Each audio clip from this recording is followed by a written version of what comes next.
If you're getting a divorce, would you be the jerk for telling the dirty details of why to your best friend? We'll get to that in a bit, but first, am I the jerk for forcing my parents to sleep in separate rooms when they visit, even if my in-laws are allowed to sleep in one room? I, 29, got married last year to my husband, 28. Before that, we were dating for 3 years. When I was finished with high school, I went abroad to go to college, and after college decided to stay there. Met my husband, bought a house after we got married. Now, during that time that I was abroad, I would always visit my parents and they would never visit me. The only time they came here was for the wedding. Also the first time they met my husband, and I thought it was going great. After we settled from the wedding and everything, I took him to my hometown. The plan was we stay with our parents. When we arrived, my dad informed us that we needed to sleep in separate rooms because, and I quote, "I don't want any funny business." And I argued. My husband eventually calmed me down and said it's okay. In the end, we shortened our visit from 10 to 5 days because it was frustrating for me that my marriage wasn't respected, or my relationship,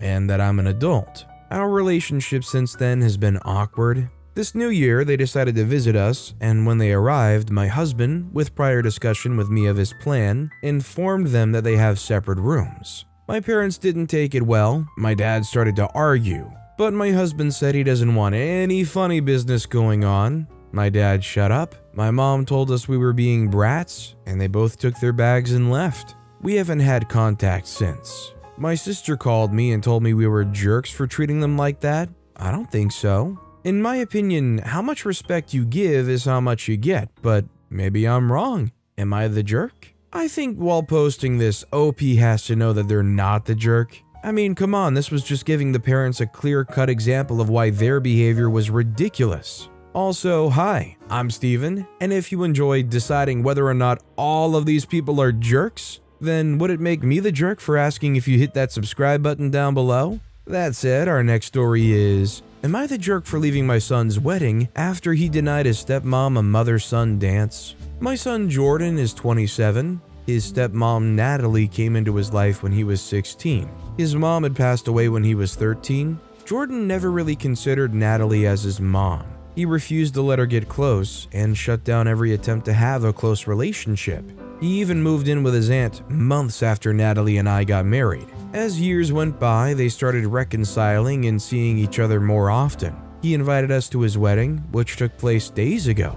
We got there and the atmosphere was great, until later when I found out that Jordan had denied Natalie a mother-son dance and instead chose his aunt to dance with him. Natalie told me this minutes later, and I couldn't help feel irritated and quite upset. I decided to get up and leave, and we both left. I got calls from my family after they saw me leave, and Jordan called later and I told him why I did it. He got mad and said it was his wedding and that his aunt is basically a mother to him, and said that Natalie shouldn't expect special treatment. I said it's not special treatment but a tradition. Besides that, he hurt her feelings for no reason other than for the sake of being malicious. He got offended and accused me of ruining his day and causing a scene. Now the family sided with him and said I shouldn't have left no matter what. Our next story is, am I the jerk for refusing to turn my home office back into a bedroom for my daughter? 2 years ago, our daughter moved out to go live with her boyfriend. Just after she moved out, I started working for a different company that allowed working from home.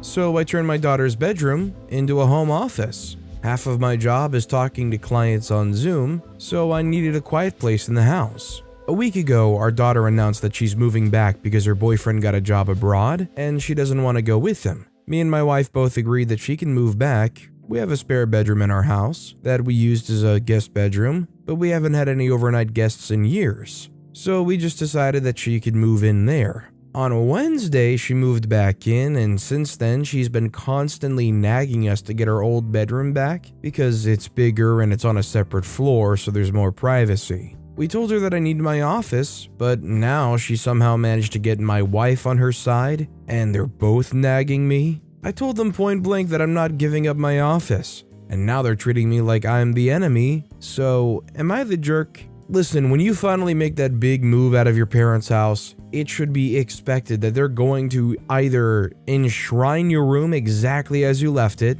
or they're going to immediately flip it into a home office and/or gym, or both.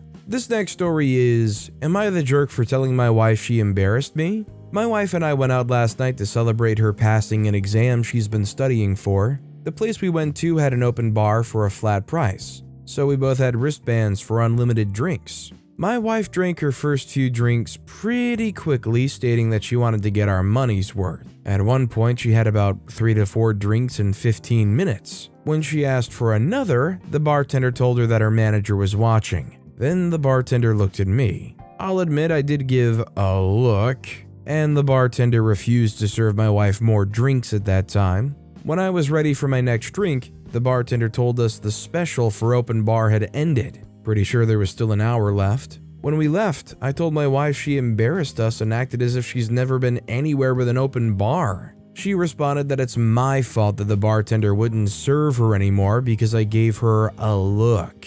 That I'm stuck up and I'm against her, and the night went downhill from there. I refused to argue with her when we got home, and this morning we haven't said much to each other. Am I the jerk? I don't know, I just can't really get behind the whole calling OP a jerk because they thought they had had enough. This next story is, am I the jerk for telling my brother I'll help him and his children but not his wife? My brother and I were adopted into the same family. He's white and I'm a dark-skinned black woman. Our parents were an interracial couple, and our family had some unique challenges over the years, but our parents did their very best by us and tried their hardest to get us as much information as possible with our birth families. It was a little easier with mine because I was orphaned and I had 2 older living birth relatives who were just incapable of caring for me and needed care themselves. My brother had a very different story and he had no information at all. When he was 20, he met his wife. They married after 2 years of dating. She always gave me bad vibes. Around the time they got engaged, he told me that she kept bringing up his birth family and how he should find them before the wedding. I had told him that he didn't have to do anything, but he knew mom and dad would help him and he'd have my support. She went behind his back to find him via DNA and it was a crap show. But for some reason, he forgave her and decided to meet the people, which she was thrilled about. It was around that time that she told me to get lost because he had sisters who were actually related to him and not, you can guess the slur, who always made his life more difficult. She told me I was crazy if I thought I'd be in her wedding photos. She also said our parents should get used to having only one child. My brother had already started to pull away by then, and because I was hurt and angry, I never told him what went down between his now wife and I. I chose to not attend his wedding, and I know from our parents that the day was very messy. 6 years of no contact happened, and then he reached out and apologized for letting anything come between us. We've been back on speaking terms for over a year now. It took a while, but we're doing so much better. I always loved my brother, but was hurt by the stuff that went down between us and me and his wife. A few days ago, my brother's family ended up in a shelter. He lost the job he had for many years and took a huge pay cut in the new one at the same time that his former landlord decided to illegally kick them out by changing the locks. My brother did contact a lawyer, but nothing is as fast as they show in TV and the movies, and they have no place to go. I live in the same city, which would allow him to keep what job he has now at least, so he asked if they could stay. I said I would help him and the kids and they could stay, but his wife is not welcome in my home. He told me that he would take that, which did surprise me some. His wife is pissed. She came after me about separating her children from her and how unhealthy it'll be for them to see her in a crap hole while they're safe and comfortable with me. She called me all kinds of names like petty and witchy and a jerk, but it was the comment about the kids that got me questioning, am I the jerk? Let's be real here, OP's brother's racist wife is probably more in a twist because their children are going to be around OP. They're probably beside themselves getting so worked up thinking about how OP's going to be a savior for them. This next story is, am I the jerk for telling my friend's girlfriend to leave me alone after she said I was his side witch? Around 3 years ago, I, female 21, met a guy, Aaron, male 24, in a club. We danced and had a good time together. We exchanged numbers and we became great friends. We never dated or anything like that, just friends. We spent a lot of time together as he lives a few blocks from my house and we're also co-workers. We work in a music store. I started working there before and recommended him. We like to go to parties and clubs. We often go together with other friends. Almost never it's just the two of us. Well, 5 or 6 months ago, he started dating one of his classmates, Mia, female 20. I'm a very extrovert person, so I tried to be her friend when he introduced us, but I could already tell she doesn't like me. Still, I tried until I realized it was a lost cause. I still treat her nicely enough, just don't try to be her friend as she clearly doesn't want to. She's openly told me that she thinks something fishy is happening between Aaron and I. We both assured her that wasn't the case. She thinks it's weird that me and her are both similar looking. Not even that much, I guess she's saying this and we're both Asians, but our styles are totally different. I think that's the main issue with her, as she doesn't seem to dislike any of Aaron's female friends besides me. Anyway, yesterday we were at a party in a friend's house. I got there with a friend but asked Aaron if he could drive me home. He never drinks, so it's the safest way. Mia was there too. Around 3 a.m., Aaron asked me if I wanted to leave already. We worked on Friday, so we were kind of tired. I said okay, and then Mia started making a big drama because she didn't know any of this, and Aaron was supposed to leave with her and not his side witch, along with some other stuff. I was very annoyed at that point, so I told her something like, if I would have wanted to sleep with Aaron, I would have done it ages ago. She started crying because that confirmed her suspicions. It didn't, but she was drunk, so she might have understood wrong, and she asked someone to call an Uber for her. Aaron and her went outside to talk, and apparently had a fight as he went back inside and asked me to wait for a bit until the Uber arrived. He was afraid that she'll leave with some drunk friend. We waited like half an hour and then left the party after Mia took her own drive home. I didn't want to ask Aaron about what happened, and to be honest, I was too drunk and tired to care. But this morning, I woke up feeling very much like a jerk. I know Mia gets very weird when she's drunk, and I also know that I probably made her feel more insecure. I don't want to be the reason my friend's relationship goes to heck.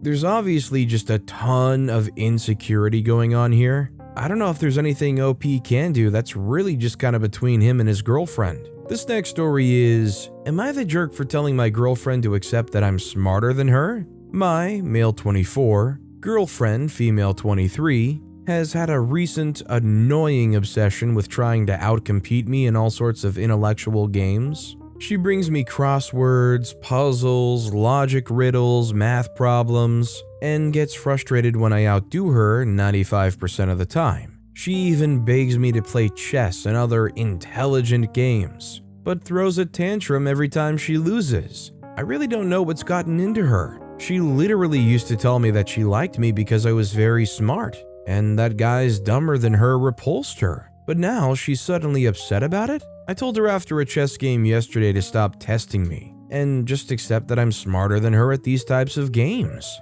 And she started crying and called me a condescending jerk. Am I the jerk?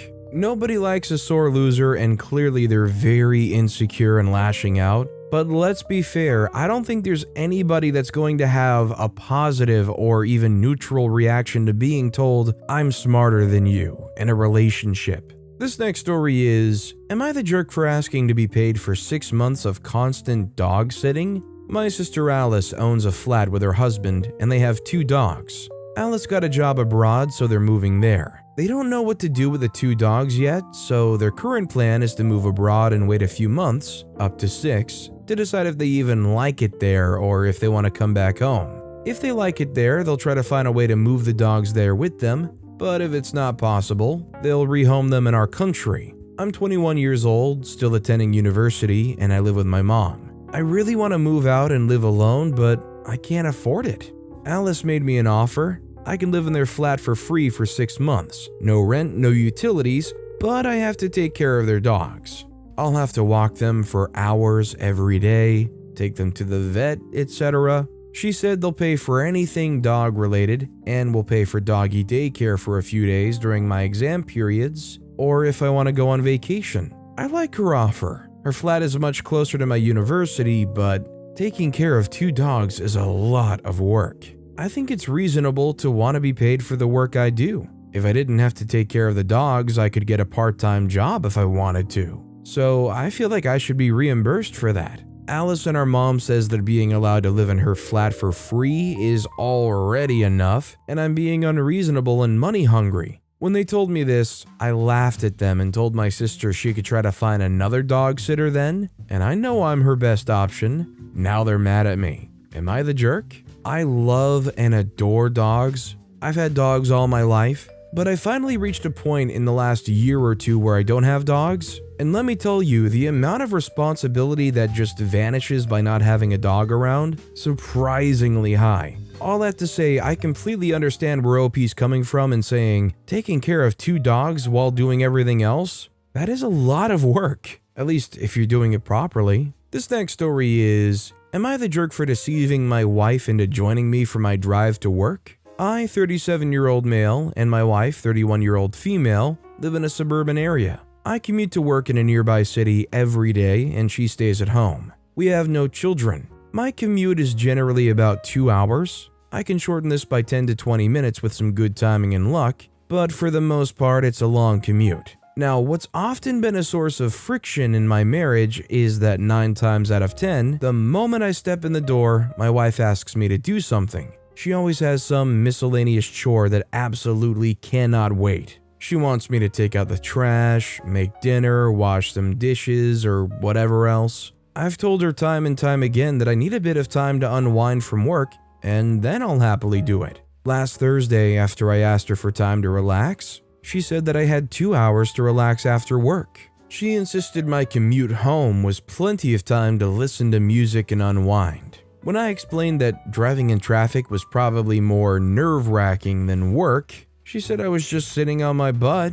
This Monday, I woke her up with me and said that I had a special surprise for her. She assumed I'd taken the day off work and we were going somewhere special. She got dressed and we got in my car. I got to the freeway, where I told her that we were going to spend the next 2 hours sitting in traffic together, seeing as she considers that leisure. She immediately got upset at me for lying to her. We argued for about 20 minutes until she stopped responding. Then she started watching Netflix on her phone. Then she asked me to drop her off somewhere so she could Uber home. I didn't. We got to my office building and she immediately jumped out of the car to find something to do. I went to work as usual, but after I finished, she was nowhere to be seen and not answering texts. Finally, I called her and she picked up the phone to tell me that she'd taken an Uber home in the afternoon, then hanging up on me. Since I did this, she hasn't said more than a word or two to me at a time. She seems to be really upset. But did I take this too far? Let me be clear, I think it is laughable to assume any kind of driving is unwinding time. Definitely not. But I think you guys also have to agree with me, this guy went way too far. Like, they probably should have stopped at the waking them up part and telling them they had something special, right? Wake them up and say, yeah, we're gonna go drive in traffic for 2 hours, isn't that exciting? I think that's enough there. Our next story is, am I the jerk for hiding my true personality by always wearing a wig at work? So I, female 21, recently started working at a corporate job and it's been around 3 months. I started dyeing my hair since last year, and I can change the color like every 2 months. However, I've always showed up in my workplace with a long black wig, and it doesn't look fake at all since I'm South Asian with natural black hair anyway. The issue arose when one of my colleagues, whom I've become friendlier with, added me on my Instagram. He saw pictures of me in my shorter violet-colored hair at a concert. When he saw me the next day in person at work, he was a bit confused as I had long black hair again. He made a joke like, "You didn't tell me you had a twin sister. Was that her on your Instagram story last night?" I replied, "No, that was me," and told him I'm wearing a wig right now and I always have at work. He asked me why that was necessary, and I just said, I don't know. I think I like to make a certain appearance at work and keep it separate. He said that's way too much work and started gossiping about it with a few other coworkers. They said I'm going way overboard to hide my true personality. Some of them started calling me Miss Uptight whenever they see me. I also dress in a more formal style than others, so that contributed to the name as well, I guess. I asked them to stop, and they only made it worse and more defensive. I guess I could just stop wearing the wig and show up normally, but the thing is, I really like the way I dress and look at work. Plus, I would be out of there in a few months anyway. I sort of regret adding him on my Instagram.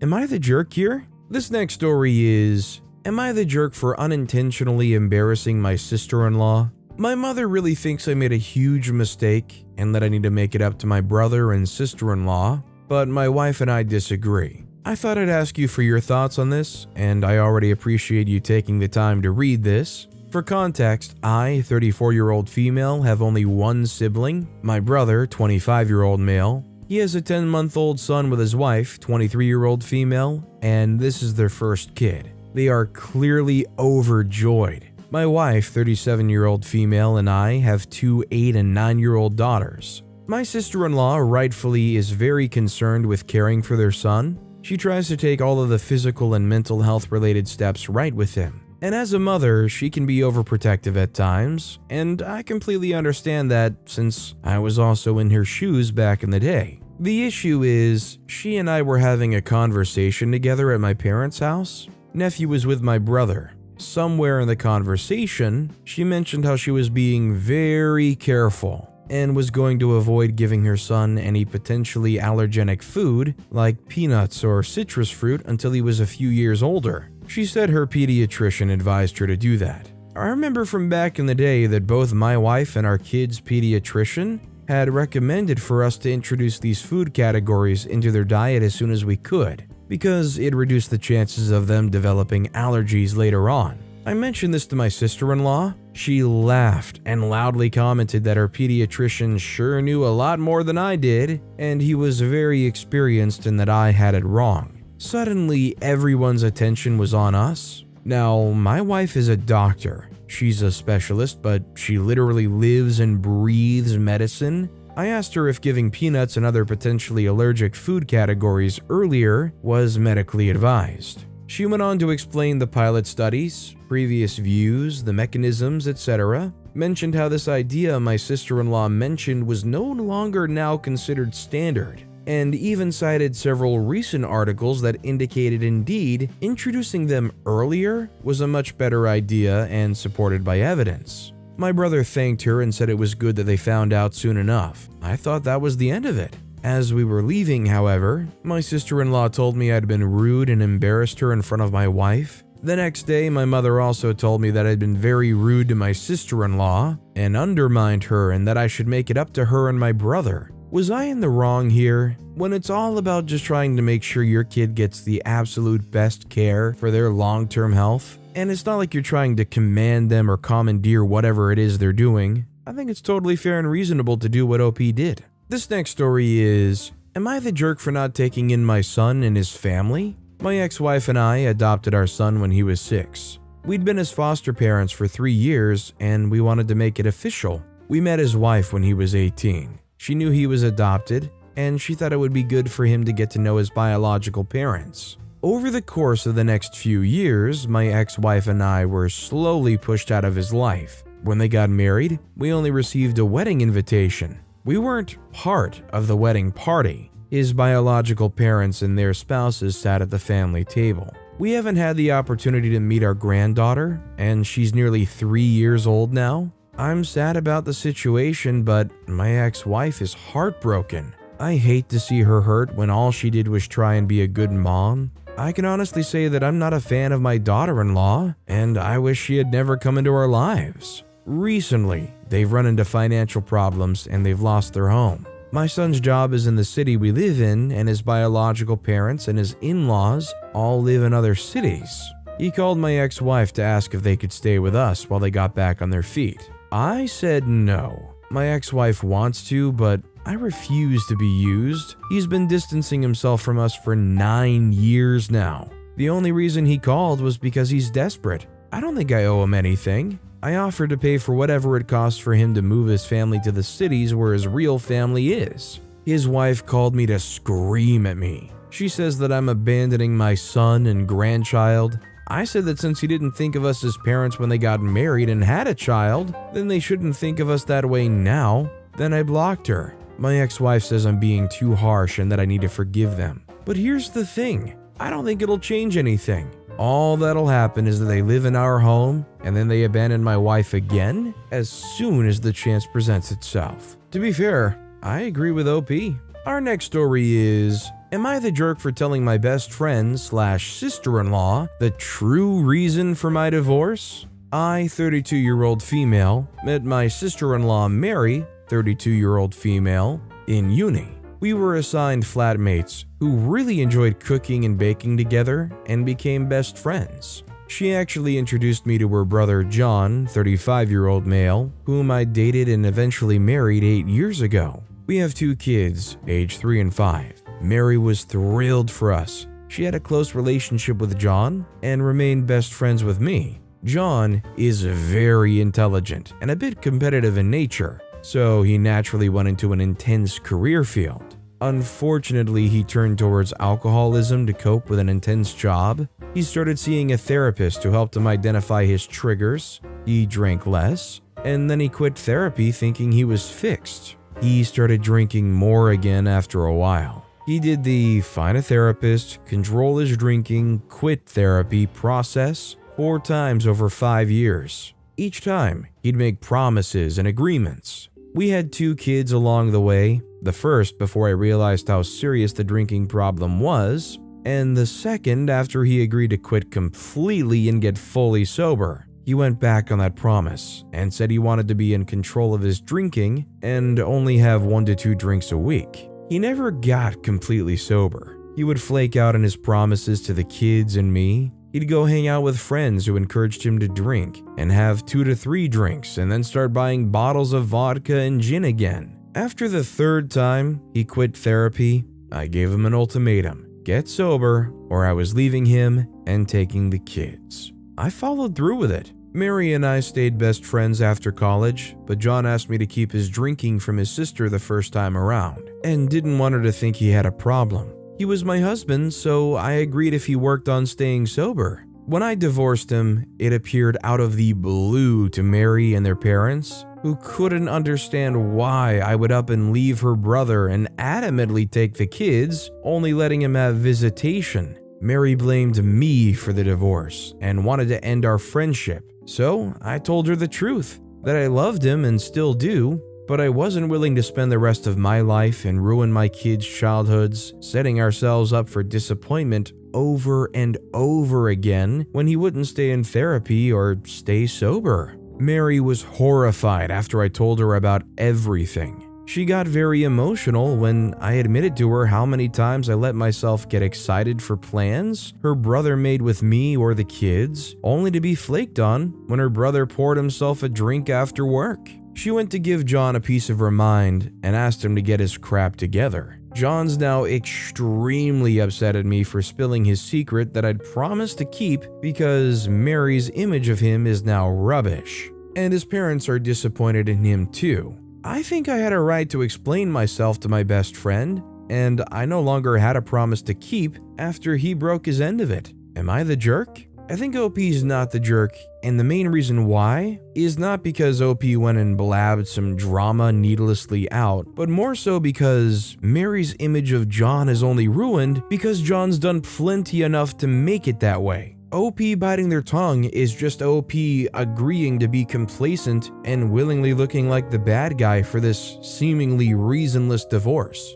Am I the jerk for taking my kids to my parents' house to sleep because my husband will not enforce the rules when his parents visit? We live 3 blocks away from my parents, and they see our kids almost every day. Her husband's parents live a couple states away and only see the kids a few times a year. It's easy when we go see them since we only visit when the kids are off school, but when they come see us, it's at random intervals throughout the year. Not a problem really, they're excellent grandparents, with one small exception. They think our rules go out the window when they visit. It's mean that we don't make their kids their favorite food every day. Why can't the kids watch TV with them before they do their chores and homework? Why do the kids have to be in bed so early? It drives me crazy that I'm the bad guy because my husband won't put his foot down, so I have to do it. They came last week. On Monday, as soon as dinner was over, they wanted the kids to pay attention to them. They wanted to take the kids to see Avatar. On a school night, my husband allowed it. Last straw.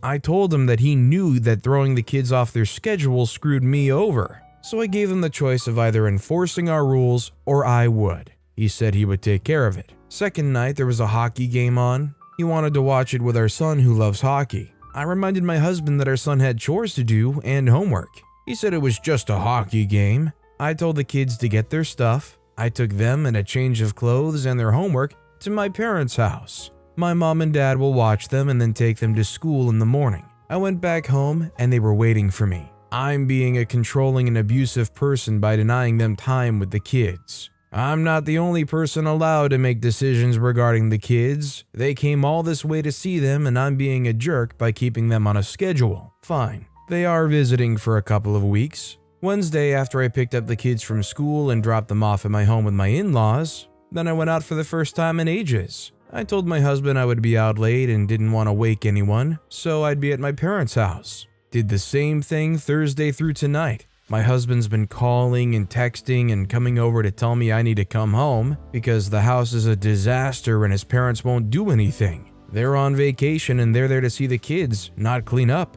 The kids are having a fun time with no rules, and he's been contacted by the school because no homework was turned in on Thursday or Friday. I didn't answer those texts. I said I would be back after his parents left, or he enforced the rules. He said I was taking it too far and that it was affecting his work. Honestly, tough crap. I think it's nice just for OP to be able to pull back that magic mom curtain where things magically get done and things are magically always on schedule. All I know is if I was in OP situation, I'd be upset too because things gotta keep on ticking. Also, hi, I'm Steven, and if you enjoy getting to decide whether or not all of these people are jerks, why not hit that subscribe button down below? That said, our next story is, am I the jerk for leaving my wife an infant to attend a funeral? My wife and I recently had our first baby, and she's 3 months old now. A few weeks ago, my family was hit with a massive tragedy. I'm still struggling to come to terms with it. I wanted to travel to the funeral, but my wife didn't want to come with the baby. She didn't want me to go either and said I should be spending the time with her and our daughter. And once she's a little older, we can all go to visit my family. I tried to explain this is important for me, but she wouldn't hear it. Mind you, I was planning to go for less than 3 days. Left the night before the funeral and flew back the morning after. I went last week, and during this time, my sister-in-law came and stayed with my wife. My wife is mad at me and said it was selfish of me to go, and my priority should be them right now. I really don't think I did anything wrong here, but my wife and even my sister-in-law said what I did was completely wrong. Here for opinions because I guess we're all biased one way or another. In my opinion, I understand why OP's wife feels the way they do, but it was only 3 days. It is a one-time thing. It's not like OP's taking a quick trip to Vegas to gamble for a few nights with the boys. Our next story is, am I the jerk for telling my wife to lighten up over a cheating joke my coworker made? My wife and I ran into our coworker earlier today. He's never met her. I introduced her to him. He jokes around often, and when I introduced them to each other, he said, "I thought Alexis was your wife." She's a coworker. Him and I laughed, but not my wife. He noticed because he got serious and said, "I'm kidding, nice to meet you." After we got home, my wife asked me who Alexis was. I told her she's a coworker. She then asked me, "So what's that all about?" I told her if she's serious and it was clearly a joke to lighten up a little. That didn't help, and she said to never laugh at things like that. I thought it was a harmless joke. Needless to say, she wasn't happy still when I left. Am I the jerk? It's one thing if everybody's in the know, but she clearly doesn't understand, and there seems to be a lot of context about who this lady is and why there's making that joke. That's going way over her head, and I feel like a lot of people would be a bit put off by that experience. This next story is, am I the jerk for pulling my daughter from a water park trip because her teacher made her stay with a kid she doesn't like? My daughter Bryn, female, 9, is going on a trip to a nearby water park with her class next week. She loves water and has been talking about it for months, so I was a bit thrown off when she came home crying a few days ago and told me she didn't want to go. I asked her why, and she wouldn't tell me because she thought I'd think she's a bad person. When I finally coaxed it out of her, she said her teacher, Miss N, had forced her to be the buddy of her classmate Ben for the entirety of the trip. She was to ride the bus with Ben to and from the trip, eat lunch with him, and go on all the rides with him instead of spending time with her friends. She then said nobody likes Ben because he whines whenever they have to do work and picks his nose and wipes boogers everywhere. I was horrified, not only because Miss N had made Bryn do such a thing, but also because she had made her believe she was a bad person for not wanting to. Unfortunately, this wasn't my first experience with Miss N, as she frequently used my soft-spoken, intelligent older daughter as a behavior buffer for the naughty boys, until I threatened to report her to the superintendent. It's clear to me that Miss N is still too comfortable with enforcing archaic gender roles on her kids and forcing girls to do unpaid emotional labor for the sake of the boys. I immediately sent Miss N an email condemning her actions. She sent me back an email with a bunch of BS that basically ended with, "If Bryn goes on the trip, she has to be Ben's buddy." Fine. I informed her Bryn would not be attending then. I immediately booked VIP tickets the same day her class was going, so she could still go to the park and see her friends. What happened next, I wasn't expecting. Bryn is quite popular, so I've gotten to know a lot of the moms in her class. When I let them know what Miss N did, some of them were so horrified that they also pulled their kids out of the trip. In total, 8 kids out of a class of 20 are either not going or going with us. Today, I got an email from Miss N saying that because almost half the class isn't going, they either have to raise the cost for the other students or not go at all. She practically begged me to let Bryn go and tell all the other parents to let their kids go, promising she wouldn't make Bryn do anything she didn't want to do. I told her she should have thought about that before she tried to make my daughter do her job. My husband said I was being a bit petty and that Miss N clearly feels bad about what she did, and I should let Bryn go as I've already gotten my way. He asked me if I really wanted to deprive children of what they've been waiting for all year. The thing is, if this wasn't Miss N's first offense, I probably would have agreed. But she has a pattern of this type of behavior, and hopefully this will put a stop to it. Plus, if she has to explain this to her superiors, I have receipts. Is my husband right? Or am I justified? I definitely would have a guilty conscience for all the other kids that didn't get to go because of this, but I totally understand why OP did what they did. Has there ever been a kid that enjoyed being forcefully paired up with somebody they didn't necessarily want to be paired up with? I know people personally that told me horror stories of how there was some kid in their class that was lonely and so they had to go spend time with them and like hold their hand or something. And it's just weird and honestly creepy. This next story is, am I the jerk for removing every single toy/baby item from my parents' house? So a little backstory. I, 24-year-old female, and my husband, 26-year-old male, due to financial struggles, have to live with my parents. We're staying here until I can get a remote job and he can get a better one where we can actually afford to save money to buy a house. We live in a 2-story house with unfortunately only one kitchen, which is downstairs. My husband and I, along with our children, live upstairs and my parents live downstairs. We spend most of the day downstairs because my children enjoy spending time with my mother and she helps me out a lot with them. Anyway, we call the upstairs our house and the downstairs their house. We offered to pay rent and utilities in the past, but my father refused to accept any money from us. We insisted a few times, but decided to let it go when he wouldn't budge. My father is a truck driver, so he's home every 2 weeks or so.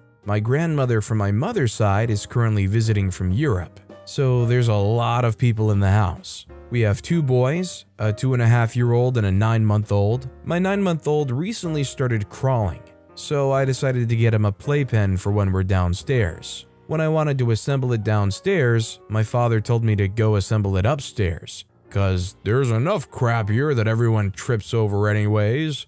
Okay, no problem. I went upstairs and assembled it, to which my mother got mad because I didn't assemble it downstairs as she and I discussed it before. My father threw a tantrum because I have so many baby things downstairs. And yes, there was a crib, a bouncer, and now there would also be a playpen for the little one. My mother got upset and brought the playpen downstairs, to which my father said, "Oh yeah, bring more crap here, there's not enough. With the crib and the bouncer and the toys, yeah, why don't you bring that crap here too?" This hurt me because, in not so many direct words, he basically told me that my son's stuff bothers him. It made me feel like my son's presence bothers him as well, so I got upset and removed everything that was my son's and brought them upstairs. I was so pissed off about it because no one ever thinks about my feelings, especially my father. He always says the most hurtful things and doesn't even care or realize how much his words hurt me. Anyway, a little after I brought everything upstairs, my grandmother came to me and told me that I don't know how to act. I'm disrespectful towards my father by doing that blah blah.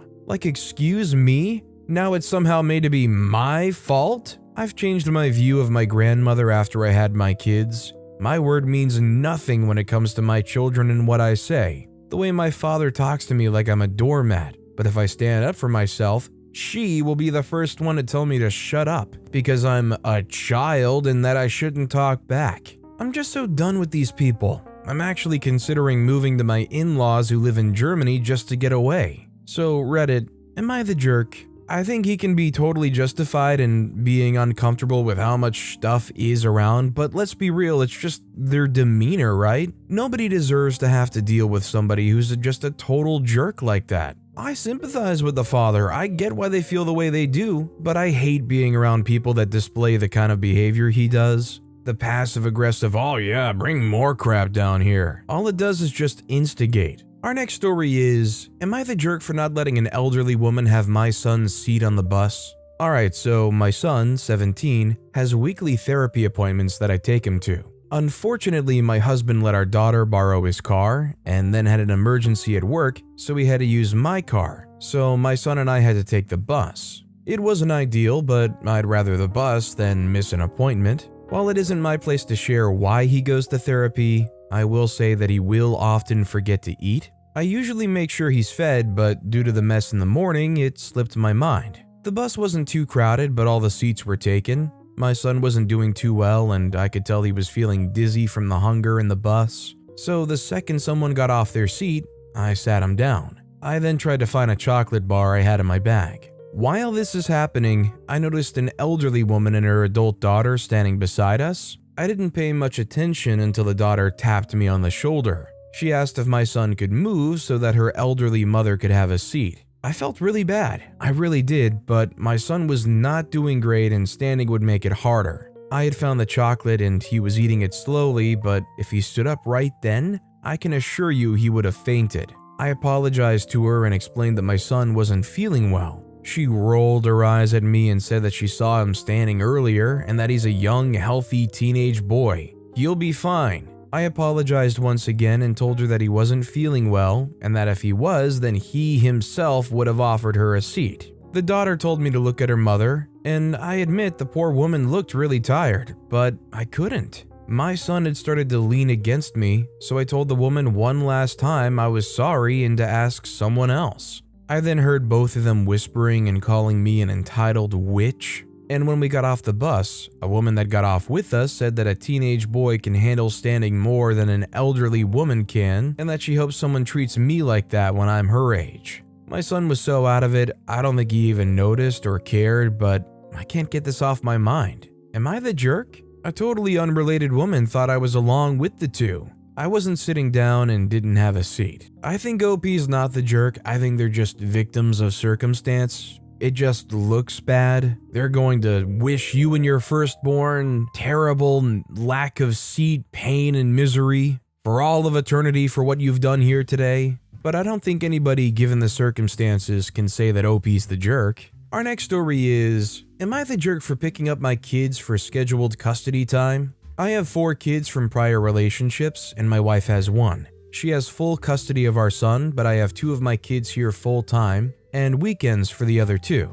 My wife gave birth on Wednesday and came home from the hospital on Thursday. The kids and I have been doing our best to keep the house as quiet and relaxing for her as possible. On Friday, she asked me not to pick my youngest kids up because she feels the house is already unbearable with 3 kids and 5 is too much. I told her she knows that isn't possible. That's not how custody agreements work. Besides, how would that make my kids feel? She said she just gave birth, so her feelings are important. I said I'm not flaking on my kids, so we need to figure something else out. Friday, when it's time for me to pick up all the kids, my wife was napping. I didn't want to potentially wake her, so I told my oldest, he's 19, to hold the baby until I got back. When I got back with all the kids, my oldest and wife were screaming at each other. The best I can tell is that she woke up and went looking for me. My son told her where I went. She called me a thoughtless jerk. My son called her a hateful witch, and then they started screaming at each other. I got the kids to all go outside for a bit while I talked to my wife. She said I was an unbelievably selfish jerk that couldn't even give her a break for one weekend. She said none of this would have happened if I hadn't insisted on picking up my younger kids. She said she wanted my oldest to leave, but I said that wasn't an option. She locked herself in our room. I get that childbirth is harder than I'll ever know, and she's exhausted, but I don't feel like what she asked for is something I can give. Was I a jerk for insisting on getting my kids? I mean, OP is legally bound to via the custody agreement. It's not like this is gonna be a surprise, right? Like, this isn't something OP sprung on their wife. They've been doing this assuredly all this time leading up to this moment. Our next story is, am I the jerk for keeping a dog my daughter doesn't like? Growing up, I always wanted a dog, but our apartment complex didn't allow them. Then, thanks to finances and situations, it didn't quite pan out in adulthood either. Now that we have a bigger house and the kids are older, 14 and 8, wife and I have now decided now is the time. We got the kids a dog for Christmas. The only problem is my younger daughter doesn't like the dog at all. We thought she just needed time to adjust, but even now, she recoils if the dog comes near her. She doesn't pet him or even talk to him. She doesn't want to take part in caring for him as part of her chores. My older daughter's good with walking him because she runs after school anyway, but even she can't get her sister interested in helping being a dog parent. My younger daughter outright says she wishes the dog would go away. Wife and I had a discussion and decided this won't be an option. Her main complaint is that the dog is too loud and has chewed up her toys. I understand where she's coming from, but the dog is just a puppy, so obviously it won't be doing that forever. We don't want her to be unhappy, but the rest of the family likes the dog and we're sure she'll get used to it. Am I the jerk? Definitely not the jerk for keeping the dog, but you definitely are the jerk in my eyes if you keep forcing her to interact or try to take care of this dog, when from the get-go they showed no interest and they reap no benefit from the dog. Like, it would be one thing if they played with them or enjoyed being with them, but also did nothing to take care of them. But they've been utterly consistent in that they want nothing to do with the dog, so let them be and don't let the dog burden them in any way. Our next story is, am I the jerk for going nuclear and staying at a hotel? I'll try to keep it short. I suffer from migraines and type 1 diabetes. We were advised to not try and get pregnant due to my lack of control of my blood sugars. It happened and it sucks. Although I've been monitoring it so much better and been doing much better. 1, I ask my husband constantly to turn the sleeves of his tops the right way in. He wears 2 to 3 tops a day. If he goes to the gym, it's 3, 2 if he's going out, which 9 out of 10 does, and he doesn't. So I'm ironing 10 tops each week at minimum, and it just gets so annoying to constantly be turning in the sleeves. 2, I ask him once a week to unload the dishwasher and get rid of the rubbish. I do it the rest of the time. Rubbish wasn't emptied, and when I opened a cupboard, a few plates fell out and one fell on me, which hurts more than it sounds like. 3, I had a migraine. I asked him to keep the lights off and keep it quiet, and he insisted on A, playing loud music, and B, turning the lights on. I just lost it. I'm so uncomfortable, and it's like I feel like I asked the minimum. So I told him I wouldn't be having 2 children and asked him to leave. He wouldn't, so I texted my brother and they came and made him leave. He texted me, I since calmed down, and saying I'm the jerk because I overreacted, went nuclear, and can't do that when I have the baby. He's insisting I apologize. Am I the jerk? See, what OP's expressing here, if this is just the whole thing,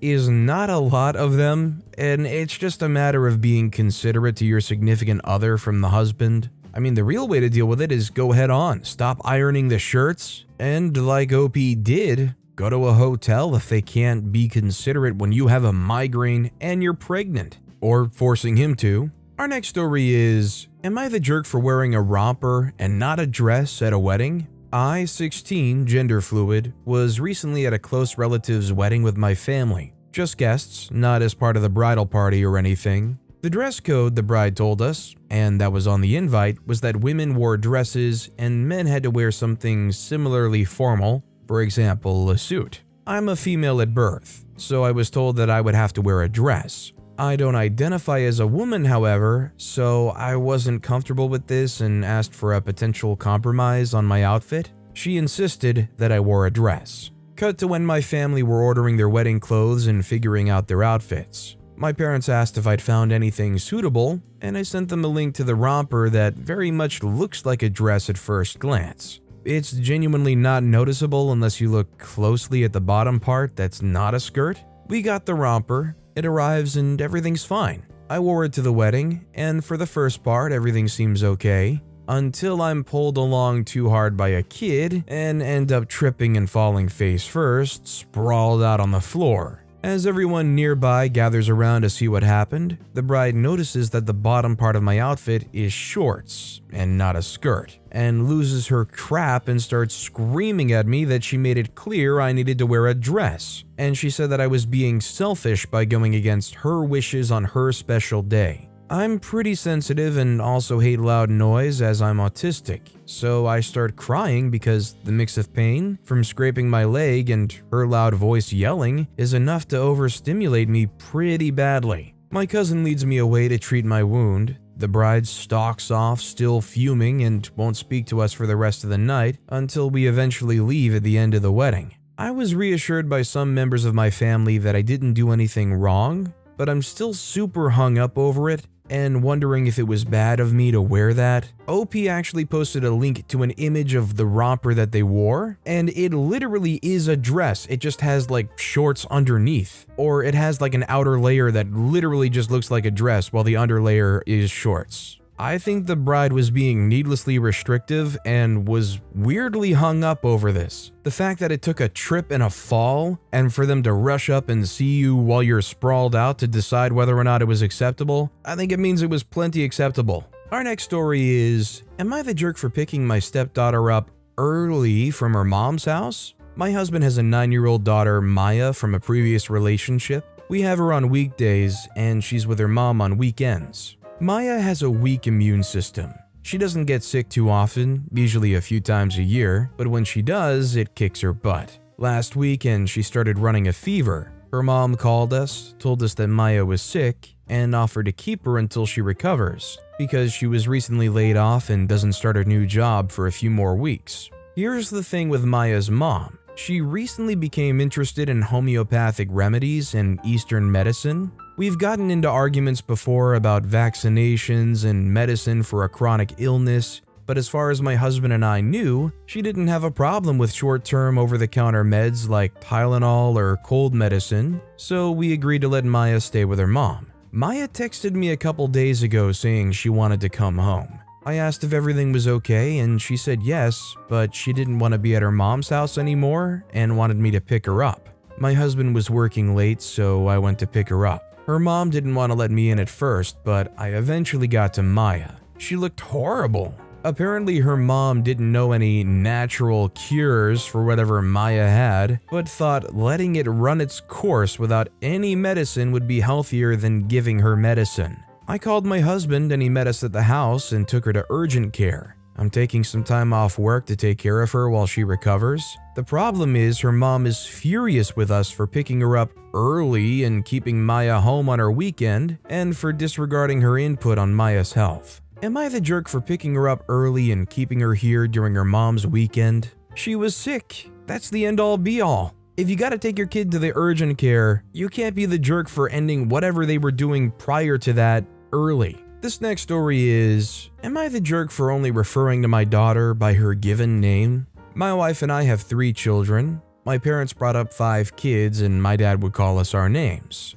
Our nicknames and random names he thought we had. Boy, girl, son, daughter, or hey you. When we had our kids, I did the same. Until my oldest, my daughter, brought it up at a meeting with her counselor that it made her feel bad that I called her names like that, so I stopped. I talked to my sons and they were both fine with it. Sometimes when I call out boy, they yell back me boy or him boy. But since that meeting, I've never referred to my daughter by anything other than her name. Other than that, our relationship's not changed. I accepted that she did not want to be treated a certain way. Last summer, we had a family reunion. My parents were the guests of honor since it was also their 50th anniversary. We live across the country, so it was the first time that my wife and kids were around so much of my family at once. It was a great time, and all of my relatives were yelling for their kids constantly, and my daughter was the only one that was only being called by name. No one made a deal about it or anything. Last week, I was asked to meet with her counselor again.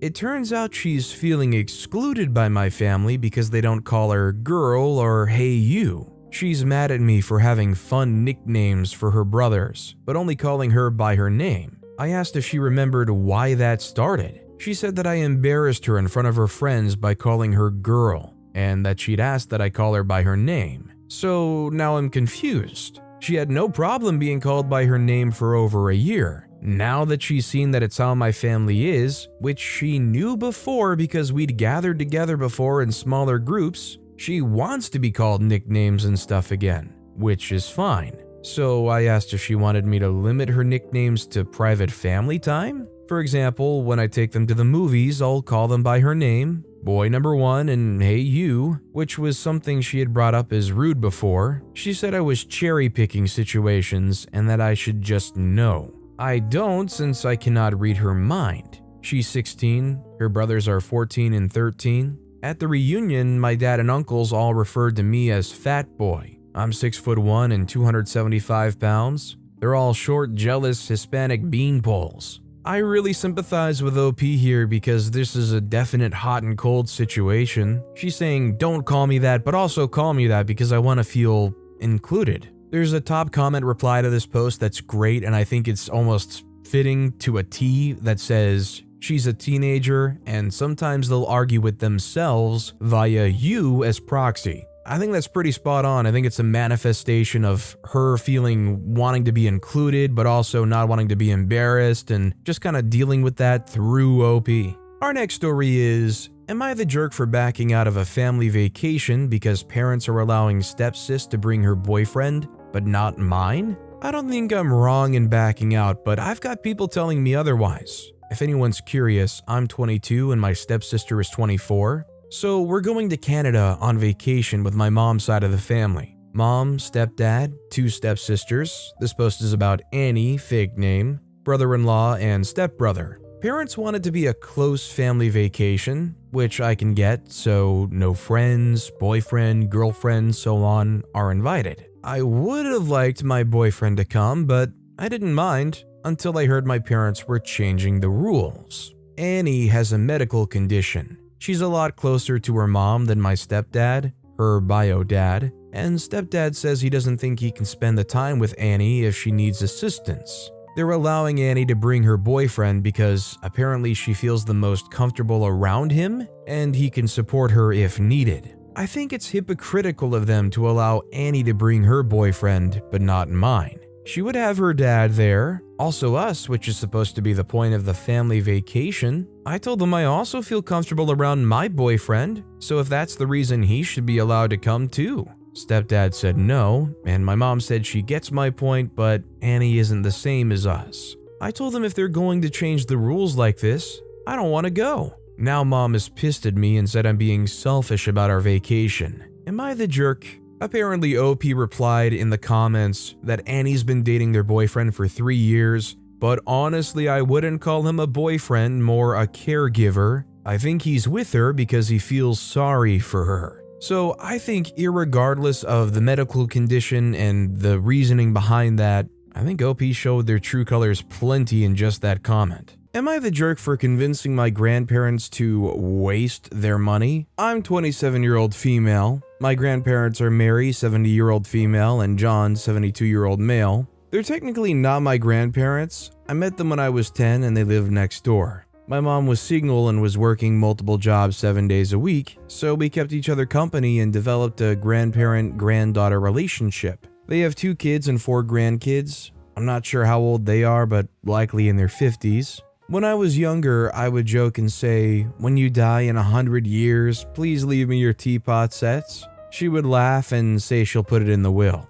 I moved away as a teen, but we still talk every day. I went to visit last year and she had everyone over for dinner. When she brought out dessert, she brought out the teapot. I said, don't forget to leave me that in your will. She said, "Oh, don't worry, you're getting everything." I laughed because I thought she was joking. She wasn't. I'm the sole heiress in her will. Her kids were pissed. They came up to me when I was getting in my car and told me they knew what I was doing and I should be ashamed. I told them they're the ones that should feel shame. They live their lives as if they don't have parents. They all go to church together and they have a family dinner every week without inviting them. They go on yearly family vacations without them. Mary calls me crying because nobody visits, unless they need favors, or brings them along. They rolled their eyes and told me I was out of line and that it was a family business and I wasn't family. I told them to get screwed and left. Now, the inheritance is a lot. It could pay off my car, student loans, and even a house. But it's money they've been saving for over 50 years. They've received multiple inheritances and saved it all. The money would certainly help me, but I think it's unfair to be left all the money. So for months, I've been trying to get them to use the money instead, to go travel like they always wanted. Mary's always wanted to go to Spain and John's always wanted to go to Argentina, so after months of convincing them, they agreed. I set them up with a friend who's a travel agent, and they're planning a 2-year-long vacation. They'll return home after 1 year in Europe to make sure John's still in remission, and then plan to go on another year to South America once the tests come back clean. They're super excited, but their kids are not. They added me on social media and called me on there to tell me that what I was doing is wrong, that I have no business convincing them to waste their money. I said they were ungrateful jerks who couldn't appreciate their parents that raised them and worked hard for them. They said the only jerk here is me because I'm making sure they spend their money, because I knew if they left it to me, they would fight me in court and win because they were promised the money years ago. I hung up. They didn't contact me again, but I've heard they're still upset. Now I'm feeling weird about it. Is it their right? Especially if they were promised it? Am I the jerk? I'm of the opinion that as long as somebody is fully coherent, they have every right to decide what happens with their belongings and financials after they're gone. If they want to leave all of it to OP, I think that's their right. Also, hi, I'm Steven, and if you enjoy getting to decide whether or not all of these people are jerks, why not hit that subscribe button down below? That said, our next story is, am I the jerk for not inviting fiance's grandmother to our wedding? I, 27-year-old female, recently got engaged to my boyfriend of 5 years, Calvin, 29-year-old male. We had a party at a restaurant with his family to celebrate. Towards the end of the meal, his grandmother stood up to make a speech. She was so happy we found each other and can't wait to see her oldest grandchild get married. You know, the typical sweet sappy stuff. That was until she got to the end. She wrapped up her speech by saying,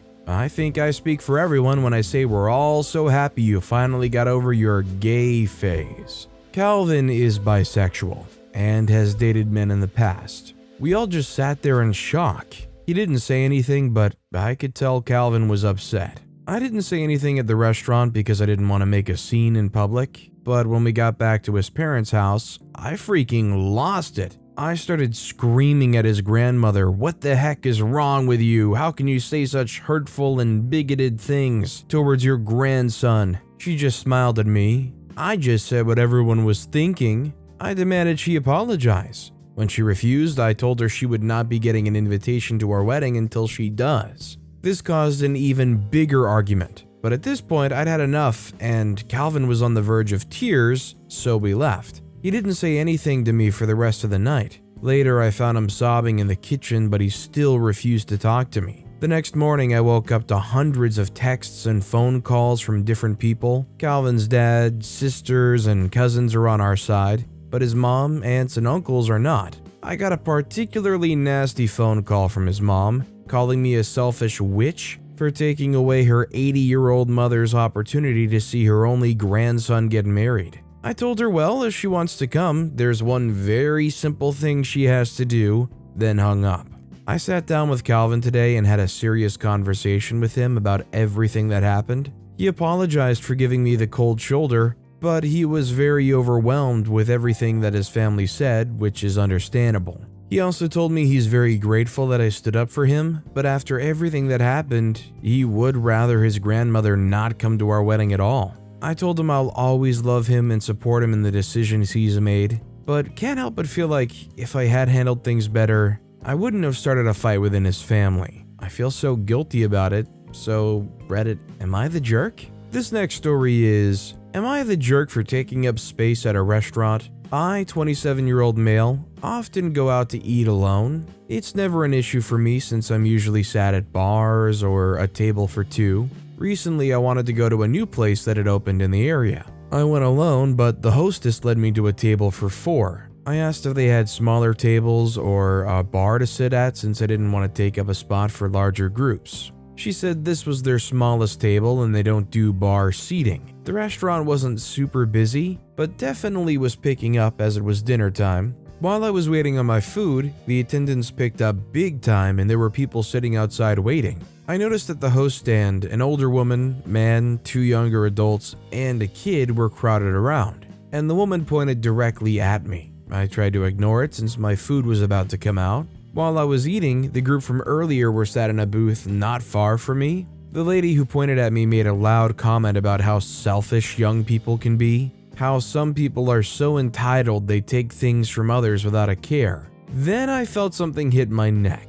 It was a wadded up straw wrapper. I turned to look at where it came from and noticed everyone at that table was glaring at me, except the kid who was oblivious. I wouldn't say I have social anxiety, but I am non-confrontational, so I went back to my food. Then the unthinkable happened. The lady came over and asked for one of the chairs at my table, saying they squeezed 5 into a booth and just wanted a chair for the kid. Before I could get an answer out since I was chewing, a server walked by and said, "Oh no ma'am, we can't have the chairs moved around. Safety with the walkways." She says, "Well, why does one person need 3 extra chairs? I have a kid suffering and his parents are horribly uncomfortable because you sat one guy at a table when you could have just given his food to go." The server told her she needed to sit back down, but she kept ranting. "Oh, I'd love to sit comfortably at a table too big for me. It must be so nice knowing I'm ruining another family's dinner." At this point, the hostess interjected and the server left. The hostess tried to shoo her back to the table, but the lady kept demanding an extra chair. "Ma'am, you told us to sit you in the first table that was open. The manager and I told you it would be a squeeze, and you still wanted it. Either you take this table, or you can leave." The lady finally grumbled her way back to sitting, and I finished my meal, paid, and got the heck out. She was definitely unhinged, but I'm stuck wondering if I'm the jerk here for taking up a space meant for more people. It's not OP's fault, they didn't ask to be sat anywhere in particular. Also, the whiners were a group of 5. OP was sitting at a table for 4. They still would have had to squeeze around. Our next story is, am I the jerk for not allowing my roommate to use my eggs? Last week, I went to make pancakes in my kitchen, and almost all of my eggs had been used by my roommate. Eggs have doubled in price in the last year. When they got back from grocery shopping, I asked them if they got stuff to make breakfast for themselves because I need my eggs. Fast forward to a week later, I noticed that there was a box of pancake mix left on the counter. This indicated to me that they were going to make pancakes in the morning, which needs eggs. They still hadn't bought their own, so I went ahead and boiled 10 eggs for my lunch next week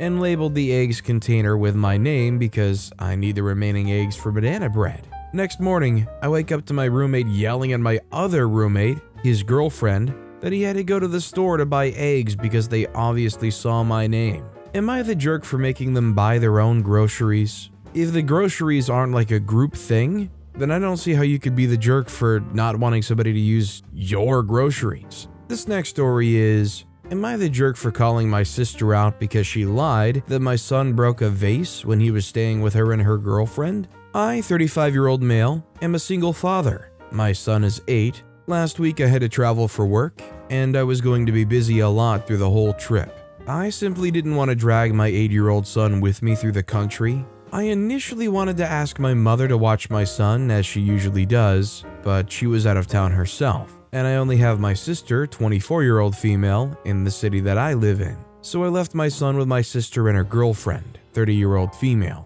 I would occasionally call and check on my son through the trip, and I told him several times that he should listen to his aunt. He's a very well-behaved young man and an absolute sweetheart. When I came back, I went over to my sister and her girlfriend's place to thank them. My sister told me that while running around in the house, my son had broken a vase. That is quite unlike my son. He's never been naughty or ran in the house before, even when he was a toddler. For the record, before my sister moved in with her girlfriend, she lived in a normal house. Her girlfriend's house is nothing short of a museum, with many expensive decorative fragile objects and has several collections. My sister told me my son had run around the house and into the table that contained the vase, and then it had fallen down and shattered into pieces. According to my sister, he was getting ready for camping out in the garden with the two of them, which is his favorite activity. I told my sister my son was a very well-behaved boy and he would never run inside the house, let alone break something. I asked her what he had broken, and it turned out to be an antique from Africa that cost about $900. Her girlfriend told me I shouldn't worry about replacing it. The cost is not at all considerable for her. She's quite comfortable, but would be hard for me to pay. But maybe I should have a conversation with my son, because they had explicitly asked him not to run around. I asked my son if he had broken the vase when I got home, and he told me he had nothing to do with the vase being broken. And he said my sister was the one who broke it, when she had a pretty bad fight with her girlfriend. He said they were fighting together and that the vase broke in the heat of the argument. So I called my sister, told her what my son had told me, and called her out on using my son to get away with her bad behavior. What they did was absolutely distasteful. She told me I wasn't being logical at all and that I needed to accept that my son was a kid and had simply made a mistake while he was running to the garden instead of accusing her. I said maybe she shouldn't have lied then. She doesn't answer my texts now. Am I the jerk in this? My son is being accused of something he wouldn't do at all, so I felt the need to defend him. I guess the problem here is there's no burden of proof. You say it doesn't sound like your kid staunchly denies it and has a very plausible explanation for it.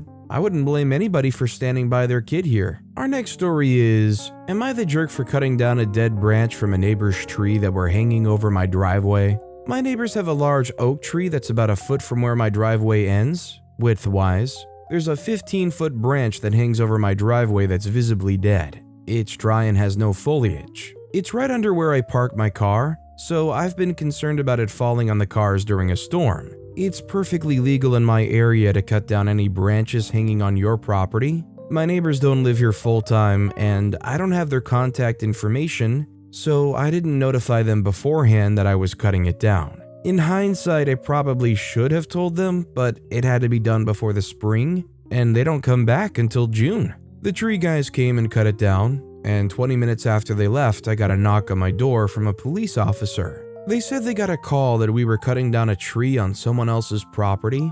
The neighbor has security cameras and called the police. I explained that it was just a dead branch that was hanging on our property and at risk of falling on my cars. They called the neighbor back and told her I was perfectly in my rights to cut it down, and she screamed at me that I'm a disgusting runt and said she'll be calling her lawyers and taking me to court for destroying her property. The cop said I did nothing legally wrong and she can't do anything about it but be mad, so not to worry about it. The main annoying thing here is you gotta deal with a neighbor who clearly has it out for you now. At least they're not physically around much, I guess. Our next story is, am I the jerk for how I've seated my family at my upcoming wedding? I, male 30, am soon to marry my female 27 fiancée later on this year. We've been together for 6 years. All good stuff, no issues. It's all good there. My conundrum comes from my family side. I grew up in a small family. Just me, my mom, and an older sister for the majority of my life, as my dad wasn't around. My mom got remarried when I was about 19, and I'm close with my new step-siblings. I've never been close, and I've actually haven't spoken to my mom or sister, with a couple of exceptions, in the last 5 years after a big bust-up that's been brewing for years. I have, however, always been very close with my grandparents, and I'm still in contact with my wider family. I've never badmouthed my mom. I've not even really gone into detail as to why I don't want contact with her, as I'm concerned it'll cause a wider issue with the family as she would come out in a bad light. Now to the issue, my family and friends know I'm not close with mom or sister, and the question was always whether or not I'd invite them. This wasn't a difficult decision, surprisingly, as I've always maintained that I would not make a thing about it and would be civil with them whenever I came across them. So they would be invited. I thought this would avoid a crisis, but during my weekly dinner with my granddad, Grandma's passed, he mentioned that the family has decided that they will not come to the wedding if my mom doesn't feel comfortable going. There was no wider explanation of what would make her comfortable, however, and I'm not about to cause an argument with my granddad by pushing him.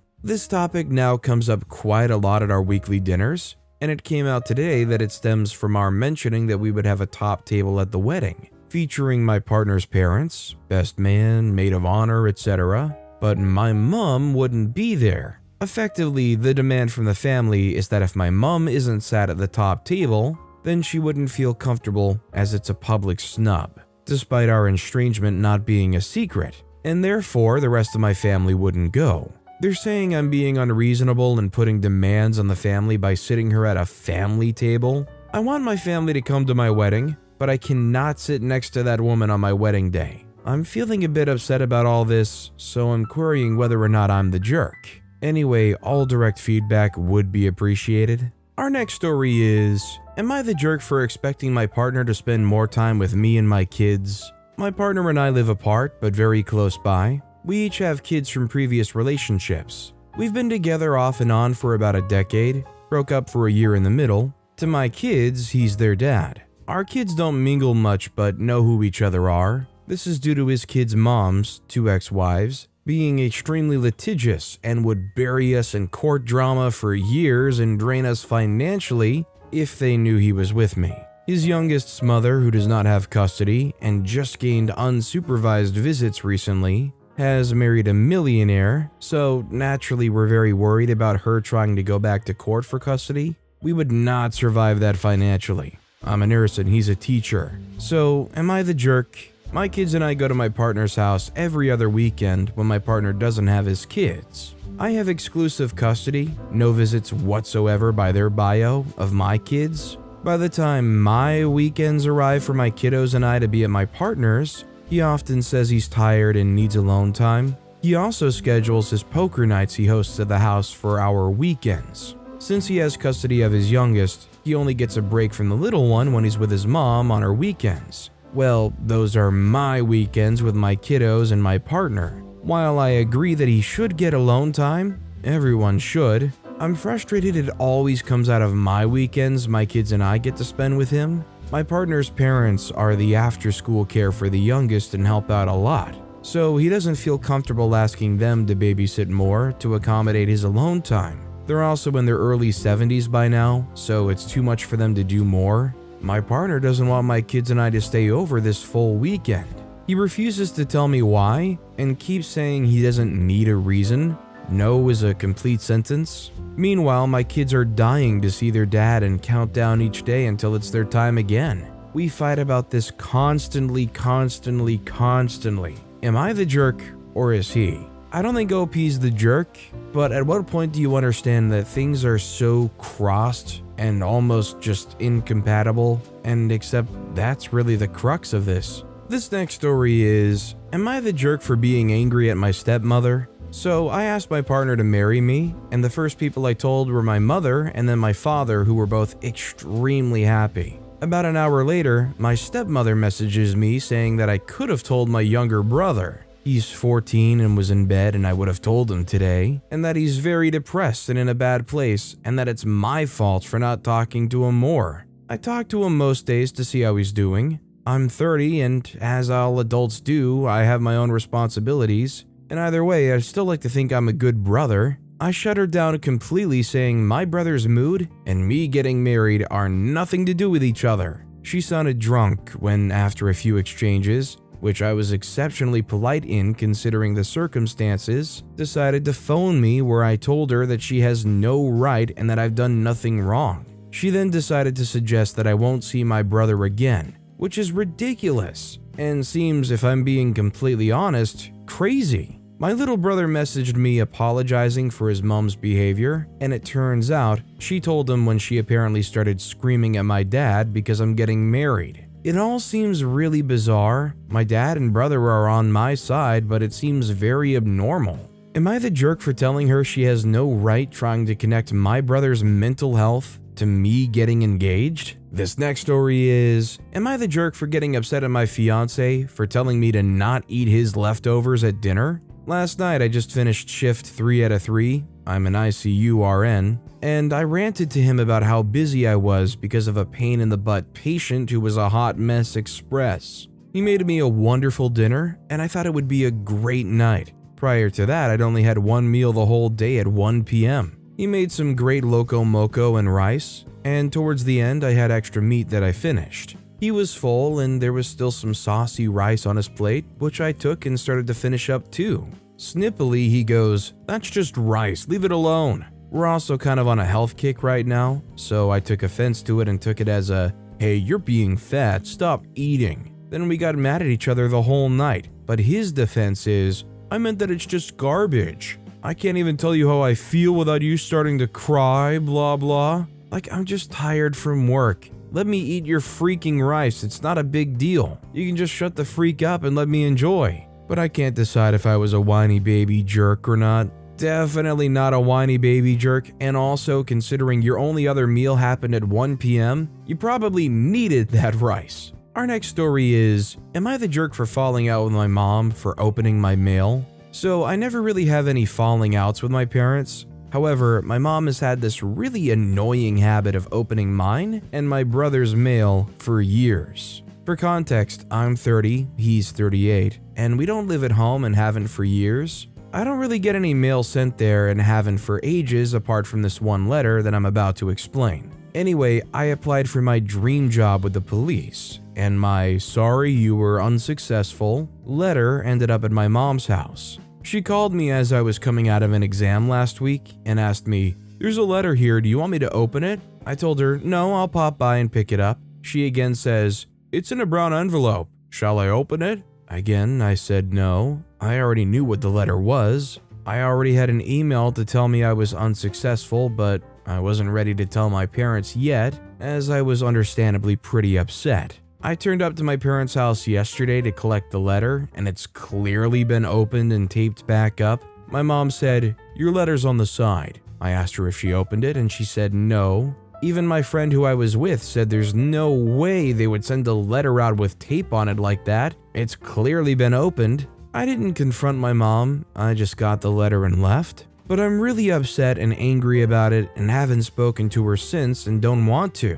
I guess I'm still in a state of embarrassment that I didn't get the job, even though I know it's just one of those things. How much do you guys want to bet that they got that letter, opened it up, read through it, and then called OP to tell them? They probably said, "Do you want me to open it?" hoping that OP would be like, "Yeah, okay, go ahead." Our next story is, am I the jerk for having my 3-year-old birthday party on Super Bowl Sunday? Short and sweet, am I the jerk for having his birthday party on Super Bowl Sunday? The party's at 1 p.m. to 4 p.m., the game starts at 5:30 p.m., and it's not even going to be our home team, the Cowboys.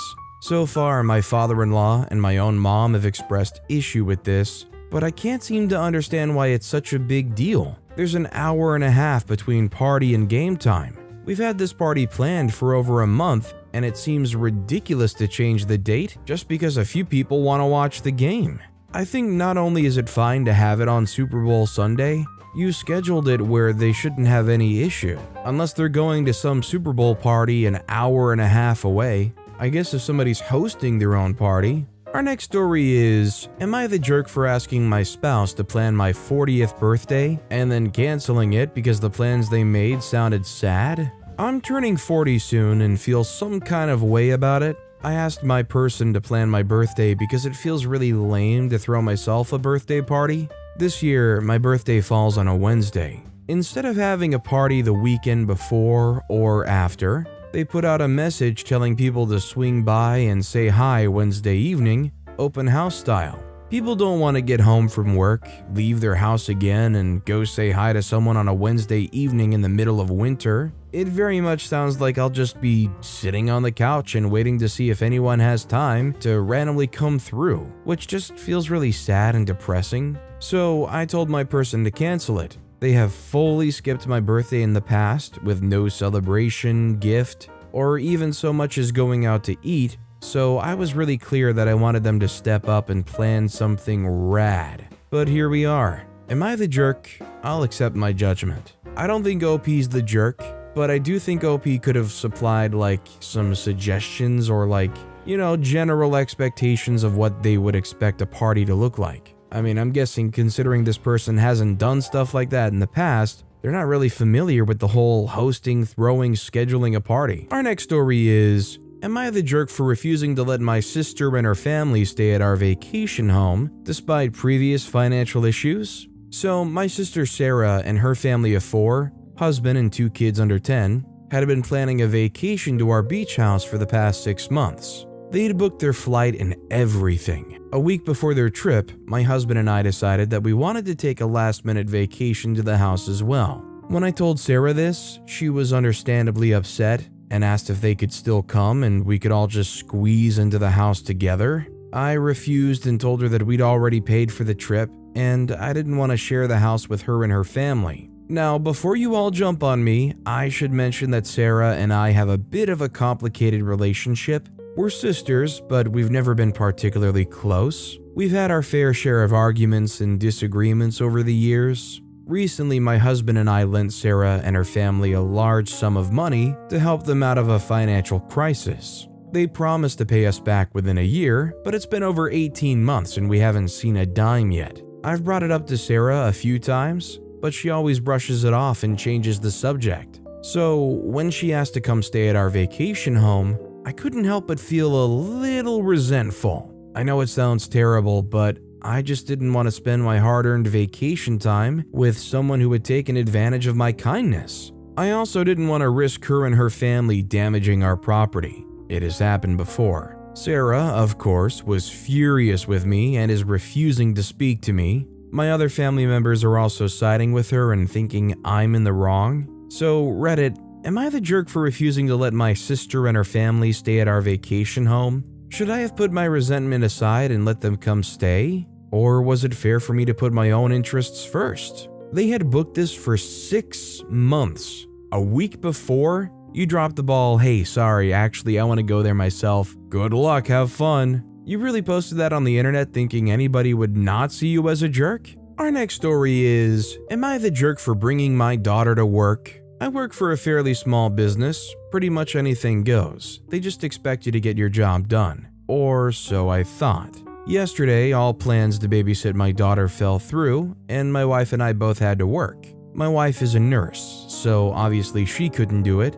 So my only option was to take my daughter into work or call off. So I did. She's barely old enough to walk, so it was kind of hard, but I still got work done. She was mostly just happy as a clam being in my office and playing with toys. Anyways, no one said they had a problem with it until this morning where the owner wanted to speak to me. He said it set a bad precedent and I was lucky not to be fired. We're pretty much friends outside of work and I'm vital, so I know he wouldn't really fire me. But he went on to say that other people will want to start also and I need to be more professional. He said he's paying me to work, not run a personal daycare. I know that it's his business and he needs to think about it, but no one else is going to start doing whatever they want because I brought my daughter in for a day. I usually have like 3 hours of doing nothing by the end of the day anyway. I'm not falling behind. I don't think I'm the jerk.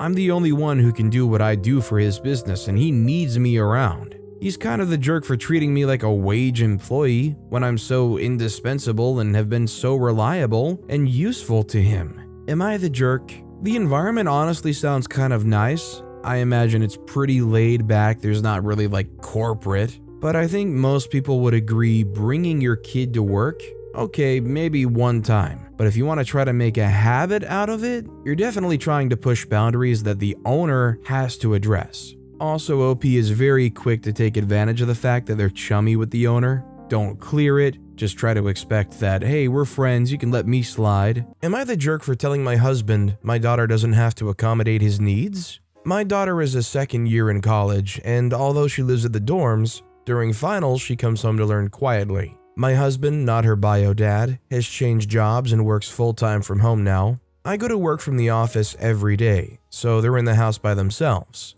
They've always gotten along fairly good. There's respect, understanding, and trust from each other's part. I don't know if there's love, but I can't push it. Husband met daughter too late to represent a father figure for her, and she never seeked him like that, so he didn't push it. Lately, my daughter complained that my husband would put her to work in disregard of the fact that she's learning. She would stay in her room to study, and at some point husband would knock saying, "Hey, I just had lunch. Could you please clean up the table? I'm starting a meeting." Or, "I spilled some water. Mind wiping it? I gotta focus on work." She told me she feels like he doesn't care about her learning time, and he doesn't acknowledge that she's also working. She told me that she wouldn't have minded if it was a one-time occurrence, but it's become a habit of his. To make sure of it, I asked daughter not to clean up the next time he asks. I caught him red-handed this time. When I came home to the dirty table, I asked husband about it and he said, "Well, daughter should have cleaned it up." Daughter said she didn't even have lunch today. They don't always eat together. Sometimes one's hungry and one's not, and she didn't have time to clean up the table. I jumped at my husband, telling him daughter has exams and came here to learn, not to clean up after him. He tried to defend himself, saying he had an urgent meeting. I told him he could have come to clean up afterwards and mentioned I know it's not the first time it's happening. My husband sighed and said he thought it's not a big deal for my daughter to spare a couple of minutes to quickly put the dishes in the dishwasher or something like that. Daughter said if he thinks it could be done so quickly, why didn't he do it? I had to break the argument and determine that everyone cleans up after themselves. Later, my husband told me in private that he felt like I humiliated him in front of my daughter. I told him to grow up and stop acting like daughter will pick up after his mess. He got upset. Am I the jerk? Does anybody else agree with me when I say it honestly feels weird for this husband who has no relation to OP's daughter to pop in and say, "Hey, I made a mess, could you clean it up for me?" Like it just seems so blatantly wrong. Why in any way would you go to somebody else and say, "Hey, could you clean up my mess for me? Gotta work, see ya." Also, hi, I'm Steven, and if you enjoy getting to decide whether or not all of these people are jerks, why not hit that subscribe button down below? That said, our next story is, am I the jerk for sending my niece to go live with her other uncle? My sister-in-law passed away 12 years, and my brother passed away 4 years ago. They had a daughter who's 13 years old now. After my brother passed away, both me and my sister-in-law's brother tried to adopt my niece, but as my niece didn't have much of a relationship with her mom's family, I was obviously the better option, so I ended up adopting her. Recently, my niece has gotten this very annoying habit that whenever we have a disagreement, she says she would rather go live with her other uncle. I know she doesn't mean it because 1, she barely knows her other uncle, 2, I have a high-paying job, and I'm able to provide things that most people aren't able to provide, so she's too spoiled to be able to live with anyone else. About a week ago, it happened again. She told me she wants to live with her other uncle. This time, I told her to go pack a bag. She went to her room. An hour later, I went to her room and asked her if she was ready. She said she didn't mean what she said and doesn't really want to go. I told her that she should go anyway. She'll stay for a week, and then she can tell me if she wants to stay there or come back home. She insisted that she already knows where she wants to stay, but I told her to get in the car and drove her there. After a week, I called and asked if she wants to come home, and she said yes. However, she hasn't been talking to me. My family heard what happened, and now everyone is mad at me and thinks I'm the jerk. So, I don't think OP outright is the jerk for what they did here, but where I do think it crosses the line is the lack of other communication. There's no honest heart-to-heart here. There's no talking to each other to try to break down why they feel this way or how both sides feel when these things happen. I think that would go a long way. This next story is, am I the jerk for calling out my wife's adult son to stop wearing crazy, revealing clothes in front of my family? I'm writing this for me and my family. Me, 38 male, and my wife Alice, 37-year-old female, have been together for 7 years. We have a couple of twins, both 6-year-old male, and we're a very happy family. My wife also has a son, Luke, 19-year-old male. He got an athletic college scholarship, but he dropped out and he's currently pursuing a career as a musician in another city. He stays in our home whenever he visits for holidays or vacations. Luke's very tall, so it's difficult for him to go unnoticed. When I say revealing clothes, I mean he wears thigh shorts, so you can see his boxers, crop tops, women blouses. I mean, it's very distracting as his pubes and trail are very visible. One time I caught him wearing a skirt while watching TV in our living room. I gave him a disapproving look and all he said to me was, "Man, you know we're Irish, don't you?" Which is a crazy thing to say, and I think kilts are from Scotland anyway, but that's not the point. In another instance, he would sit for dinner with a pearl necklace, eyeshadow, and a fur coat. For example, my mother and sisters and their kids visited us for Christmas, and they agreed that it was odd to have a guy dressing like that around the house, especially in front of so many women. A few weeks ago after Christmas dinner, I talked to Luke and voiced my concerns, and he was like, "Okay, Cap, no problem," and "Okay, sir, yes, sir, copy that, sir," clearly mocking me. I must admit, I got angry and I yelled at him.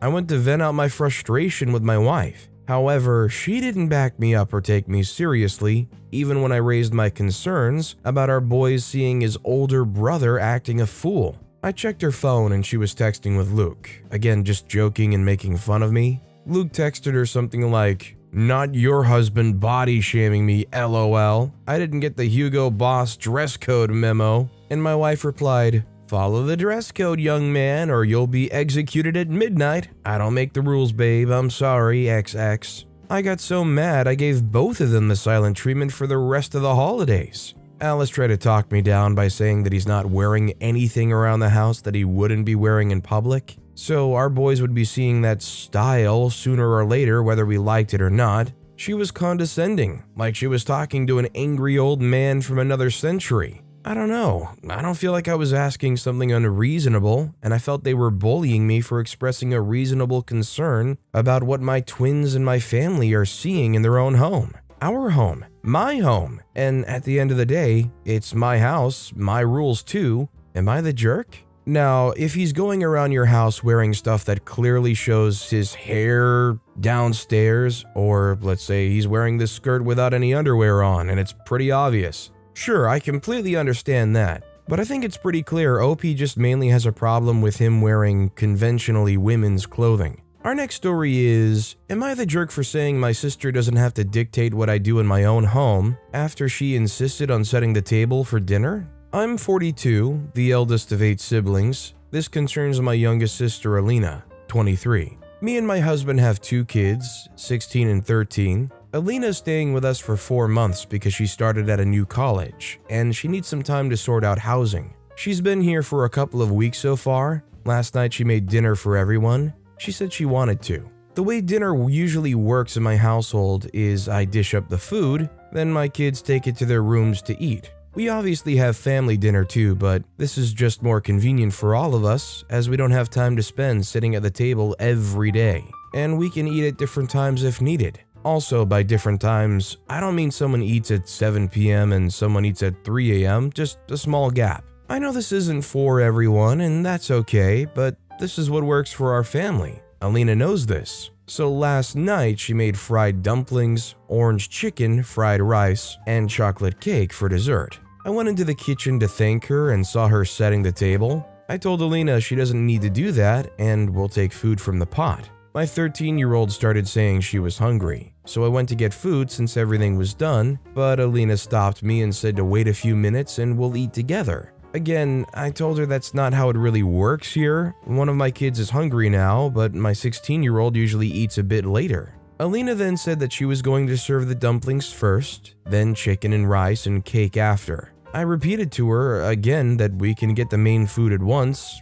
cake later, and if anyone wants seconds, we'll come and get it. It's fine, no need to set up the table. She looked upset and said she wants to have a nice dinner together and involve the kids. I had enough at this point, so I told her I know my kids and family. She doesn't have to dictate what we do in my home. My husband saw what was going on and told Alina thanks, but we know how to serve ourselves. Alina eventually understood, but she was acting sulky and giving me the cold shoulder this morning. Am I the jerk? So while I understand the flow OP's family has, my family kind of had the same process growing up. You just get your plate and go on your own way. I can totally sympathize with the sister and know that once in a while you need to have a sit-down family dinner. I mean, you can't be totally antisocial while eating dinner. She went to the trouble of making a 3-course meal at least placate her. Our next story is, am I the jerk for telling my brother-in-law to get over himself and to quit holding a 10-year-old grudge?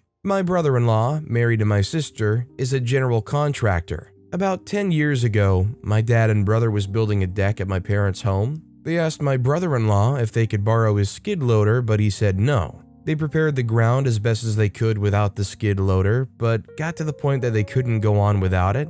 They went to my sister's house to ask again, but found out brother-in-law went out of town. They talked my sis into letting them borrow it, so she took them down to his construction lot and they hooked it up to Dad's truck. The next part I'm not sure of, since I don't know much about towing, but from what I was told, Dad's truck wasn't big enough or powerful enough to tow the skid loader on the dump trailer, so he lost control and wrecked. The truck, trailer, and skid loader were totaled. The insurance was barely enough to cover the medical costs in the truck. There was none left over to cover brother-in-law's stuff. When he got back to town, he exploded. He threatened to sue, and things just went downhill from there. My parents are not rich, and he wouldn't have gotten anything, so in the end, sis talked him into letting it go. However, from that day on, he wouldn't have anything to do with our family. He doesn't come for birthdays, holidays, nothing at all. Next month is our parents' 50th anniversary, and we're planning a big family gathering to celebrate.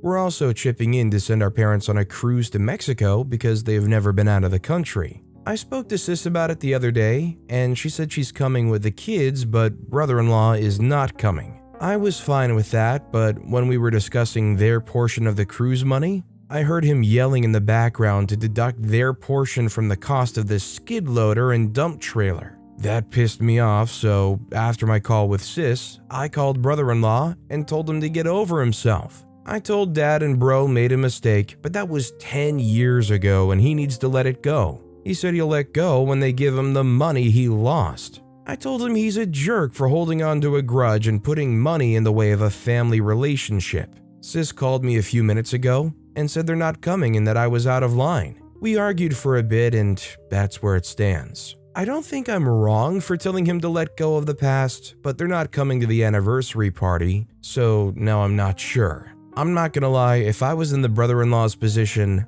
I probably would still be petty too. I mean, it doesn't sound like they did anything to make it right. Our next story is, am I the jerk for expecting my husband to stay home after I was excluded from his friend's funeral? My husband's friend Joe passed away after a long struggle with cancer. I was obviously devastated by this loss. We were good friends, but I'm admittedly not on good terms with his widow. I can't pinpoint what the exact issue is between us. All I can say is that we don't get along. The biggest blow-up I had with her was after I posted health updates about Joe on my personal social media account. I thought this was normal since we have lots of mutual friends, but she clearly had an issue with it. She called me names and then blocked me. Now the funeral is going to be in 2 days. I just found out I got excluded by her. My husband's still going, which I found unfair and quite devastating. I didn't want to miss Joe's funeral, but I can't do anything about it now. I did tell my husband that I expect him to stay home and not go after I got excluded.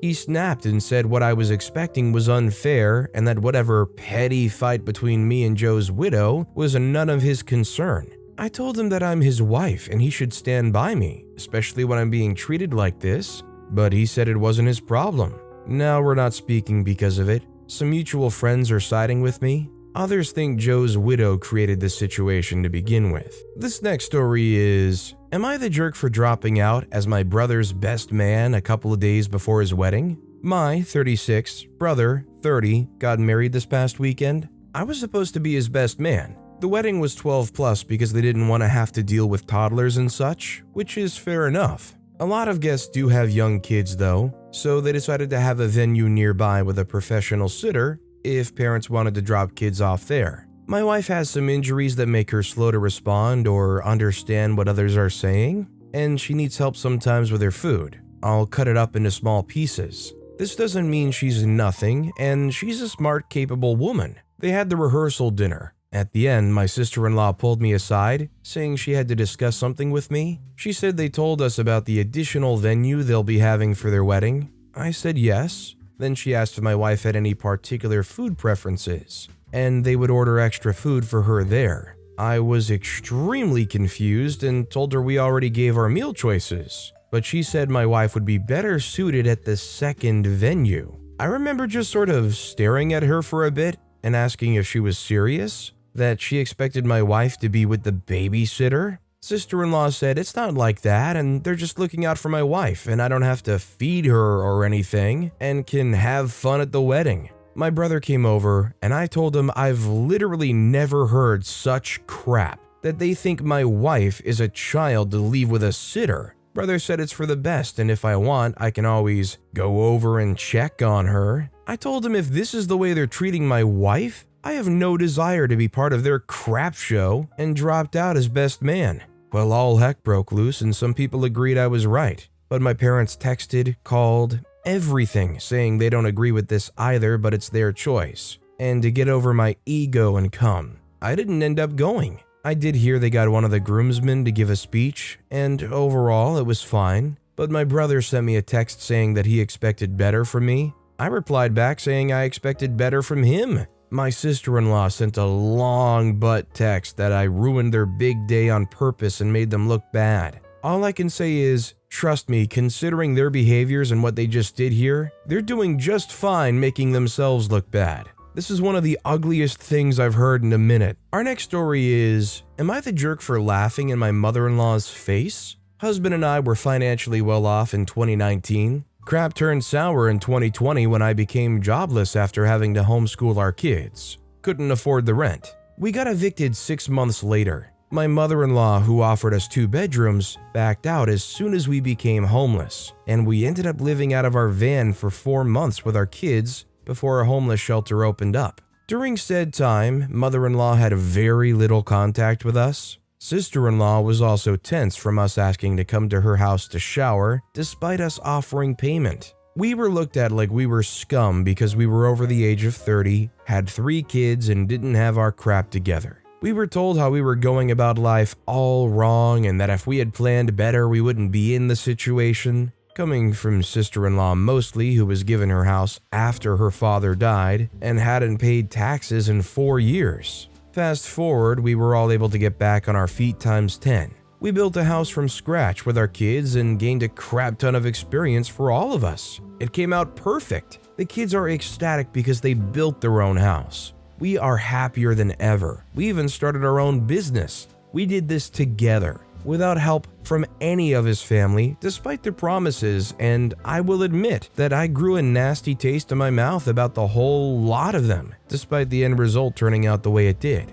Well, mother-in-law is down and out currently. She was moved to PT employment due to her slow-paced work style. Her retirement was taken away, apparently, after the government stripped it from them and will likely be evicted soon, as she's already received 2 notices and a lease termination letter. She came here yesterday afternoon and asked us if she could stay here if she became evicted. I will admit that my first reaction was to outright laugh at her and her audacity. She looked immediately offended and uncomfortable, especially after I stated there wasn't a chance of that happening. My husband just stood beside me with his arms crossed, glaring at his mother, as he's very resentful of her allowing her grandchildren to live out of a van and homeless shelter after promises had already been made. Anyways, she left crying after saying the situation was entirely different. Sister-in-law, however, called us later and said that we were freaking trash for not allowing her soon-to-be evicted elderly mother to move in. My only response was that a nursing home just opened up down the street and she can go there. However, a few friends say it was kind of mean. Am I the jerk? This next story is, am I the jerk for being disrespectful to my boyfriend's sister? My 24-year-old female, boyfriend Zach's 24-year-old male, mother passed away when he was 11 years old. His father worked a lot, so Zach's older sister Elise, now 30-year-old female, basically became the woman of the house for lack of a better term. She cooked all the meals, cleaned the house, drove Zach to school and other activities, etc. She was extremely parentified, and I do feel for her on that front. She went to a local college. Because of all of this, Zach and Elise are very close. He has a lot of respect for her. Zach and I have dated for nearly a year. We are very different in terms of backgrounds. He's much more reserved than I am. Before me, he spent a lot of his weekends gaming or just hanging out with a small group of friends. I tend to go out. I work hard all week and want to enjoy the time I have off. Zach is a shy, somewhat nerdy guy, and I do think I've broken him out of his shell a little. pushing him to do things out of his comfort zone. Elise and their father have made several comments about him changing. She's very nice and cordial when we see each other, but she's made several comments about Zach not needing to change who he is. Sunday, Zach invited myself, some of his friends, his dad, sister, brother-in-law, and niece over to watch the game. At one point, vacations got brought up. I mentioned I was trying to convince him to go on a 2-day local cruise with me as he's never been on one. Zach reminded me he's not the biggest fan of boats. I pointed out that he's never been on one and we could rent one to take out so he could get used to it. He was somewhat on the fence. Myself and one of his buddies were trying to help him see it's not so bad. Elise butted in and said, "If he doesn't want to go, then I'm sure you can find something else to do." I said I was pretty sure I could talk him into it. She asked why I would want to go if he really didn't want to. I said of course I would never try to force him to go, but it's just something to think about. She repeated that he doesn't like boats and that I should respect that. I rolled my eyes, not really understanding why she was so adamant on this, and said she needed to relax. She's not his mother. She shouldn't care this much about the situation. Elise was clearly upset by the comment but didn't say anything else. The subject got changed, and I thought all was well. A little later, Zach asked for my help getting something out of his room. Once in there, he told me I was out of line for how I spoke to his sister. I said she was the one that was getting up in our business. Zach said that I kept pushing it and got upset when I said, "Well, clearly she and your dad didn't push you enough to try new things." He said I was being disrespectful and needed to apologize to Elise. I laughed and said no, she needs to butt out.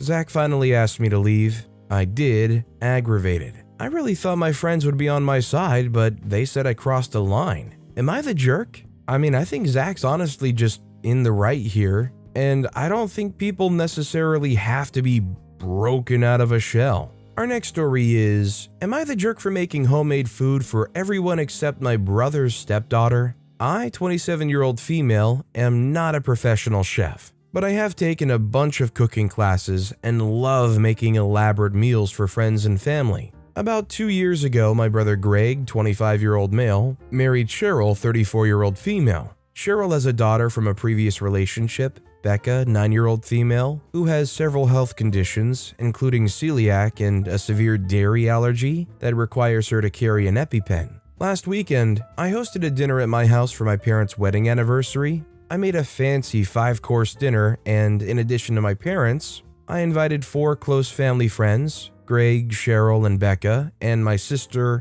her boyfriend, and their twins, both 8-year-old male. Because of Becca's food restrictions, I found a restaurant in town that specializes in gluten-free, dairy-free, as well as other allergen-free food, and arranged for them to make a full meal for Becca that I could pick up in advance of the party. I've made a variety of specialty meals in the past, for example, keto meals when my friend was following that diet, and I liked the challenge. But knowing how serious Becca's restrictions were, I didn't trust myself to make her meal. I have ADHD and get easily distracted, and if I used even the wrong spoon or didn't completely wash some flour off in a bowl, it could make her incredibly sick. I thought the takeout solution was fine, but when I served the food, I saw Cheryl looking at Becca's plate with a stony face. For her part, Becca started eating and seemed fine. Cheryl whispered to Greg, and Greg asked if he could talk to me in the kitchen. When we got there, he said it was unbelievable that I couldn't be bothered to make something for Becca, that they'd been bragging about what a great cook I am to her, and that he knew I'd make keto, vegan, and other complicated kinds of foods in the past. Now she would feel left out because she didn't get to eat what the rest of the family was eating. He said that it was obvious that I didn't care about making his stepdaughter feel like a part of the family and that they were leaving. Greg, Cheryl, and Becca then left, which put a damper on the rest of the party. I felt like I did my best at the time, but in hindsight, I wonder if I should have tried harder to make Becca feel included since she is a relatively new addition to our family. Am I the jerk? I think OP did everything they could.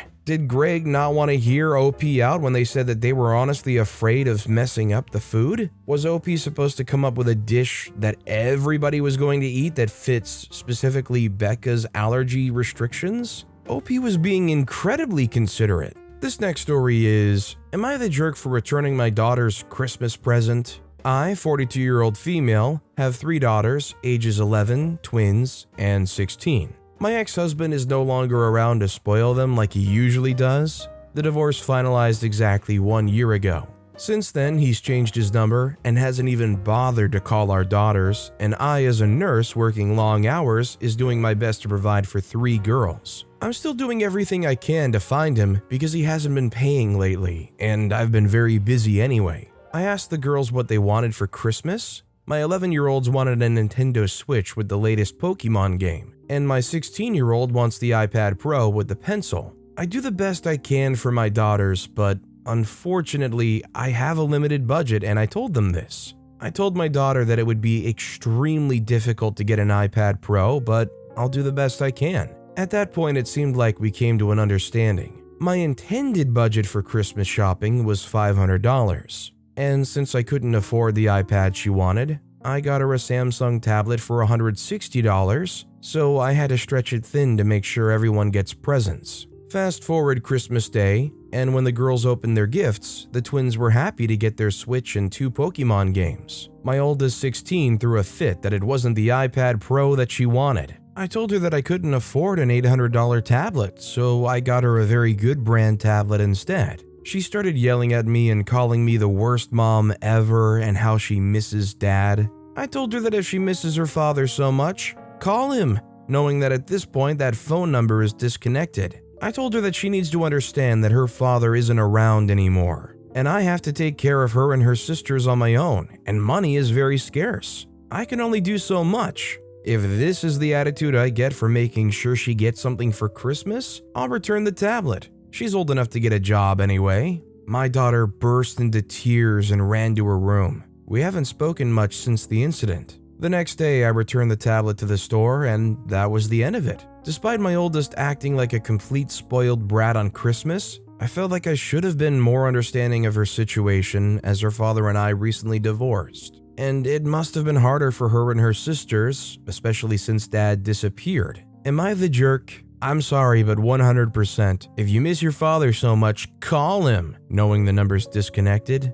Yikes. Our next story is, am I the jerk for telling my roommate that speaking a language is not a personality and she needs a new one? I, female 19, am in my first year of college, living with a roommate Katie, female 19. Katie speaks 3 languages, English, German, and Spanish, and she makes it her whole personality. Whenever I ask what she's watching something in another language, so obviously I can't watch it. She's always listening to music on her headphones, and when I tried to bond and listen to what she's listening, it's in another language again and I couldn't stand it. Her friends all speak one of the languages she does, and whenever I hear them, I can't join the conversation because they're mixing everything, so I'm left out of their convo. The other day, I saw she had a new book on her desk, Portuguese course book. I asked her about this, and she said she's taking private Portuguese classes starting February. I told her she has to let it go, that she needs to develop her personality, because speaking a language isn't a personality trait, and she's just boring. She got really annoyed with me and told me I'm a jerk and to stop eavesdropping on her convos. I told her she's boring and has to fake her personality. Now she's not speaking to me. My friends are split. Some agree with me and some agree with her. Who's the jerk here? Am I the jerk for telling the truth? I think OP already is just the jerk just from saying, am I the jerk for telling the truth? Giving us the old, I just tell it how it is. Maybe OP's incapable of understanding that Katie does have a personality. It's just they can't connect with Katie enough to see it, especially when a lot of it's probably exchanged in another language. God forbid somebody enjoys and loves learning other languages and enjoying those languages. Am I the jerk for including both of my daughters? My husband and I have 2 daughters, Jenny, 14, and Tara, 15. Tara was extremely sick. I won't get into details for privacy, but we went through heck. For 2 years, I had to be in the hospital all the time, and my husband had to work 2 jobs to be able to pay for the hospital. We decided that the best thing to do for Jenny would be to send her to live with my mother-in-law who lives in another city. She's the only close family we have. We were trying to give Jenny a normal life, otherwise she would spend all her time in a hospital like us. Now that Tara's better, things are a lot better and we asked Jenny to come back home, and she was glad to do so. However, she only ever spends time with her dad. never with me or Tara, and she never says why she doesn't want to spend time with us. Not just that, but she also actively bullies Tara any chance she gets. Last night, her dad managed to convince her to go out to dinner with me. Tara and I got ready and we were waiting for Jenny. She came out of her room and saw us there, turned to my husband, and said she changed her mind and went back to her room. I followed her and asked her what's wrong. She started screaming at me, asking me if I have to include Tara in everything. She accused me of not enjoying spending my time with her and bringing Tara so that I could spend time with Tara and pretend to like Jenny. I told her this isn't true and I was just trying to have a girls' night with both of my daughters, but she screamed at me to get out and called me a jerk and other names. I don't think OP is the jerk necessarily. I don't think they ever intended to try to play favorites or anything, but I think it's very important for OP to realize how much Jenny missed out on and how important it is to give them one-on-one attention and time. Also, hi, I'm Steven, and if you enjoy getting to decide whether or not all of these people are jerks, why not hit that subscribe button down below? That said, our next story is, am I the jerk for making a harmless joke about my formerly overweight friend? I've, 22-year-old female, been friends with James, 22-year-old male, since we started college. Around 7 to 8 months ago, he decided to change his lifestyle and be healthier. He was overweight but already lost a lot of weight and fitter. I was his workout/motivation buddy throughout these months, but lately he's been confident enough to do his own thing. A couple of weeks ago, we went to a friend's party. It wasn't really a party, more of a low-key get-together. James is shy and awkward and tends to stick to me whenever we go to social environments with lots of people. But at some point, this tipsy girl came up to him and seemed clearly interested. She was ignoring me entirely. I was about to walk off when she asked me in front of several others if James and I are together. I laughed and joked that she wouldn't have asked me this if she had seen him last year. I was immediately told by some friends that it was a mean thing to say. And in hindsight, James seemed a little speechless. The girl asked me what I meant, and I explained that he used to be way chubbier. Then she shrugged and said he's hot and would take him off me if I didn't mind. I thought this was trashy and just left. Afterwards, I spoke to James in private, and he seemed to have gotten his feelings hurt. I explained it was just a joke because last year nobody would have assumed we're together. I mean, the whole point of the joke was that he's considered more attractive now, but I know his true awkward self in past. Am I the jerk in this situation? I'm going to say pretty clearly OP is the jerk. I mean, what is OP actually insinuating when they say, "You wouldn't have asked me a year ago"? Is that a joke, or is OP just very openly saying, well, he was too ugly and or overweight a year ago? How else are you supposed to interpret that? I'm surprised the person who's going and says that is somebody that's also a motivation buddy.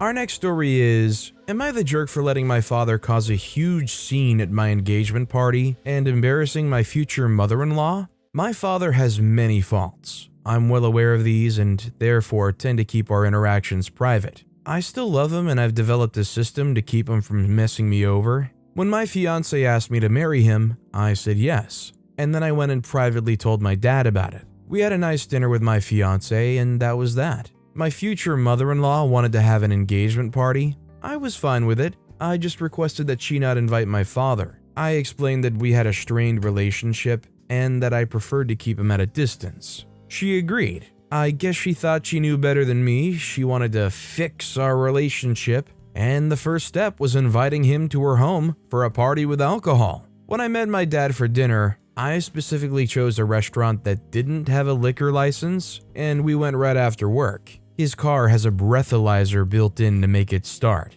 I know what would happen otherwise. When I saw my dad there, my stomach flipped. I asked her what was going on, and she said that a good daughter would want her dad there on this important day. I asked her to please make him leave. She said I was being rude. I went over to my dad and asked him to leave. He promised to behave. He was so happy to be invited. I told my fiance that I might need to leave in a hurry, and he had to come with me when I left. He knows the whole story. He agreed. My father was fine at the beginning. Then wine came around. I glared at him and shook my head no. He took some, then more, then more. He started getting happy. That doesn't last. After dinner there were drinks. As soon as I heard him raise his voice, I asked my fiancée to leave. I faked a stomach problem and we left. The least embarrassing thing he did was piss himself and puke on the lawn. My future mother-in-law is furious. She said that we should have told her that my father has a drinking problem. I said that it wouldn't have been a problem if she hadn't lied to my face about not inviting him. My father is humiliated that he did this. I'm just numb. My uncle has no problem controlling my dad. He's a cop and he's come to several events with my dad where he kept him from drinking. My older brother's wedding, for example. But he lives in another city. He would have been at the wedding. I'm just angry that she lied and I'm embarrassed and I'm venting here because I need someone to tell me that I'm not the jerk for not wanting to tell people my father is like this. I think this one just simply starts and ends with the fact that OP said, "Don't invite this person." They said, "Okay," and then turn around and invite that person. Our next story is, am I the jerk for choosing to go on a trip with my girlfriend instead of taking care of my struggling brother's son? For context, my 24-year-old male, brother Luke, 31-year-old male, and his wife Emma, 28-year-old female, and their son Kyle, a 4-year-old male, moved to my city last year because Emma got a new job. They would occasionally ask me to watch Kyle because I work from home with very flexible hours. I personally did not like kids at all, but I was happy to do it at the time because I wanted to help them. It wasn't that often, maybe once or twice every 2 weeks, and Kyle was very well behaved. Now, the issue started near the end of last year when Luke decided to change careers. He was previously working remotely as well. His new job required him to go to work a lot more often and make substantially less money. This left them depending on me more and more to take care of Kyle. It went from once or twice every 2 weeks to around 3 days out of the week. To make matters worse, Kyle's behavior changed drastically. To be completely honest, I can barely stand the kid anymore, constantly running around and screaming while I'm trying to work, and just overall being a little crap. My sister-in-law Emma was over the other day picking up Kyle and made some comments about getting rid of some of the dangerous furniture in my house, like tables with glass edges and stuff, so that my home is safer for their son, and made a joke about baby-proofing my house because they're planning to have a daughter. This pissed me off, but I didn't say anything. The situation hit a breaking point last Friday when I was talking about the 1.5 week long trip I was going on with my girlfriend on the 15th. Me and my girlfriend like to travel somewhere nice at least once a month. We couldn't the past couple months because of Kyle, but I promised my girlfriend we would go somewhere exotic for Valentine's. Upon hearing this, they got pretty mad saying who's gonna take care of Kyle, that I need to stop these childish trips, and that I need to take more responsibility because I'm an uncle now. I'm not gonna lie, after hearing this, I freaking snapped. I said that their demon child isn't my responsibility, and I'm not just gonna give up my life because they screwed without a condom. It got pretty obscene from there, and some horrible things were said. My parents and Emma's parents are on their side and extremely angry at me for refusing to pull my weight. My parents said that this is my duty and I should be sacrificing everything to help them. It's honestly got me really down, and I've cried my eyes pretty much every day since seeing those messages from my family. I'm starting to wonder if I really should be taking more responsibility. Am I the jerk for choosing my trips over my brother and nephew? I say you're an uncle, not a parent. Live your life. You have no responsibility over this kid, no matter how much pressure or shame they try to bestow upon you. If you're 24 years old and you've got a situation where you can go on monthly trips and afford that, don't throw those experiences away because somebody else wants you to watch their kid, family or not.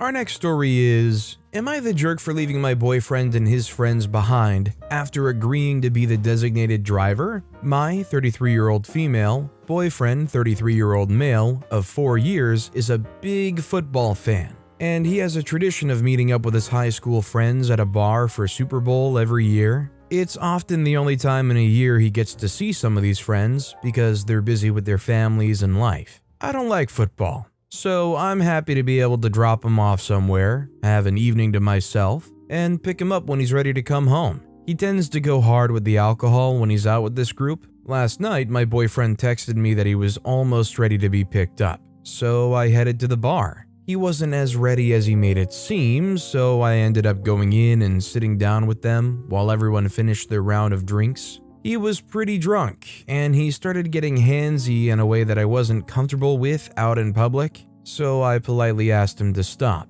I didn't want to make a scene, so I leaned in to whisper in his ear, asking to stop. He got angry and whispered back, "You should consider yourself lucky that I'm going home with you. I could go home with any woman here if I wanted to." He couldn't, but he's always been a dreamer. I was taken aback as he's never said anything like that to me before. I get he was drunk, but still. Anger set in and I excused myself as if I was going to the bathroom. I ended up leaving and texted him to let him know I left. Unfortunately, he had arranged for me to drive 2 of his friends home too. Wouldn't have been an issue, but he also hadn't communicated that with me. Instead of calling an Uber or taxi like I assumed he would, one of his friends called his wife. The wife had to wake their toddler up to go and pick them up. My boyfriend was furious when he came home and still is this morning. He slept on the couch and we had an argument before he left for work. He says I embarrassed him by just up and leaving. He vehemently denies saying what he did, doesn't recall getting handsy, and insists he wasn't that drunk last night. I also got an angry text from the wife saying that I was a jerk for leaving them drunk and stranded, forcing her to wake up her toddler to go and pick them up. She also had a vague, passive-aggressive Facebook post up calling me out. Now I'm questioning whether I overreacted. Maybe I should have just brushed off his comment because he was drunk and followed through on the commitment I made. I just felt so disrespected by what he said after I asked him to stop doing something that was making me uncomfortable. So, am I the jerk for leaving my drunk boyfriend and his friends stranded after the Super Bowl? I just can't blame OP at all because if I was in OP's shoes and my partner just said that to me while they were drunk, I mean, that would just make me heavily concerned what they are doing when I'm not around. And it's so rude and over the top, and I'd want to walk right out of there too. I mean, let's be real, them getting drunk and ended up saying that is the kind of thing that can end a relationship.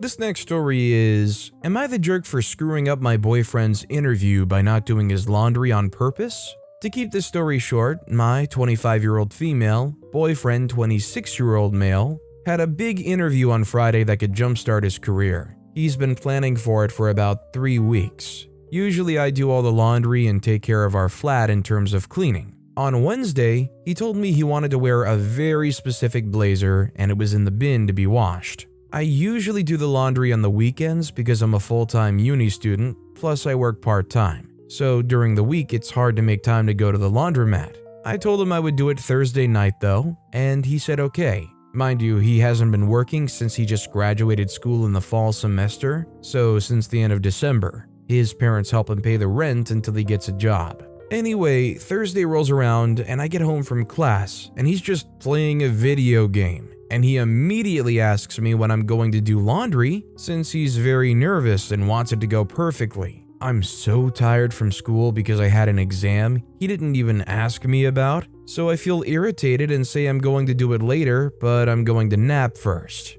He again says okay, and he's going to meet up with a friend for a drink to help calm his nerves. Anyways, as the title says, I ended up not doing the laundry because I was tired and also partially pissed off. He was super pissed, ended up wearing something else and saying that I screwed him up by not fulfilling what I agreed to. I thought this might blow over since he said it still went well despite me attempting to sabotage him, but he's not speaking to me still and has even said he may go stay with his parents over this. Was I really that much of a jerk?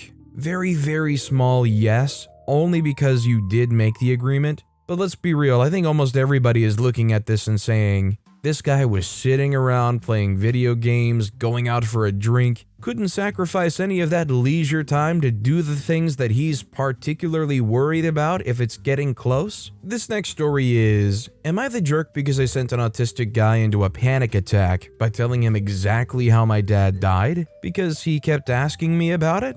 I, 28-year-old female, was at work last week, and I have a coworker, mid-20s male, who's autistic. My dad died in a terrible accident when I was younger. As far as most people know, they're aware that he's passed but don't know the details. My autistic coworker came up to me the other day and started asking me personal questions. I didn't mind answering most of them, but when he asked me about my dad, I clearly told him I don't want to talk about it. He kept asking why and pried even after I repeatedly told him that it's sensitive. It got to the point I was pissed off. I told him that my dad is dead and detailed everything from how he died, all the injuries, the funeral, everything. It sent my coworker into a panic attack from the details. He had to leave work early. My boss pulled me aside to ask what's going on, and I told him what happened and he told me he'll take care of it. When my coworker came back the next day, my boss pulled him aside and proceeded to fire him because there have been 1 or 2 similar incidences.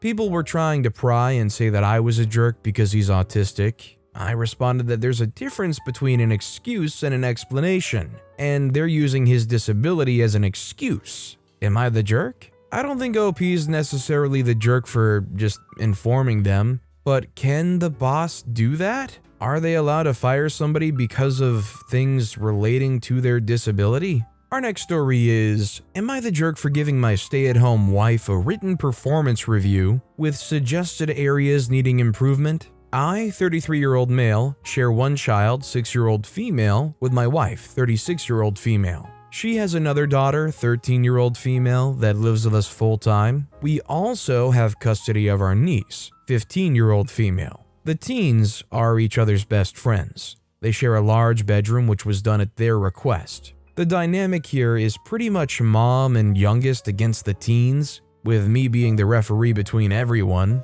My wife has taught the youngest she can blame others for her actions to avoid consequences. She just says the word, one of the teens will get punished without question. There's no doubt she's my wife's favorite. I love her, but she's become nothing more than an entitled brat. As just a mere example, my wife and I had an appointment we both needed to attend. When we came back, it was apparent the pool had been used. They're not allowed to swim while we aren't home. As the youngest divulged, "Mommy, I was in my coloring room, I never went swimming." The teen said that was not true, she had gone swimming as well. Only the teens were punished. My wife refused to give the youngest any type of consequence. I later found her wet swimming suit hidden in the garage. My wife and I argued. I felt strongly she needed to not only be punished for swimming, but also for lying. After a relentless disagreement, I was silenced as she gave the youngest a very minimal consequence.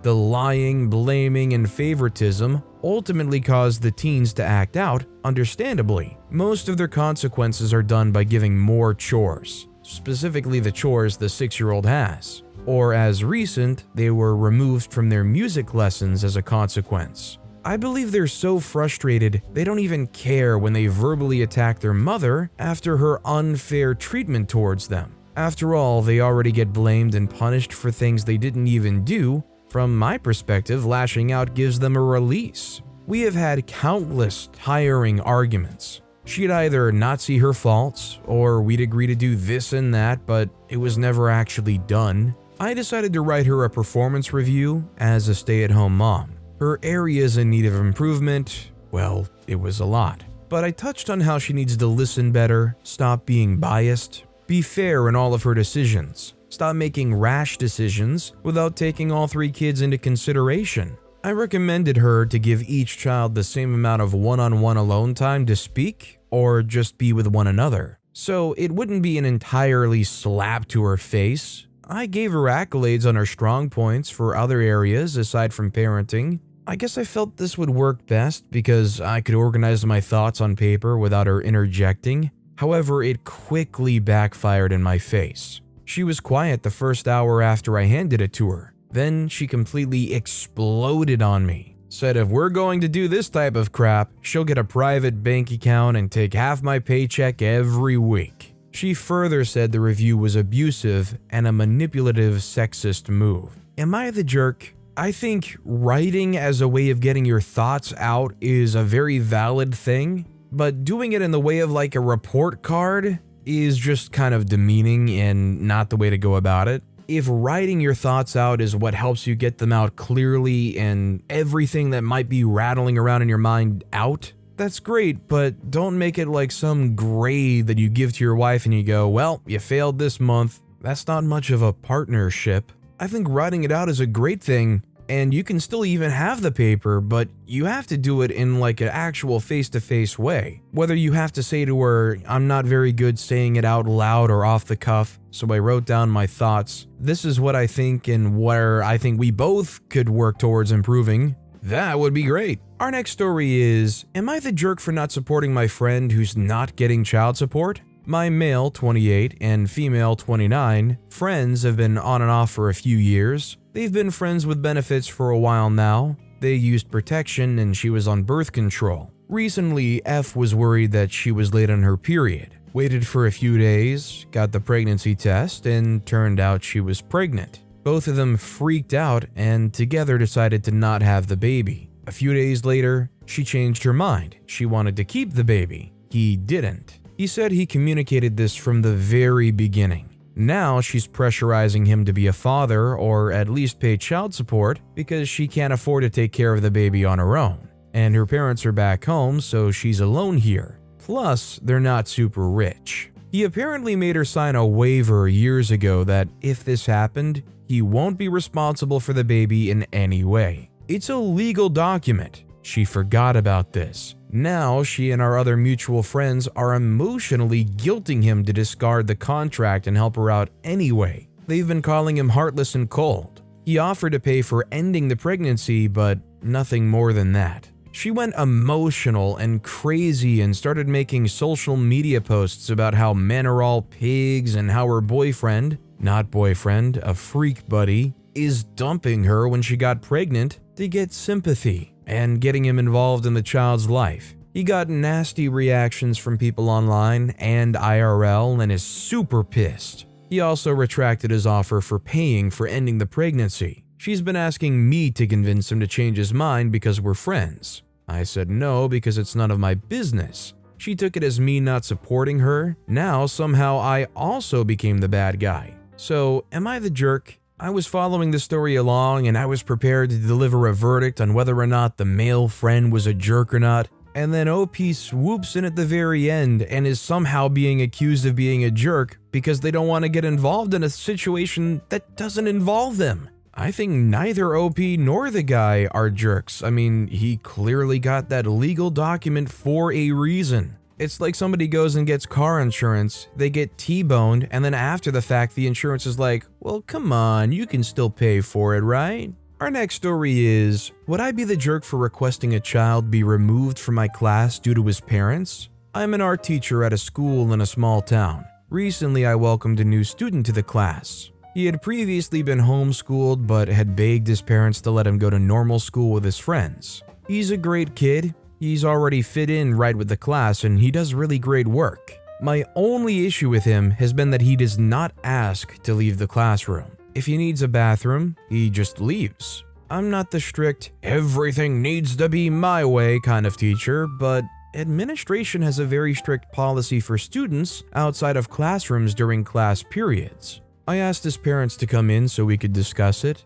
to try and get them to help me figure out a way to get him to follow this rule. They arrived and seemed like fine enough people, but then saw my photo on my desk of myself, 28-year-old male, and my husband, 31-year-old male, and they asked who it was, and I was honest. It's never been an issue before. They later called the school to report me for inappropriate behavior in the classroom. Mind you, I do not talk about my husband in class. I'm there to teach, not preach. Administration is definitely with me on this, but honestly, they've started sending me some really rude emails to my school-provided account. And I would like to honor their wishes that their child not be exposed to my disgusting lifestyle. I may be the jerk here because as good of a student as he is, I just no longer feel comfortable with him in my class. He loves art class, and there are no other art teachers at the school. So he would be removed from the course entirely, which I know isn't fair to him, but it's also not fair to me to be called things like groomer and accused of working in a school to corrupt innocent minds with my filth. So are these parents and the administration going to go around to every other classroom and make sure that every other teacher that has a picture of them and their partner gets taken down? I mean, we gotta save these kids from becoming aware that you might be able to fall in love with some other human and who knows, partner up with them. I mean, God forbid little Billy grows up to find out it's okay to fall in love with Susan or Joe. OP is clearly not the jerk, and this whole thing is so ridiculous, homophobic, disgusting. I mean, the list of adjectives that you could use here are endless. Our next story is, am I the jerk for making a teenage girl weigh herself at the top of a water slide? I work as a lifeguard at a water park, and part of my job includes managing the top of the water slides. I'm to make sure that no one does anything dangerous like going face first, cramming too many people on one inner tube, etc. I'm also instructed to ask anyone who looks like they could be over the weight limit, 250 pounds, to weigh themselves on our scale and deny them entry if they refuse. I'm not super comfortable with this, but it's much better than risking people's safety. Here lies the problem. I lift weights, and for this reason I'm very dense. I weigh 185 pounds, but somehow wear a size 6. Most of my friends also lift and have similar body compositions to me. For this reason, I have trouble estimating how much someone actually weighs. This problem presented itself last weekend when an overweight teenage girl wanted to ride the slide. She most likely wasn't over 250 pounds, but I couldn't be certain. I've gotten better at estimating weights, but my supervisor says if there's any chance they're over 250 to weigh them. So I approached her gently and asked her to please get on the scale. She met me with a snarky teenager attitude and said, "What if I refuse?" She was with a group of teenagers, some of whom were giggling. "Then you won't be allowed on the slide," I said matter-of-factly. She rolled her eyes and got on the scale, and her weight wasn't even close to 250, so I felt kind of bad. She then said, "See," and went along with her friends. Although she gave me attitude, I could tell she was embarrassed. Her face was red as she went back to her friends, who were all thin. I asked my supervisor how he would have handled the situation, and he said I did the right thing, that it's better to hurt someone's feelings than break someone's bones. However, yesterday I was called into the office of the owner of the water park. She told me she received an angry email from a parent about how I embarrassed their child in front of her friends. I explained to her that I was just following protocol, and she asked me how much the girl actually weighed. I gave her the answer, and she laughed at me and told me I could never get a job as a weight guesser at a carnival, and that I needed to do my job better. My supervisor's backing me up and saying I was doing what he required me to do. I'm thankful for his support, but honestly, this whole situation is making me feel like a jerk.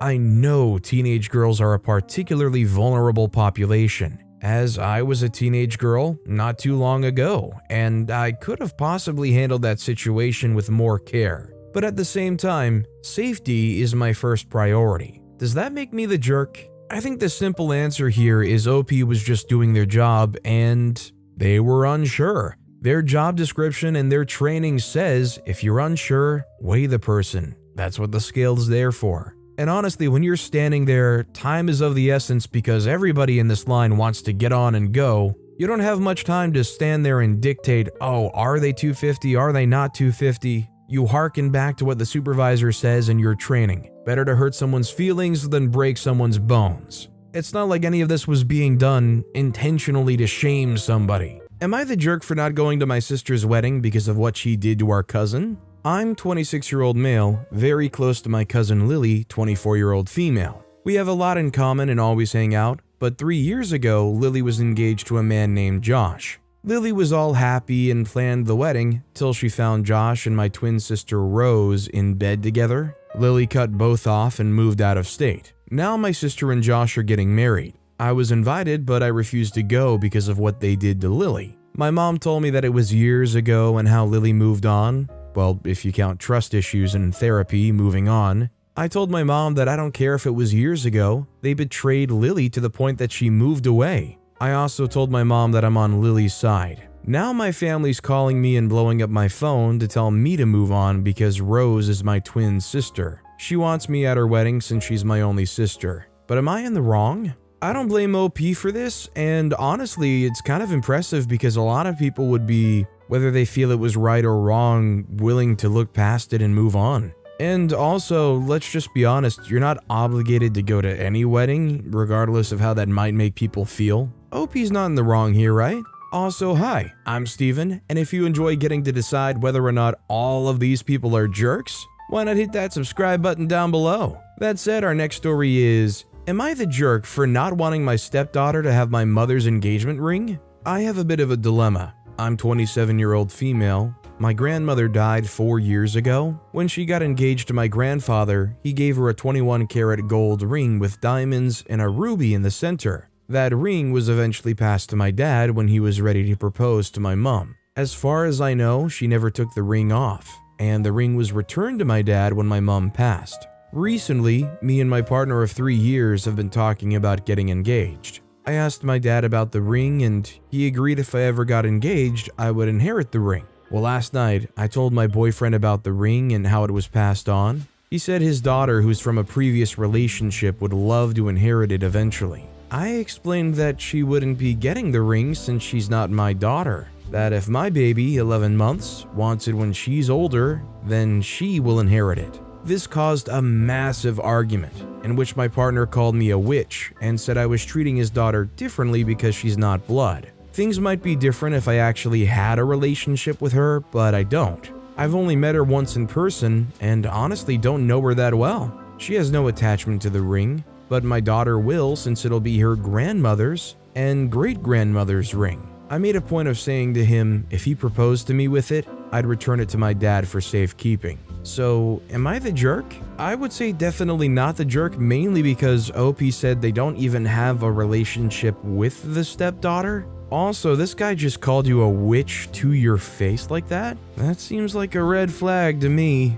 This next story is, am I the jerk for giving away my brother's parrot? My brother Don has an African gray parrot. He fell in love with our uncle's parrot when we were young. He always wanted one, and when he got a job where he could take care of one, he got it. Don was neurodivergent. He had trouble connecting with people, but he loved that bird, and it seemed to return the affection. Don didn't like to travel or leave his home, or do much besides work, play video games, collect Pokemon stuff, and interact with his parrot. I, on the other hand, try and get out of town whenever I can. I also use every second of my vacation time in PTO. Don passed away just after New Year's. He didn't have a girlfriend, much less a wife. He did have a will, and he left me everything, including Ash, his parrot. I don't want his parrot. Trust me, after listening to my brother talk about African gray parrots for the last 20 years, I know more about them than anyone normal should, including that they can live up to 60 years.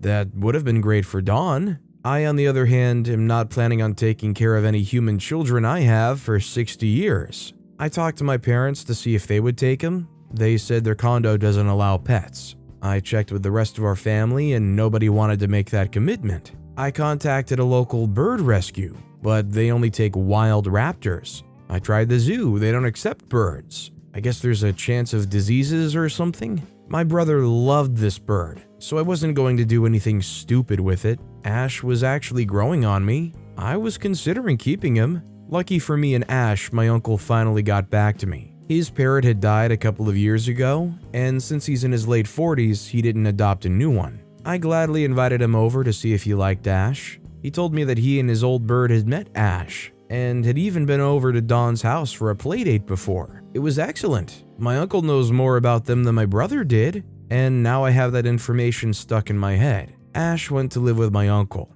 I thought it was the perfect solution, until my mom called to chew me out for imposing a bird on my uncle. He doesn't make that much money, and birds are expensive to take care of, I guess. Not that it was any of her business, but my brother left me a nice chunk of change, and an impressive collection of Pokemon stuff. I'd already told my uncle that I'd be paying for food and vet bills for Ash. I even volunteered to bird sit him if my uncle needed, and I'm in town. I know Dawn would want that. She still said that it was a bad decision to give her brother the bird. I probably didn't improve our conversation by giggling when she said that. I honestly think I did right by everyone involved, but my mom disagrees. I need someone with no skin in the game to tell me if I'm missing something. Don, a 40-year-old plus man, went and took the bird. Unless he gives you any kind of reasoning to believe otherwise, OP did everything absolutely picture perfectly. OP's going above and beyond. A lot of people wouldn't even offer to cover the food and vet costs. That's great.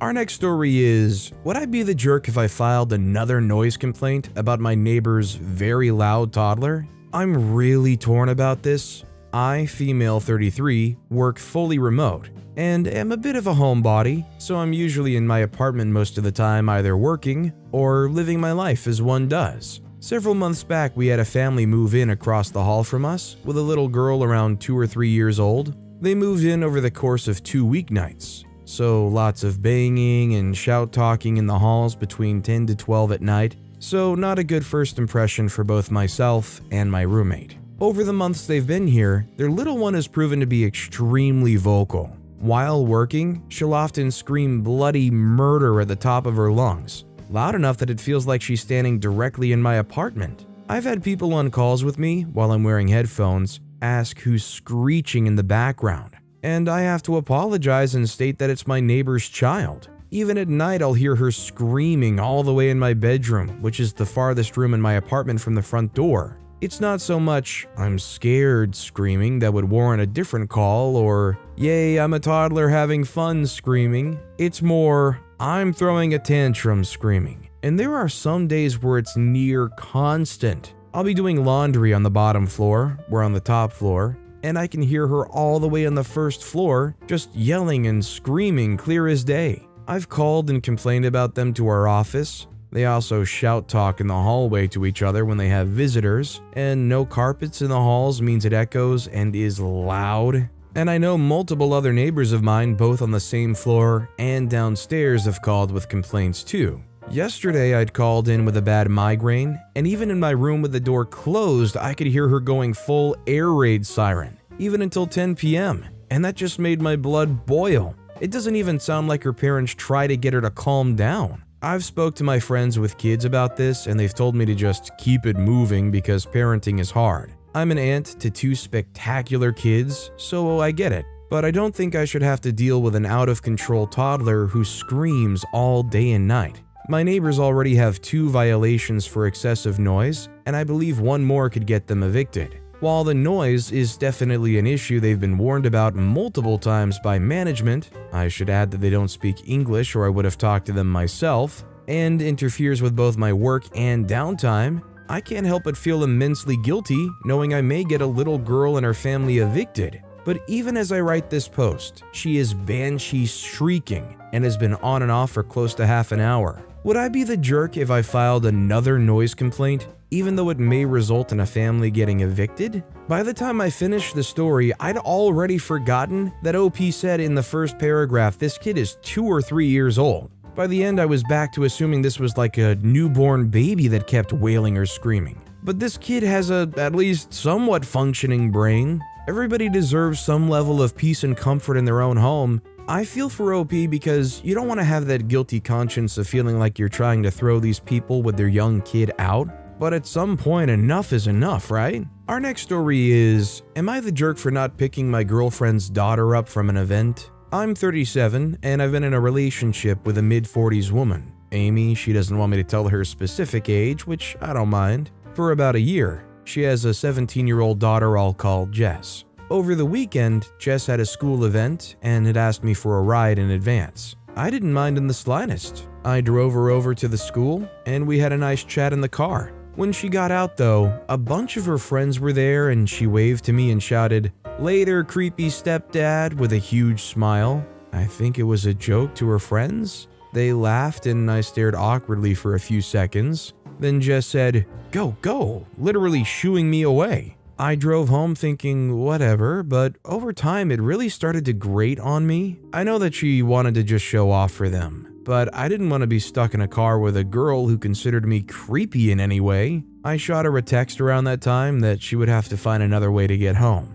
She didn't see my text for some time, but a few hours later she called me asking for a ride. I told her I couldn't do that as I'd had a couple of drinks, which was true. Then she half hung up on me and apparently called her mother. Amy was busy working on something at the time and told me that I needed to get over there and pick her up. I responded that she could walk, get a ride from her friends, or take public transportation. It was 8 p.m. in one of the safest cities in our country and that she was going to be fine. Amy then walked away, grabbed my keys, and drove off in my car, despite having a suspended license. About 15 minutes later, Amy came home and shrieked at me about my treatment of Jess, while Jess evacuated to her room. I told her that she really shouldn't be driving with a suspended license, and Amy said she wouldn't have to if I were more responsible. When I reminded her of why her license was suspended, she got furious. It's a pretty touchy subject, and told me she'd leave if she had anywhere else to go. I brushed her off with a lame, "That sounds like a you problem," and we haven't talked since. Was I being the jerk here? Honestly, I think OP's not the jerk. Some people are saying, oh well, everybody's the jerk because OP shouldn't have broke their promise. I don't see where OP said that they would promise they'd come pick them up. They definitely promised to drive them over though. She's 17 years old, taking the bus is a pretty darn normal thing for a 17-year-old. I think this is just a good life lesson. Our next story is, am I the jerk for giving my friends the wrong idea about being a mom? I, 28-year-old female, am a part of a group of 9 female friends. Except for me and another woman, let's call her D, they don't have kids. D and I had our kids 3 weeks apart. Currently her son is 4 months old and my daughter's 3 months old. My husband and I are very lucky that we're financially secure and that our combined income is in the mid-6 figures.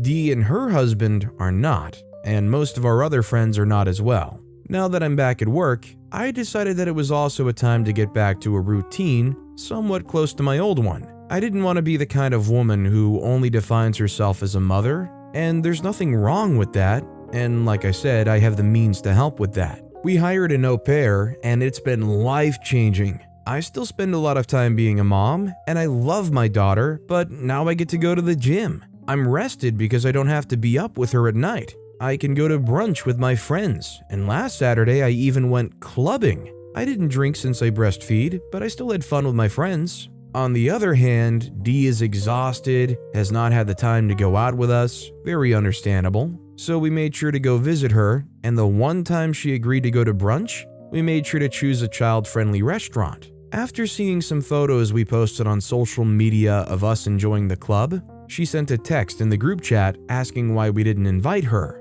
Another friend said she was invited, but she declined since she couldn't spend that much time away from her son.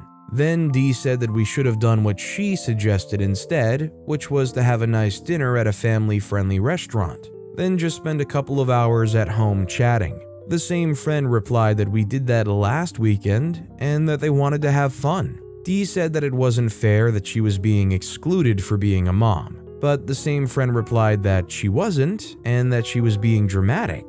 Then she said if we were excluding moms, my name would have been excluded too. Dee then calls me. As soon as I pick up, she started scolding me about giving our friends a false idea of what being a mom is, that most of them do not have the means to hire help the way I do, that normal people have to sacrifice a lot of things once they have kids, and that me not having to do that makes her seem like a bad friend, and stops our other friends from accommodating her. At the time, I didn't know what the whole deal was about, but I could kind of understand the situation. So I told her that normal moms leave their kids with their fathers to go out with their friends. It was entitled people who expected the whole world to change because they decided to have kids. After reading the whole argument on the group chat though, I think that I went overboard and that I might really be doing exactly what she accused me of. So am I the jerk? I think OP really hit the nail on the head. That you can't expect the whole world to change and accommodate around you because you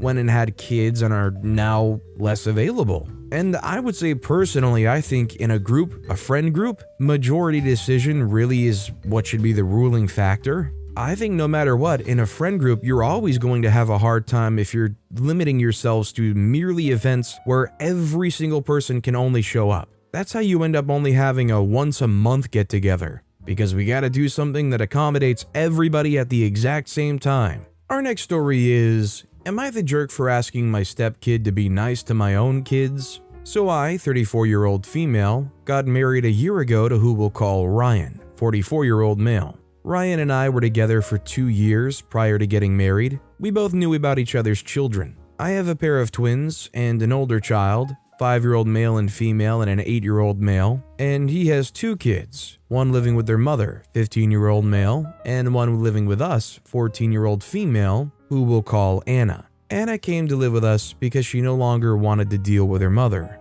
I'm not entirely sure what happened there. I don't expect her to tell me any more than that. Her father and I discussed the situation, and I don't tell her what to do or treat her as my own child. But ever since her moving in a year ago, things haven't been super fair to my children, nor has she been nice to them. If needed, I'll provide a few examples, but I'm trying to stay under the word count. Most recently, she absolutely refuses to let them play anything on the PlayStation, and has been doing so since last year. Ryan bought her a PS5 for Christmas, but when setting it up, they decided that her PS4 was better and sold the PS5, so she decided to put that money aside and save up. Now, my children can't use the PS5 because it's sold, but they can't use the PS4 because she refuses to let them after one incident. I did confront Ryan about this, but he argued that I said he shouldn't get them anything tech-wise, and that the PS5 wasn't a gift for them anyway. He didn't decide what to do with it.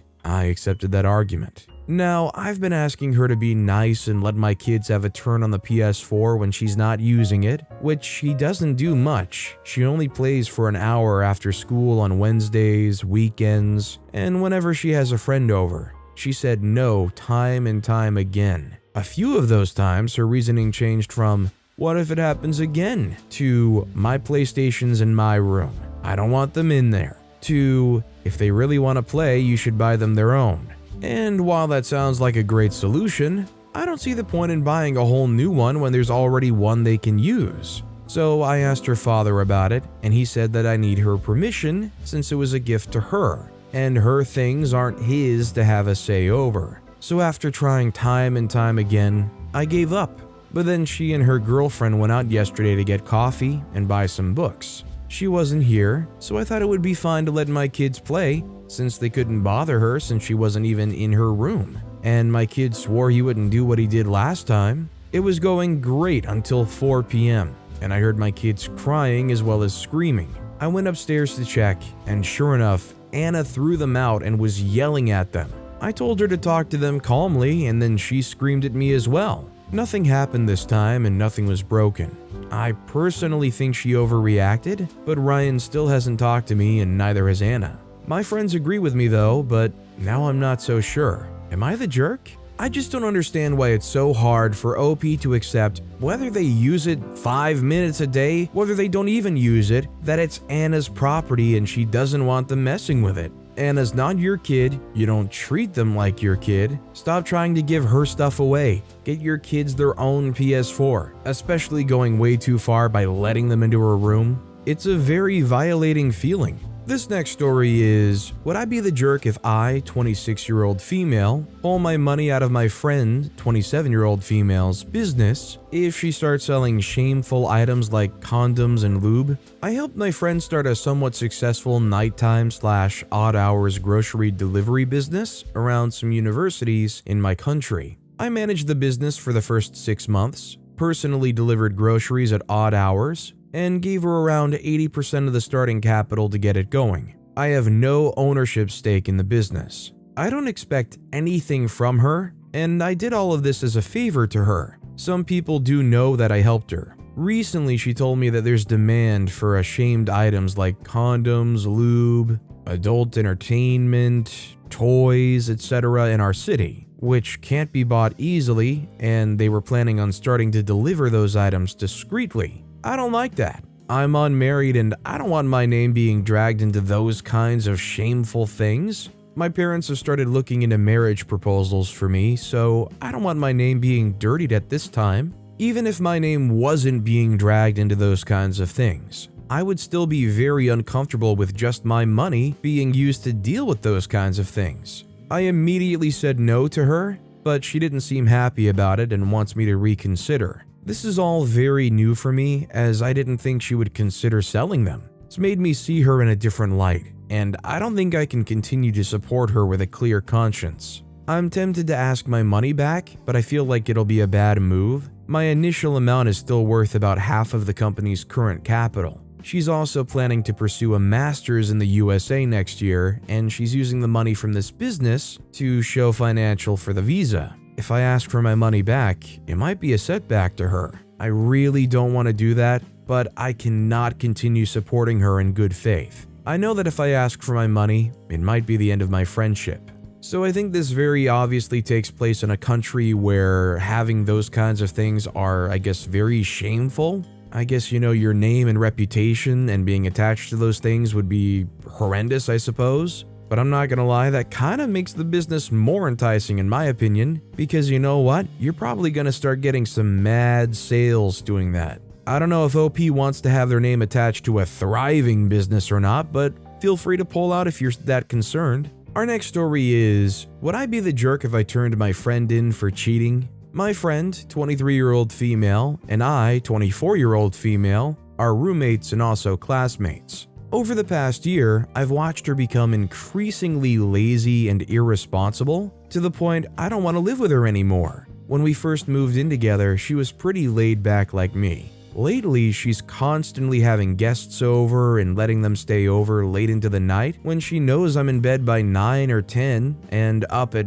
6 a.m. for work. She's getting drunk and generally not pulling her weight around the house, despite me repeatedly asking her to actually clean up. My peace and quiet are non-existent at this point. That's already bad enough, but the last straw has been her slacking at school and expecting me to help her. She's barely paying attention and going to class hungover, so of course she's not learning all that much. Now she wants me to share my homework answers with her and plagiarize my work, and I'm so aghast that she would even ask. How entitled do you have to be to ask someone to give away what they actually put in the effort for? She's self-destructing fast enough and now plans to pay someone for answers. I'm just about fed up with this nonsense and have half a mind to clue our teacher in. I just don't have patience for irresponsible BS, and she doesn't deserve to skate by while the rest of us actually do what we're supposed to. There's just no excuse, and it's not okay. If I'm being honest, I'm hoping she would get booted from the school and then would have no reason to live with me anymore, but that's neither here nor there.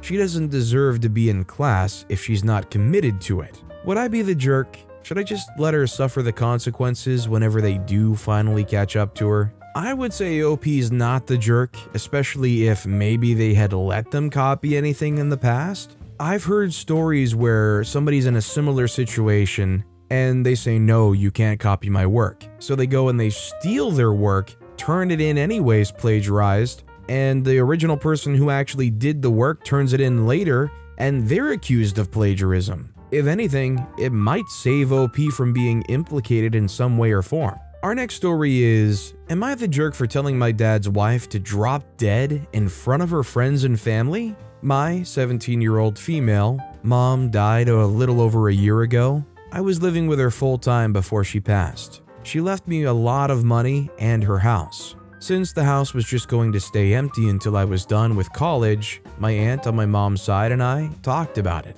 And we agreed that she should stay there since she's taking care of my grandma and her place was small. I'll move back in once I finished my schooling. My dad assumed my mom left me her money and left the house to my aunt. I didn't correct him because I don't trust my dad or have a great relationship with him. I'm currently living with him, his wife Jan, and her twin daughters, 17, both lovely people, in a 3-bedroom flat. 2 months ago, he found out that my mom left me the house.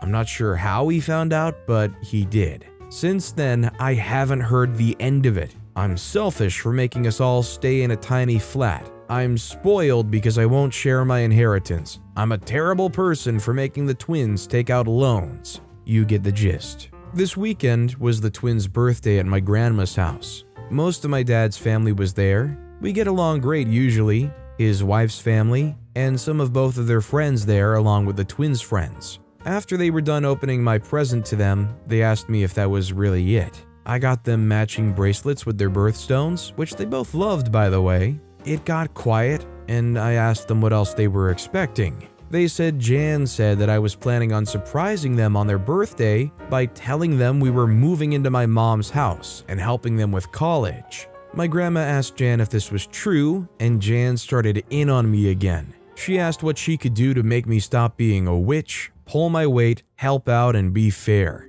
I told her that she could drop dead, that my mom died for me to get all these things, that she wanted to give her daughters. I said if she wanted everything to be fair, then she should drop dead and I would share everything I had with her daughters, since we all would have lost a mother then. That it would only be fair after that happened. She and my dad started yelling at me, and my grandma and uncle started yelling at my dad and Jan, and everything was pretty much over after that. The whole ride home, my dad and Jan were getting calls and texts from family and friends, telling them they were disappointed in them, and I was getting texts from Jan's family, the twins' friends, and a few of my own cousins, saying I was selfish. I don't usually fight with my cousins, so I'm really starting to think maybe I am being selfish, and that I went too far at the twins' party. Am I the jerk? I think the blow-up was maybe a little extra, but honestly, I can't blame OP when you have an inheritance and somebody keeps pressuring you and mislabeling you and saying that, oh, you're gonna give it away, and oh, you're a witch for not giving us your stuff, blah blah blah. This next story is, am I the jerk for making my daughters wear dresses when they visit their grandparents? My in-laws are what you would call traditional. They seem to think the world should have stopped 50 years ago and think everything since then is evil. They aren't racist that I know of or outwardly bigoted, but they just are very old-fashioned. My husband and I have 3 children, 16-year-old female, 14-year-old female, and 10-year-old male, and we go to visit all their grandparents since they live close. Here's the issue. They don't like the idea of women wearing pants. My mother-in-law says it's showing off, and my father-in-law always says it isn't Christian. Now, I'm pretty feminine, so I don't mind throwing on a dress when we stop by,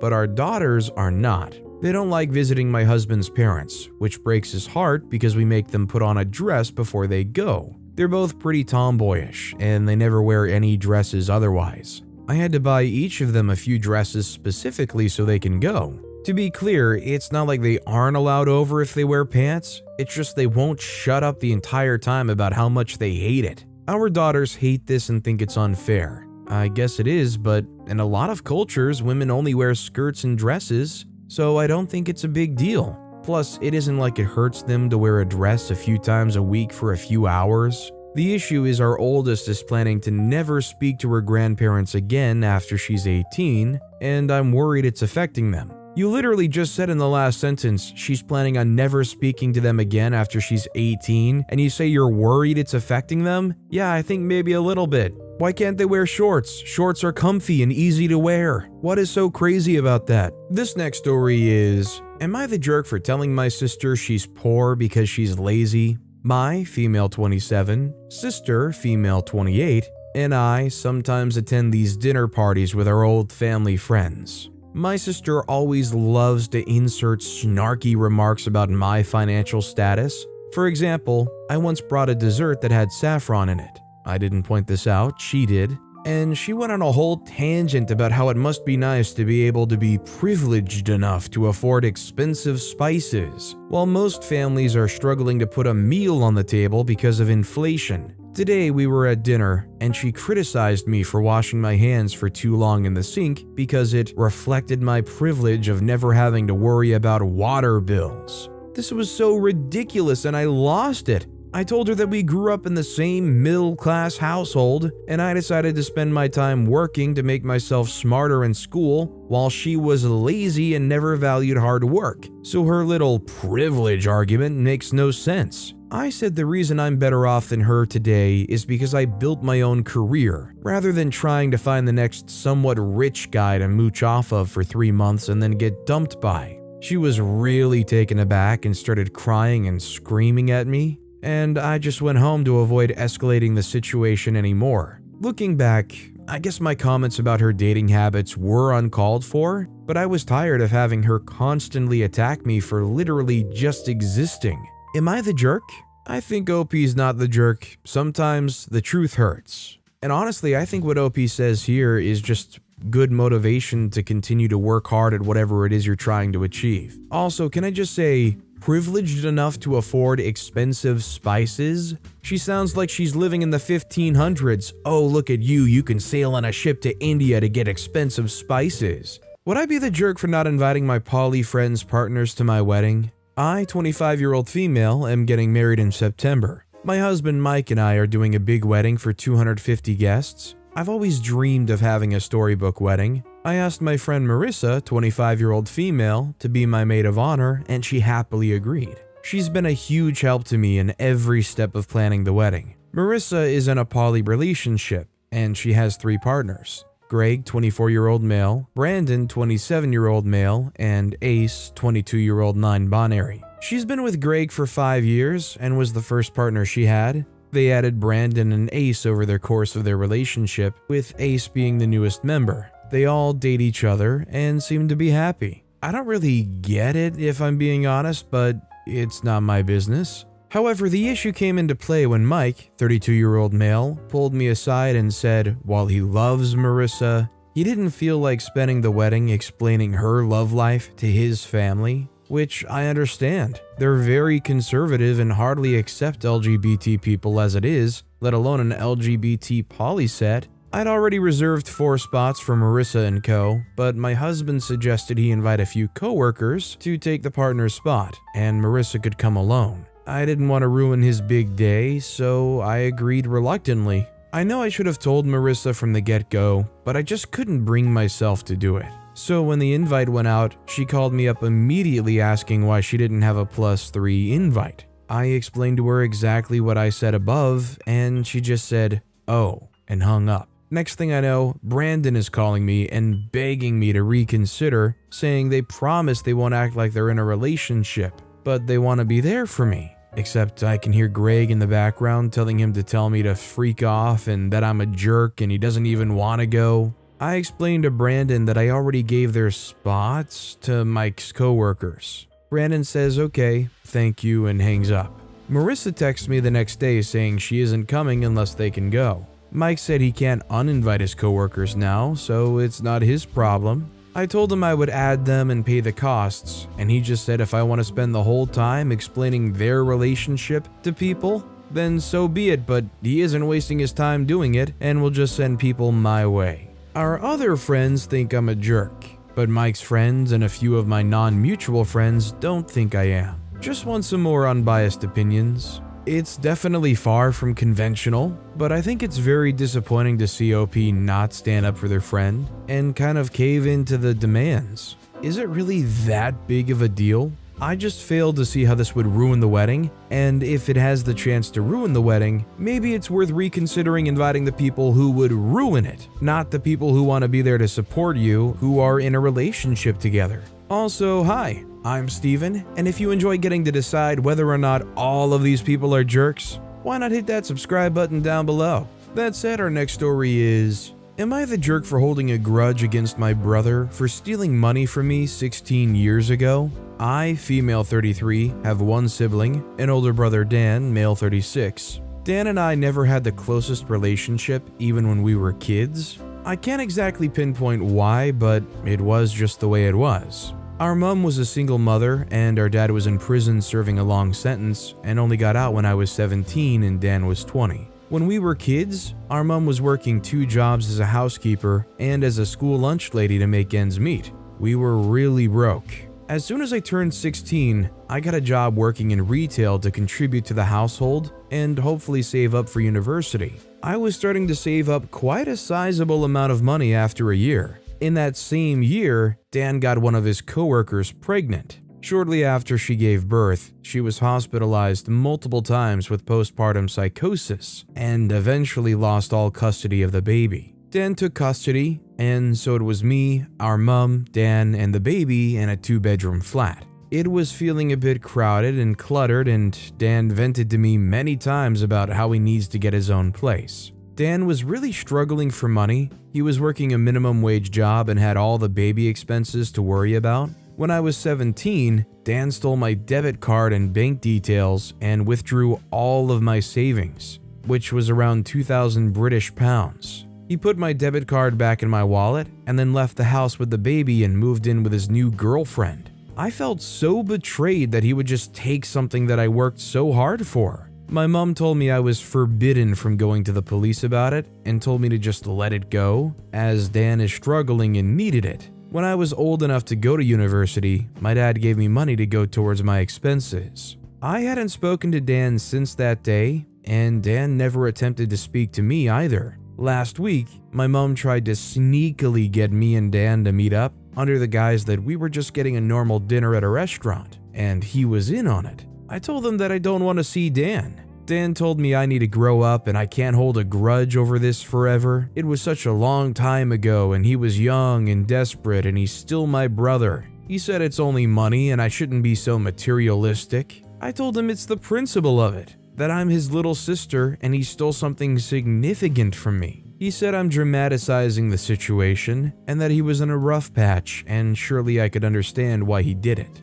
No one in the family is on my side here except my dad, and I'm wondering if I'm really being so wrong and so cold-hearted. If somebody stole over $2,000 from me and then never put in any effort to repay it to me, and then told me afterwards, even years down the road, to just look past it, we're family, I wouldn't blame anybody for still holding a grudge in that situation. Our next story is, am I the jerk for walking out of the baby shower my friends planned for me? I, 28-year-old female, am 7 months pregnant. My husband and I are ecstatic, but anxious. I have pretty severe endometriosis and have already had 3 miscarriages. When we found out I was pregnant again, we didn't tell anyone, not even our parents, for the first 3.5 months. This is actually pretty standard for the Ashkenazic community, as it's traditional not to inform anyone but close family and friends until around 5 months.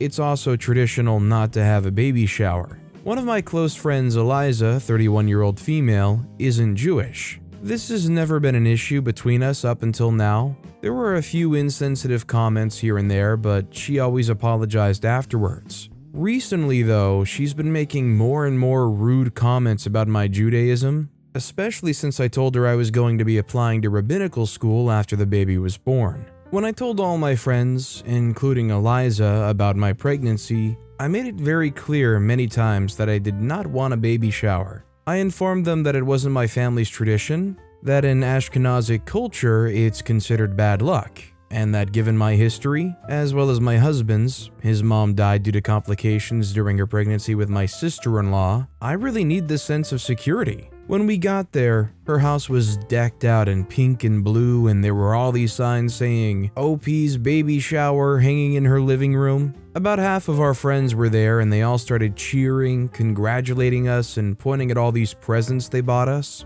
I immediately started crying, which I know was kind of dramatic. I just felt really disrespected and overwhelmed, and obviously my hormones are a little out of whack. I turned around and walked straight out of the house and sat crying in my husband's car while he chewed out our friends for not respecting my wishes, and Eliza for inviting us over under false pretenses. He came out about 5 minutes after me and drove us home, also crying. Eliza and the other friends of the baby shower have been texting me non-stop ever since, calling me ungrateful and overdramatic. Eliza in particular sent me walls of text telling me that just because I'm Jewish doesn't mean I get to spit in the face of all she put together for me or decide how she wants to celebrate. But my husband saying that I have every right to feel upset and that all of our friends, including Eliza, knew this wasn't something I wanted. I know that in American culture, baby showers are a fun way to help out new moms, but I'm already so stressed out about this pregnancy that relying on my family's traditions around pregnancy has been really comforting.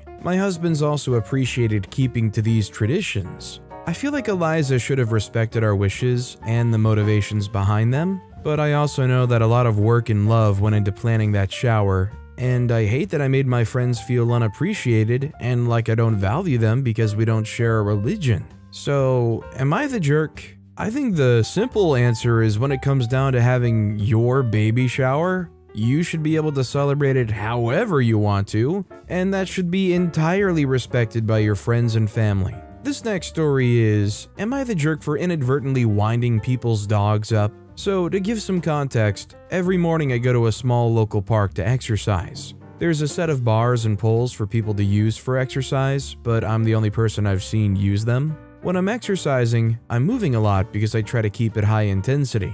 I'm listening to music also. Sometimes this dog walker group comes to the park and they sit and drink coffee and chat on some benches near the exercise area, roughly 20 meters away. Today, as I was exercising, I felt someone tap or hit my arm and noticed that an older gentleman was trying to get my attention. I pulled out my headphones immediately and asked what was wrong, and he started shouting at me for ignoring him. I apologized and said I couldn't hear him due to the music. I noticed that 4 of the 6 dogs in this group were going a bit bonkers, barking and trying to pull away from their owners, and the older gentleman started telling me how it was my fault, and I was winding the dogs up and the same thing had happened last week. I said that it wasn't my intention and that I was just trying to exercise. He told me to exercise elsewhere. I said that this was the closest place to do it to my home, and I'm free to exercise when I want. I then asked what time and day the walkers come and I can try to get to the park before they come, but the older fella said, "No, we don't need to tell you that. We don't want you in our park, and if you keep causing trouble, the police will be called."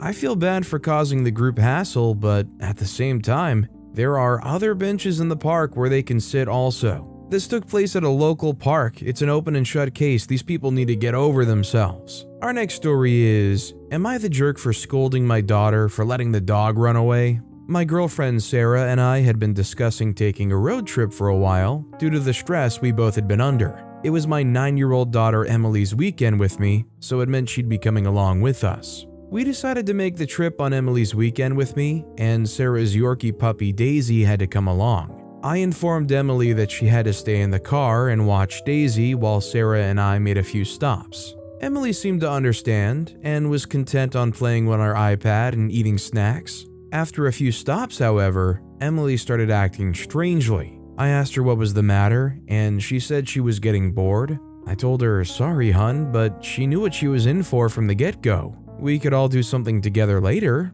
Emily reluctantly agreed. At one point, I stopped at a gas station to buy a drink, and Sarah went to use the restroom. When I returned, not even 15 minutes later, the back door was wide open, and Emily was crying next to the car. Daisy was gone. Emily confessed that she was bored and wanted to get out of the car, and Daisy jumped out. Traffic was too busy for her to run after him. We drove around looking for Daisy with no luck, and Sarah was inconsolable. I was so angry and disappointed with Emily that I couldn't even look at her. I tried to explain to her why what she had done was wrong, but she just kept crying. The road trip was cut short, and I dropped Emily back at her mom's house. Emily was really upset, but I was still mad and couldn't speak to her. I was too mad to even hug her or say goodbye. Her mom called me cruel and conniving, but I told her it was awful what Emily had done to Sarah's dog. I felt so helpless. I wanted this weekend to be good for all of us. Am I the jerk? While what happened is definitely devastating, they're 9 years old, they're allowed to make some mistakes, and there were some subtle warning signs when they were saying they were bored and wanted to do something. Is it worth it to make the situation worse by being all, "Well, Emily ruined the whole thing for everybody"? Our next story is, am I the jerk for changing my granddaughter's hair without her parents' permission? To set the scene here, I'm a 55-year-old father of 4 and grandfather of 5. The pertinent ones here are my eldest daughter Michelle, who's 34, her husband Peter, who's 35, and my grandchildren Beth and Sam, who are 12 and 14 respectively. To give some context to the rest of this post, Beth and Sam are adopted and are black, where the rest of the family's white. The problem arose when Michelle and Peter finally saved up enough money to take their dream honeymoon, which they couldn't afford when they got married. It was a month-long holiday, during which time Beth and Sam came to stay with me. Beth has beautiful curly hair and lots of it, which she obviously washes and maintains herself, but she's still learning how to do certain styles in it. I asked out of curiosity what kind of style she'd like to know, and she showed me some pictures of ladies online with very impressive braids. Now, I've been bald as an egg since I was 40, and the only style I had before that was a mohawk in my 20s. So elaborate braids are a bit beyond my skill set, but a coworker of mine who's my work daughter often has her hair done in styles very similar to the ones Beth showed me. I asked her where she gets her hair done and explained it was for my granddaughter. and she told me that it's actually her sister who's a professional braider and put me in touch with her. I took Beth to the sister. She got some very cool braids which have beads on and a cute little heart pattern at the sides. And the sister explained all of the upkeep stuff to us and even gave us the friends and family discount, which was very nice. Well, cut to Michelle's return, and she's deeply unhappy about me doing this. Apparently, she's always told Beth no to getting such braiding done because she believes that she's too young for it. And also, she says it's expensive and doesn't want Beth to get the idea that it's going to be an all-the-time thing. I've said that I'm quite happy to pay for her to get it done as often as she likes because of how happy it made her. But Michelle's still taking the huff with me about it. Peter's siding with her as he says parents should be consulted about such things. Sam's sticking up for me by saying that it's nice that I'm letting Beth partake in parts of black culture she might miss out on in a white family, which wasn't really even an aspect I considered, honestly. I obviously am not happy that my daughter is not happy, but I'm not sure if I really did anything wrong here. Help an old man out? 100% not the jerk. This is an awesome moment for the granddaughter and a great bonding moment, and I don't see what you could possibly complain about here.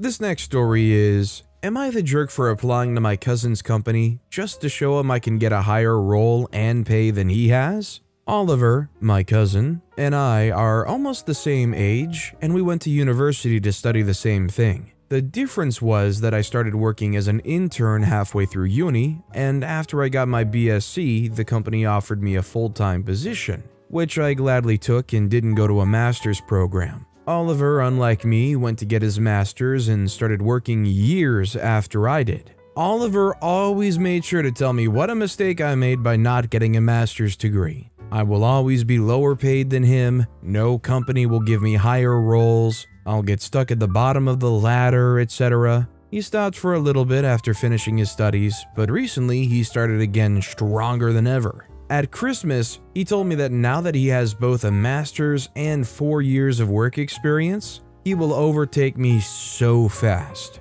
In his company he'll soon apply to, in a year or two, to a higher role, and he knows they wouldn't hire a person without a master's degree for that role. That was when I decided to be petty and apply to Oliver's company for said role. I got the offer this week, and it's actually even higher pay than I expected it to be. I told Oliver about the offer without specifying the salary, and he threw a fit. He called me a petty jerk and told me it's insane that I would go to such lengths out of my inferiority complex. Our entire family's on his side, and now they treat me like a jealous, mean bully. I mean, yes, it was petty, but nobody said a word when they heard Oliver tell me during family Christmas dinner that I will always be a nobody stuck at the bottom of the corporate ladder. I only wanted to prove him wrong, and it was fun testing myself. Am I the jerk? I feel like in any situation where somebody tries to verbally put a ceiling over what you can achieve, you always want to prove them wrong. This didn't harm anybody at all, so I don't see how OP could be the jerk. Our next story is, am I the jerk for walking around the house in underwear so my husband would ask his brother to stay in a hotel? I used to be close with my brother-in-law, but we aren't anymore due to how he treated my best friend. I don't hate him or anything, but I would prefer if he wasn't staying in my home. When my husband told me he was coming to visit, I made it clear I didn't want him staying here. But my husband wouldn't budge and said his visit would be shorter if he was here, as they could work out what they were going to do about some family assets they were thinking about selling more quickly. Seeing him in my home was irritating me, especially since he's the type of person who loves making dumb, sarcastic jokes constantly. I tried asking my husband to ask him to go stay in a hotel 2 days into his visit, but he again wouldn't budge. So I outright told my brother-in-law I didn't want him here, but that still wasn't enough to make him leave. I finally decided to walk around the house in my underwear because I knew he wouldn't be able to resist making a stupid comment, and it would annoy my husband enough to make him ask his brother to stay in a hotel, which is exactly what happened. After my husband told him to go, my brother-in-law accused me of thinking I was hot stuff who tried to lead my husband around by his you-know-what, and made a point to tell me it would backfire if I kept this up. My husband also asked me if I wasn't going to continue the show during a fight, as I stopped doing it once his brother left, as my husband often has guests coming and going during the day, which made walking around our home in my underwear awkward. He was already upset with me, but the fact that I stopped immediately after his brother left seems to have upset him even more. Am I the jerk? Some people might say it's just too petty, too childish the way OP handled this, but I think overall OP was just clearly not being heard, and the communication here just sucks. Our next story is, would I be the jerk if I don't attend my brother's wedding because his soon-to-be wife told me not to bring my fiancé? My brother's getting married next month. My fiancée, 26-year-old female, and I, 27-year-old male, have been together for almost 3 years now. She was the lead singer of a local band in my country. They were famous, successful, and at the height of their popularity, and had won so many awards when she decided to leave the band because she got tired of the lifestyle and fame. A few days ago, my soon-to-be sister-in-law rang me up to tell me to not bring my fiancé with me to her wedding. Her reason was the wedding would be her special day, and my fiancé would just take all the attention from sister-in-law since fiancé is famous. I told sister-in-law I understood, but if my fiancé were to be excluded, then I didn't think I should come either. I mean, my sisters and other cousins would attend the wedding with their significant other or boyfriend or girlfriend. It's so unfair to exclude my fiancé just because she may get recognized. She got upset and accused me of prioritizing a stranger over family. I told her my fiancé is no stranger. We have a serious relationship and are about to get married soon. When I told fiancé this, she looked really heartbroken because she really loves my family and likewise, but said she understood where sister-in-law is coming from. My parents are with me, but some of my aunts told me to just attend the wedding alone to keep the peace. Would I be the jerk if I don't attend the wedding? Unless you're married to like Rihanna or something, I really think their concerns are overblown. And even then, if it was Rihanna, they're months away from being family? Way to get off on a good foot with them. This next story is, am I the jerk for the way I respond to my new coworkers' personal questions? I, 28-year-old female, am a foster kid. Long story short, dad drug dealer, mom drug addict, mom died and dad went to jail for life. No family to take me on, bounced in the system from the ages of 7 to 18. Then I became homeless, worked as an escort, went to college, and this is currently my second corporate job. Like you might imagine, I don't like to talk about my personal life. Even more so because of my first corporate job, where I was the last to be given time off during holidays or summer because I was a single woman without children. When I started at my current job, I made the decision that I was not going to get to know anyone. Colleagues will stay just like that, colleagues. So I arrive at my desk at 8:45, I'm out the door at 5, I take my lunch break outside the office, don't take my breaks with the others, refuse all invites to things outside work. My new colleagues got the hint when I just said, no thank you, when they would invite me, when I opted out of the Secret Santa even though it was obvious that I celebrated, and when instead of going to a colleague's wedding, I RSVP'd no and then sent a gift. They leave me alone, I leave them alone, but we're friendly and I'm happy to lend a hand when needed. Then this woman started with us almost 3 months ago. She's very outgoing and social, made friends with the whole office within the first week, and seems to take it as a personal challenge that I don't talk about my personal life. At first, I was direct but polite. I told her, hey colleague, I appreciate that you want to get to know me, but I am an extremely private person and do not like to mix my professional and personal life together, after taking her aside away from the others. Well, instead of backing off, she doubled her efforts. And it's not in a creepy way or a way that would allow me to go to HR, but I do not like it. Finally fed up with her, instead of trying to redirect the conversation or changing the subject, I just stare at her dead in the eye without saying anything. Yesterday, she came by my desk and asked if I had plans this weekend. I said, yes, I do, but didn't elaborate. She then asked me what my plans are, and if I had someone special I was going to spend my time with. So I just stared her dead in the eye and said nothing for minutes. At first, she was annoyed, then she started rambling, then she turned red and left in a hurry. Another colleague sitting close by gave me this disappointed look and told me that they understood I was a private person, but that was no way to treat someone who was genuinely friendly, someone who was trying to include me in the social life of the office. So, am I the jerk? Personally, I think of myself as a relatively private person, and God forbid, I wouldn't want to be in this situation either where I feel like I'm being drafted into the office social group. If somebody wants to be cordial at work and wants nothing to do with you outside of work, I feel like they have every right to do that. It's called boundaries. Our next story is, am I the jerk for making our daughter, 17-year-old female, clean our horses' stalls against her will? We recently got 2 horses. My younger daughter, 13-year-old female, wanted them as she's been learning to ride. My older daughter, 17-year-old female, was against them. She's much more princessy and didn't want to deal with the mess and chores that come with horses. But we told her it wouldn't be something she'd have to deal with, and that her younger sister promised to take care of all of it. Well, recently the older daughter's been disrespectful at home and staying out too late, and her grades have been slipping. We warned her to shape up, but last week, when we heard that she'd been needlessly insulting to her younger sister while I was out running errands, I told her that she'd be cleaning out the stable each day for the next week as punishment, and that her sister would get a break. She got really upset and offended, and said we promised she'd never have to go in there and scoop horse poop.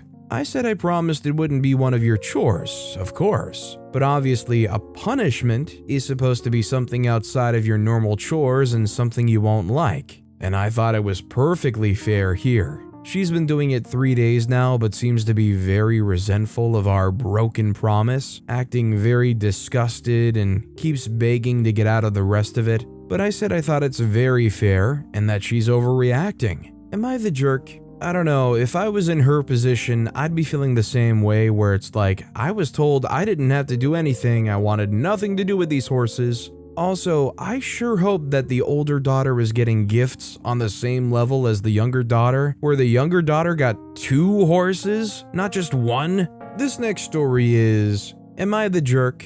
I told my mom the major surgery I'm facing at 45 is a direct result of the surgery she made me get at 6. I, 45-year-old female, am facing major surgery on my heel, ankle, and Achilles tendon if physical therapy does not improve my current pain levels. I have what my podiatrist has described as the worst calcifications he's seen on my Achilles. There's a very high chance that with or without the surgery, I'll lose my ability to walk. Surgery makes it less likely, but I'll walk worse than normal, just hopefully without excruciating pain. The issue is causing my Achilles to not stretch properly and literally rip the top of my heel bone off slowly. Any course my doctor and I take, I will lose at least some function of my foot. The calcifications are 100% a direct result of tendon lengthening surgery my mother made me get at 6 to fix flat feet. The flat feet never caused me any issues.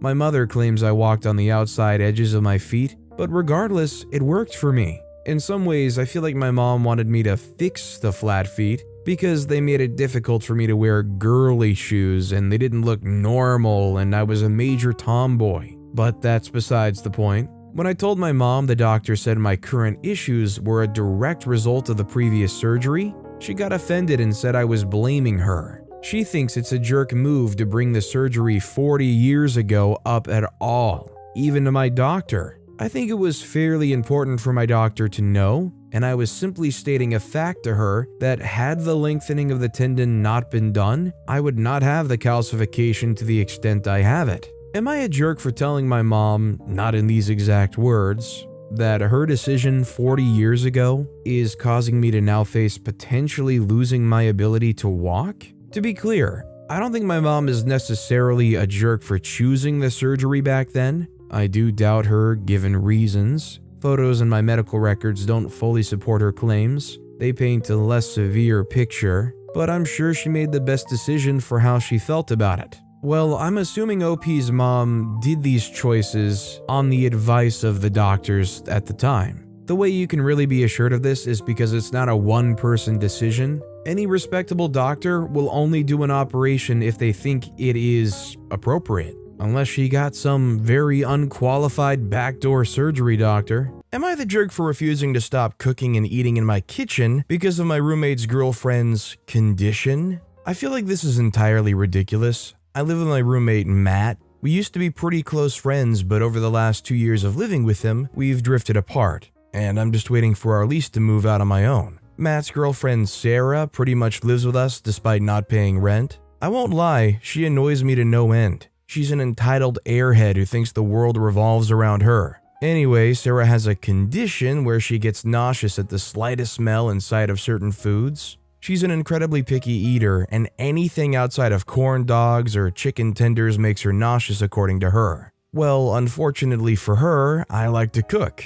I love heavily spiced foods and love to cook Asian-style dishes. So living with a toddler who can't stand the smell really sucks. Sarah's always complained about me cooking smelly foods and has asked me to stop or do it when she's not home. Well, considering she doesn't pay rent and spends 18 hours a day at my home, I've not accommodated her at all. Last night, Sarah and Matt sat me down and told me I need to stop cooking because Sarah cannot stand it anymore. Apparently, she had a mental breakdown last week when I was cooking curry. She claims I'm making our apartment a hostile environment by ignoring her concerns. I told both of them to piss off until Sarah starts paying her share of the rent. Matt said that because he lives here, his opinion matters as well and he wants me to stop. I told him no to that as well because he's only doing this because Sarah's being a baby. We ended up having a massive argument and neither of them is talking to me. Both are staying at Sarah's mom's house right now. I say good riddance. At least I did until I told the story to my coworkers and they're all shocked. They see I'm being a complete jerk. This has been giving me second thoughts on if I was the jerk in the fight we had. I think the real problem here is they're not actually a paying member of that household. It's unfair for your one roommate who doesn't get affected by the food at all, and their non-paying partner to gang up on you and say you can or can't eat certain things in a place that you pay for. Also, hi, I'm Steven, and if you enjoy getting to decide whether or not all of these people are jerks, why not hit that subscribe button down below? That said, our next story is, am I the jerk for telling my friend she's acting like a bridezilla because of bridesmaid outfits? I've got some people telling me I'm in the wrong, but I'm not sure. My friend Dee is getting married, and she's chosen outfits for the bridesmaids. It's all matching and also goes with her wedding outfit. I'm not a huge fan of this outfit. I told Dee I think the fit's going to be weird on me and I'd like to wear something else. I'm still cultural, not a Western dress, and it'll still go with her wedding dress. And I'd pay for the new outfit myself. Dee refused because she wants the outfit to be modest. I replied that there isn't anything immodest about the outfit I chose, and I respect her religious beliefs, and she wants to be more modest, but I'm not part of this religion myself. She still insisted no even when I tried to compromise, and I said she was acting like a bridezilla, and if that's the case, I might be backing out as bridesmaid. Her response was, okay, sure. But she was snarky and got pissed. Am I the jerk? OP had actually attached pictures of the dresses, and the one that she chose for her bridesmaids was pretty much anything from the neck down besides your hands are covered. The one OP chose had like a whole midriff cutout. It was basically like a crop top and then a dress on the bottom. So I already think there's a very big disconnect there. Plus, I personally believe if somebody's having a wedding and there's a religious aspect to it and they want a certain dress code, even if you're not actively participating to the degree they are or at all, you should be respectful and wear what customs they want you to wear, unless it's to the point where you just are too uncomfortable to even attend. There was nothing wrong with the dress the bride suggested. Our next story is, am I the jerk for making plans on Valentine's so I don't babysit my granddaughter? My 36-year-old female, daughter Leah, 17-year-old female, is a teen mom. My daughter got pregnant at 14, and it was very shocking news. But we found out very early on, and she ended it. A few months later, she got pregnant again, and I couldn't handle the situation very well at the time, but having my sister, her aunt, talk to her about what she was planning to do, she decided to keep the baby, which I'll admit I wasn't happy to hear, and I told her she'll have to be responsible about the consequences. Of course, as a mother, I couldn't have her work and distract herself from school. I didn't want her to miss on her childhood, so I had to work evening to night shifts to take care of my granddaughter while Leah was in school. I realized that Leah has been taking advantage of my situation, and making me cancel plans so I can babysit for her. I overheard her making plans for Valentine's 2 weeks ahead on the phone with someone saying, "My mom will do it, she has no life anyways," and laughing afterwards. Being a single mom and having to work multiple jobs was hard enough, but since she gave birth to her daughter, I haven't gone out to any party. I've canceled many weekend gatherings so that my daughter can be able to hang out with her friends. And if I did go, I'd always have my granddaughter with me, and for her to laugh about my situation like that angered me. That same day, I was asked by a guy I'd been seeing to accompany him on Valentine's, and I was hesitant, but I didn't want to miss the chance. He's a really nice guy. I haven't been on a date for almost 6 years, and it wouldn't hurt to give my daughter a taste of motherhood when she least expected. I told my daughter that I got asked out for Valentine's, and she was happy at first, but then asked if I was going to take her daughter with me. And I said obviously not, and she'll have to cancel plans for a day. I didn't expect her reaction to be so extreme. She cried, screamed, and told me I was being selfish, and that I was letting her miss on her date just because I thought a guy was interested in me. The argument didn't end very well. I stood my ground and went to that date, and she had to cancel plans. But she's still really mad about it and has been ignoring me. I love my daughter, and I wouldn't want her to miss anything, but I wanted her to learn a lesson and be responsible. My sister agrees with me, but my friend told me I should have done it on a normal day, not on Valentine's. Does my approach make me the jerk? Honestly, I don't think OP is the jerk here. I think this is just kind of something that comes with the territory. I mean, they're just a kid still. They're still just 17 years old. It doesn't sound like they really grew up that much in the 3 years having their child. They're still well within that teenage tantrum era. Our next story is, am I the jerk for not telling my husband about all my reward points cards? I, 29-year-old female, have been married to my husband, 30-year-old male, for 9 years. I'm a stay-at-home mom with 4 beautiful children, 8, 6, 4, and 2. My husband makes $150,000 plus a year, but decides where every dollar and cent goes. 50% to day-to-day expenses, 25% to the children's education savings, 10% to family savings, 7.5% to his personal spending, and 7.5% to my personal spending. Any bonus he makes or money back from taxes goes immediately into retirement. Doing it this way leaves us no money for vacations or big trips. Since we got married and moved in with each other, I've been completely responsible for all the shopping, whether it's clothes, groceries, furniture, or whatever else. I learned very early on with the help of my mom how to coupon clip and how to use points cards to their maximum potential. I usually get 2 or 3 different reward points and save 10 to 25% per transaction I do. My husband only knew about the coupon clipping, not the rewards points. For the past 5 years, I've been going on a girls' trip with my family every year. I've been telling my husband that my sisters, sister-in-laws, mom, and grandma have been paying for me to go since I can't afford it. But in reality, I've been using the rewards points to pay for the ticket, using rewards to pay for our groceries, and using my difference to pay off my credit cards so that I'm able to go on the trip. This year, my brothers, brother-in-laws, father, and grandfather decided to do their own boys' trip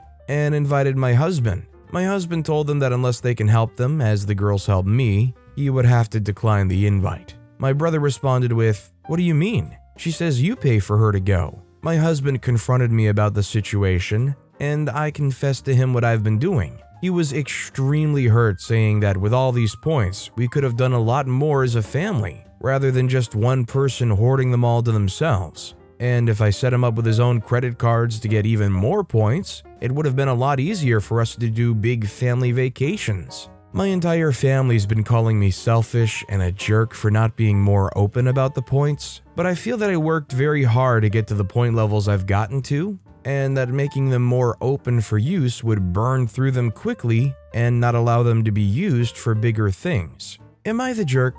I think unless this husband is legitimately being financially abusive, not only is keeping a secret like that a bad thing, but telling everybody else that your husband's been paying for the girls' trip and lying in multiple levels to multiple people. Also, burn through them quickly and not allow them to be used for bigger things just means not used specifically on what OP wants them to be spent on. Although I would put my foot down and say that there needs to be some money allocated for a family vacation. Our next story is, am I the jerk for sending my girlfriend too many Valentine's Day flowers and making her sister's husbands look bad? To explain where I'm coming from here, I need to establish two things. One, I have a high-paying job that often requires I drop everything to travel without notice. It is infuriating at times, but I get paid well, so I've learned to live with it. Two, my girlfriend loves flowers more than anything. I get it, most girls love flowers, but they are her favorite thing in the world.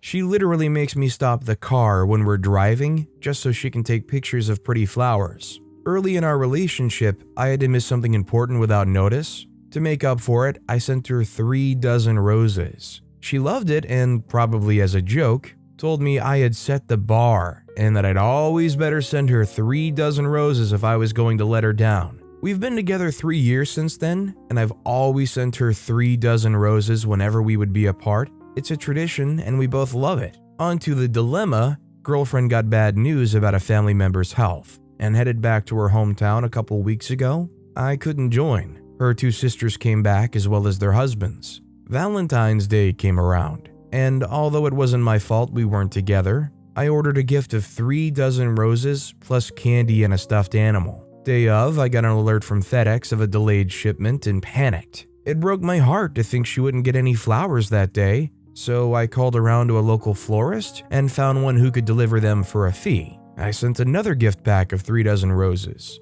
Turns out FedEx managed to deliver the original package. Girlfriend ended up with 6 dozen roses, 2 cards, 2 boxes of chocolates, and a teddy bear. She joked that I'd now raised the bar, and she expected no less than 6 dozen roses anytime we were apart. All jokes aside, I could tell she really appreciated the trouble I went through. The next day, I heard from her sister's husbands. They were furious with me, saying I made them both look awful. Turns out one bought his wife a leftover bouquet of half-dead tulips, and the other didn't get his wife anything at all. I guess they were both going to use the commotion as an excuse. My girlfriend ended up sharing her roses with both of her sisters so they could all feel special, but it was clear they were all from me. My instinct was to take a victory lap, but girlfriend's mom and dad called and explained that they thought I should apologize. While they appreciate me always making romantic gestures, I can afford to do so while their other daughters' husbands can't.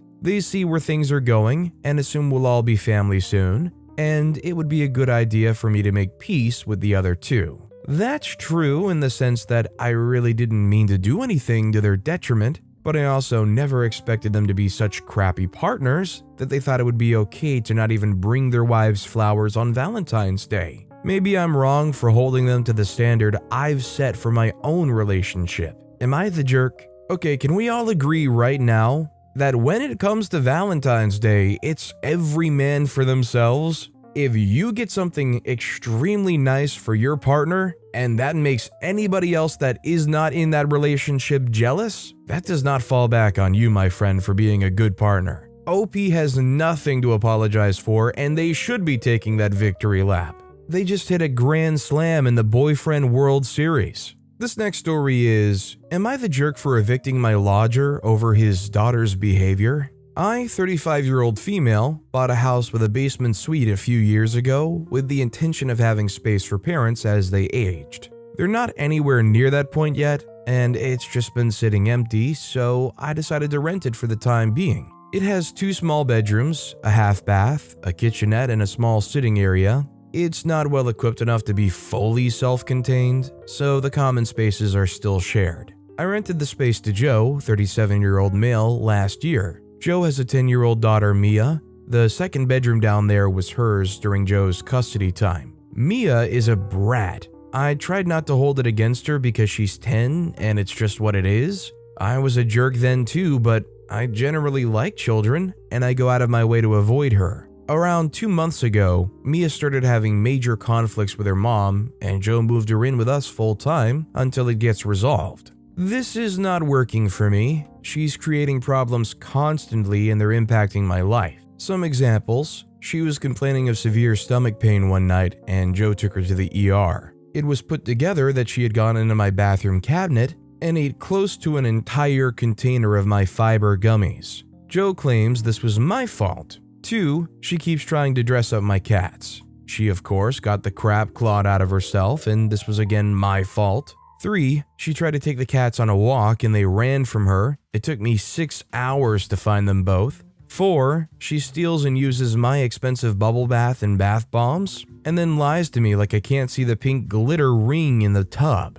This exploded over this week. My boyfriend's house caught fire on Friday. It's not destroyed, but it'll be 4 to 8 weeks before they'll be able to go back. So him and his 5-year-old Gabe are staying with me. Mia is furious. She doesn't like that Gabe uses the living room TV when it used to be open for her. She hates that he tries to play with her. She yells at him and once pushed him and he fell down. This is unacceptable. He has just as much right to be here as she does, and Joe constantly downplays her behavior. I've had enough, so today I gave Joe notice to vacate. He's distraught. Mia can go back to her mom's, but Joe claims he can't afford a 2-bed anywhere else, and he'll lose his custody time if I make him leave. He's extremely upset and told me I was an awful person to evict a child for acting like a child. I feel like this isn't on me, but I made a grown man cry, so I definitely feel like a jerk now. I completely understand why OP feels bad, and I think almost anybody in that situation would. It's not a glorious thing, and it's not a feel-good moment to ask somebody and their kid to leave. I think from the top to the bottom, the problem here is Joe's not taking any control or any attempt at parenting their kid.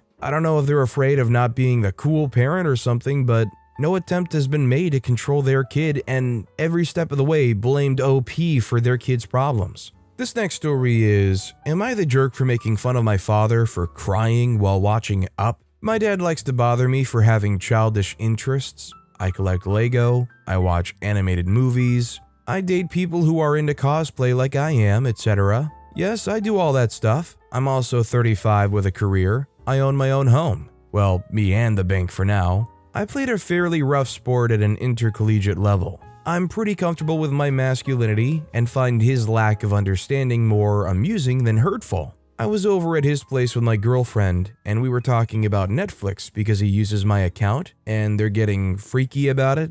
I said that Disney Plus was still okay to use, and he started in on me for watching kids shows. Him and my mom watch the old TV shows and the nature shows on it. He's a jerk, so he asked my girlfriend if I did cosplay as a girl. She's not as used to him as I am, and I had to move the conversation along before she started something, so I convinced him to watch a movie with us so I could show him why I enjoy the movies. I chose Up. He would not shut up during the beginning when the kids met, but he was intent during the part with no dialogue. Him and my mom were both crying at the end when the old guy was sitting alone on the steps to his house. I paused it and asked him if he needed a hanky. He called me a jerk and got up and left. My mom said there was stuff in that scene that probably brought up bad feelings for him. She didn't elaborate. I apologized to him, and then I asked if he understood that the cartoons I watch are multi-layered and aren't just for kids. He said he understood, but he's still upset that I mocked him for crying.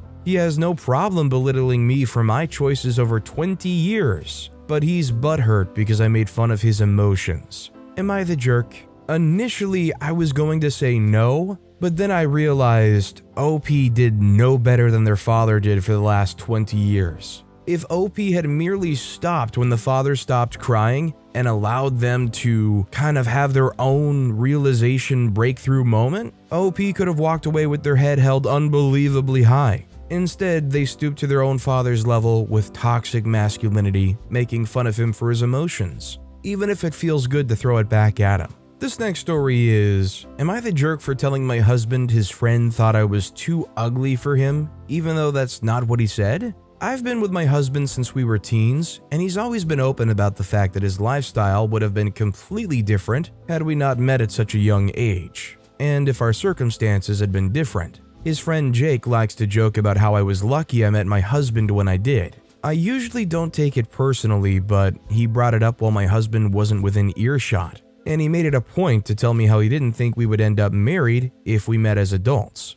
When I asked him why, he told me that if I was being honest with myself, I could see my husband was the type to date a bunch of models before bagging himself a trophy wife at 45. He knew I was offended because he tried to turn the conversation around by saying I was too smart to just be a trophy wife. and that my husband wouldn't have been my type if I met him as an adult either because he was a bit of a jerk. I told my husband that Jake thinks I'm too ugly for him after making him promise not to say anything to him. I did go into more detail about the conversation, and my husband didn't seem that upset before we went to bed. He even jokingly asked me if I was trying to fish for compliments. He never said anything to Jake until they had a boys' night, which is when he blew up at him. I don't know what happened exactly, but apparently it was bad, and my husband was really angry with Jake for calling me ugly, which Jake denies. Jake's accusing me of trying to cause issues between them by lying, since he didn't say I was ugly even once.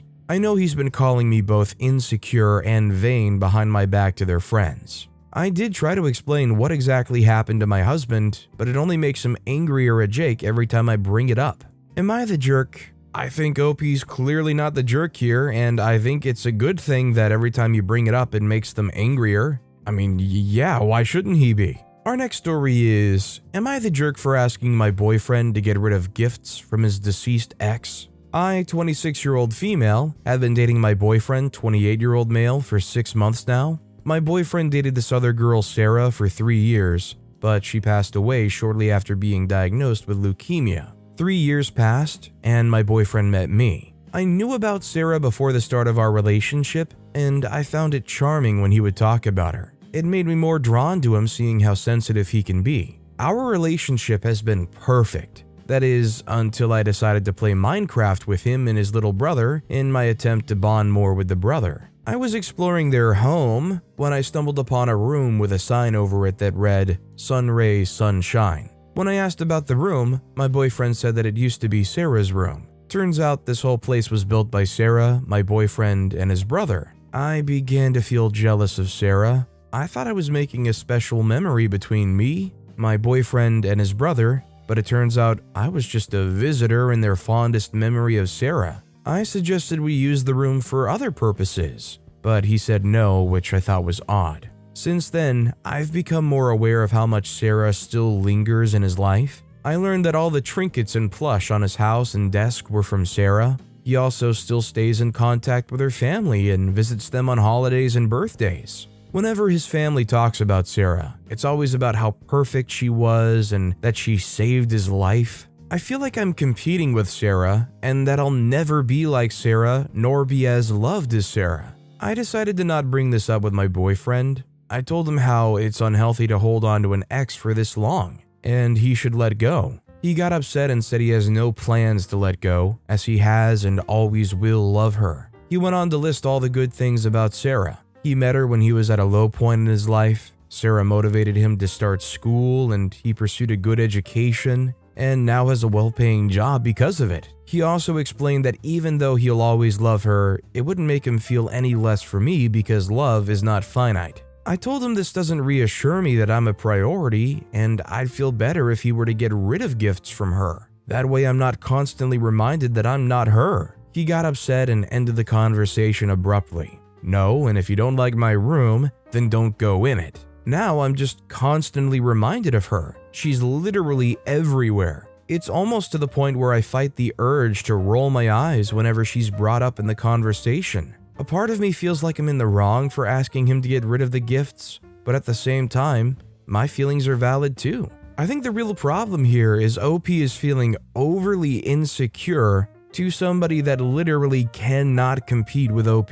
They're not going to steal OP away from you. I don't blame the boyfriend for being the way he is and having attachment to those things. If you can't accept that and focus on creating your own memories, then maybe you're just not that compatible. Our next story is, am I the jerk for not inviting my fiance's family to our daughter's first birthday? I, 23-year-old female, have been planning our daughter's first birthday since, well, she was born. I've been stressing it as it was 6 months away. My fiance, 25-year-old male, has a very small family with no children, as our daughter was the first grandchild and child in the last 20 years. However, my family is full of kids. I invited everyone who has children in my family that's at least visited once in the last year, which is all the kids attending, 11, and followed with inviting my dad, her grandfather. Anyways, I reached out to my fiance's sister back when she turned 6 months after she canceled day of photo shoot of her half birthday.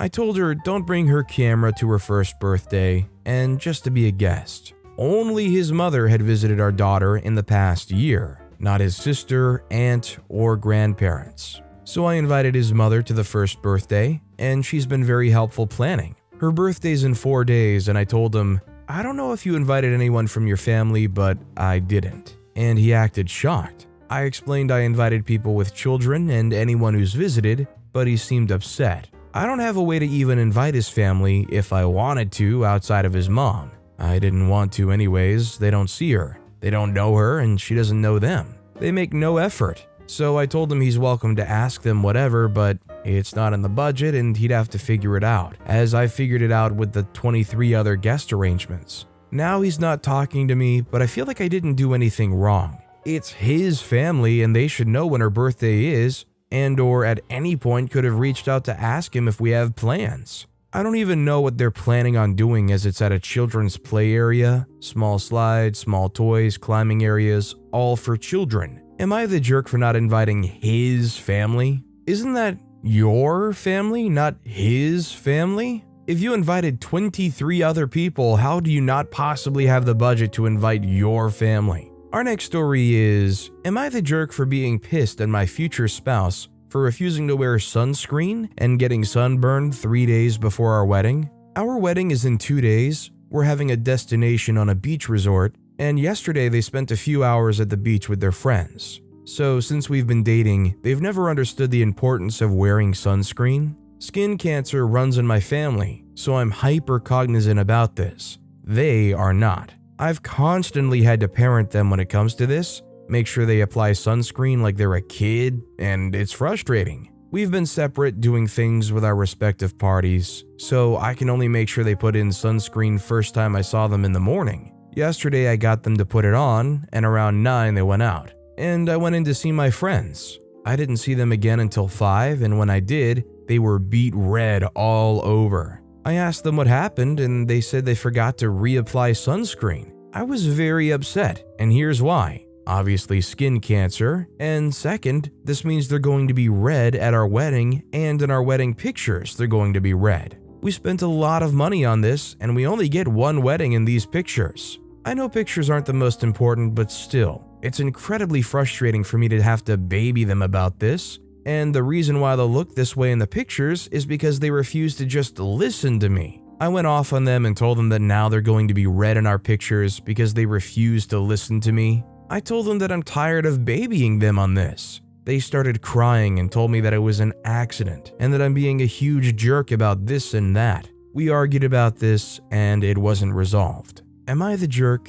So I completely understand why OP's pissed off and upset, but I also understand why they wouldn't make the mistake if they haven't been habitual users of sunscreen, especially if they have no concept of how often they need to reapply it. So probably a bit of both sides here. Our next story is, am I the jerk for buying my girlfriend's sister a car? About 4 years ago, my girlfriend and her younger sister had a huge falling out. I don't know what about because my girlfriend never went into specifics, and that was before I even met her, but they haven't spoken to each other since. I've been with my girlfriend for 2 years. About a year ago, her sister reached out to me because she wanted me to persuade my girlfriend into meeting with her because she wanted to reconnect. But when I told my girlfriend, she said she never wants to see her. 2 weeks ago, her sister messaged me again and asked if she could borrow $2,000 from me because she needed to buy a new car, and she said she'd pay me back monthly. I told her that I can't just borrow her money because I don't know her, and I don't know if she's actually going to use it to buy a car,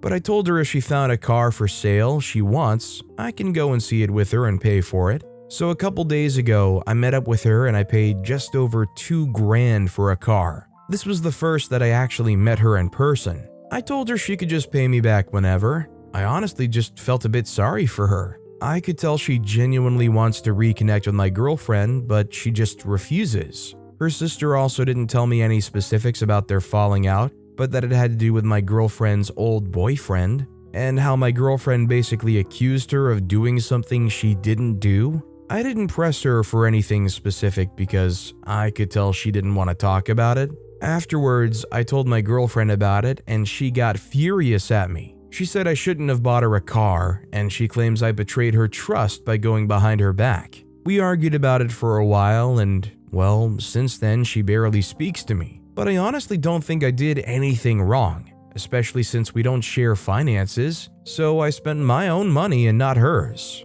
So was I the jerk?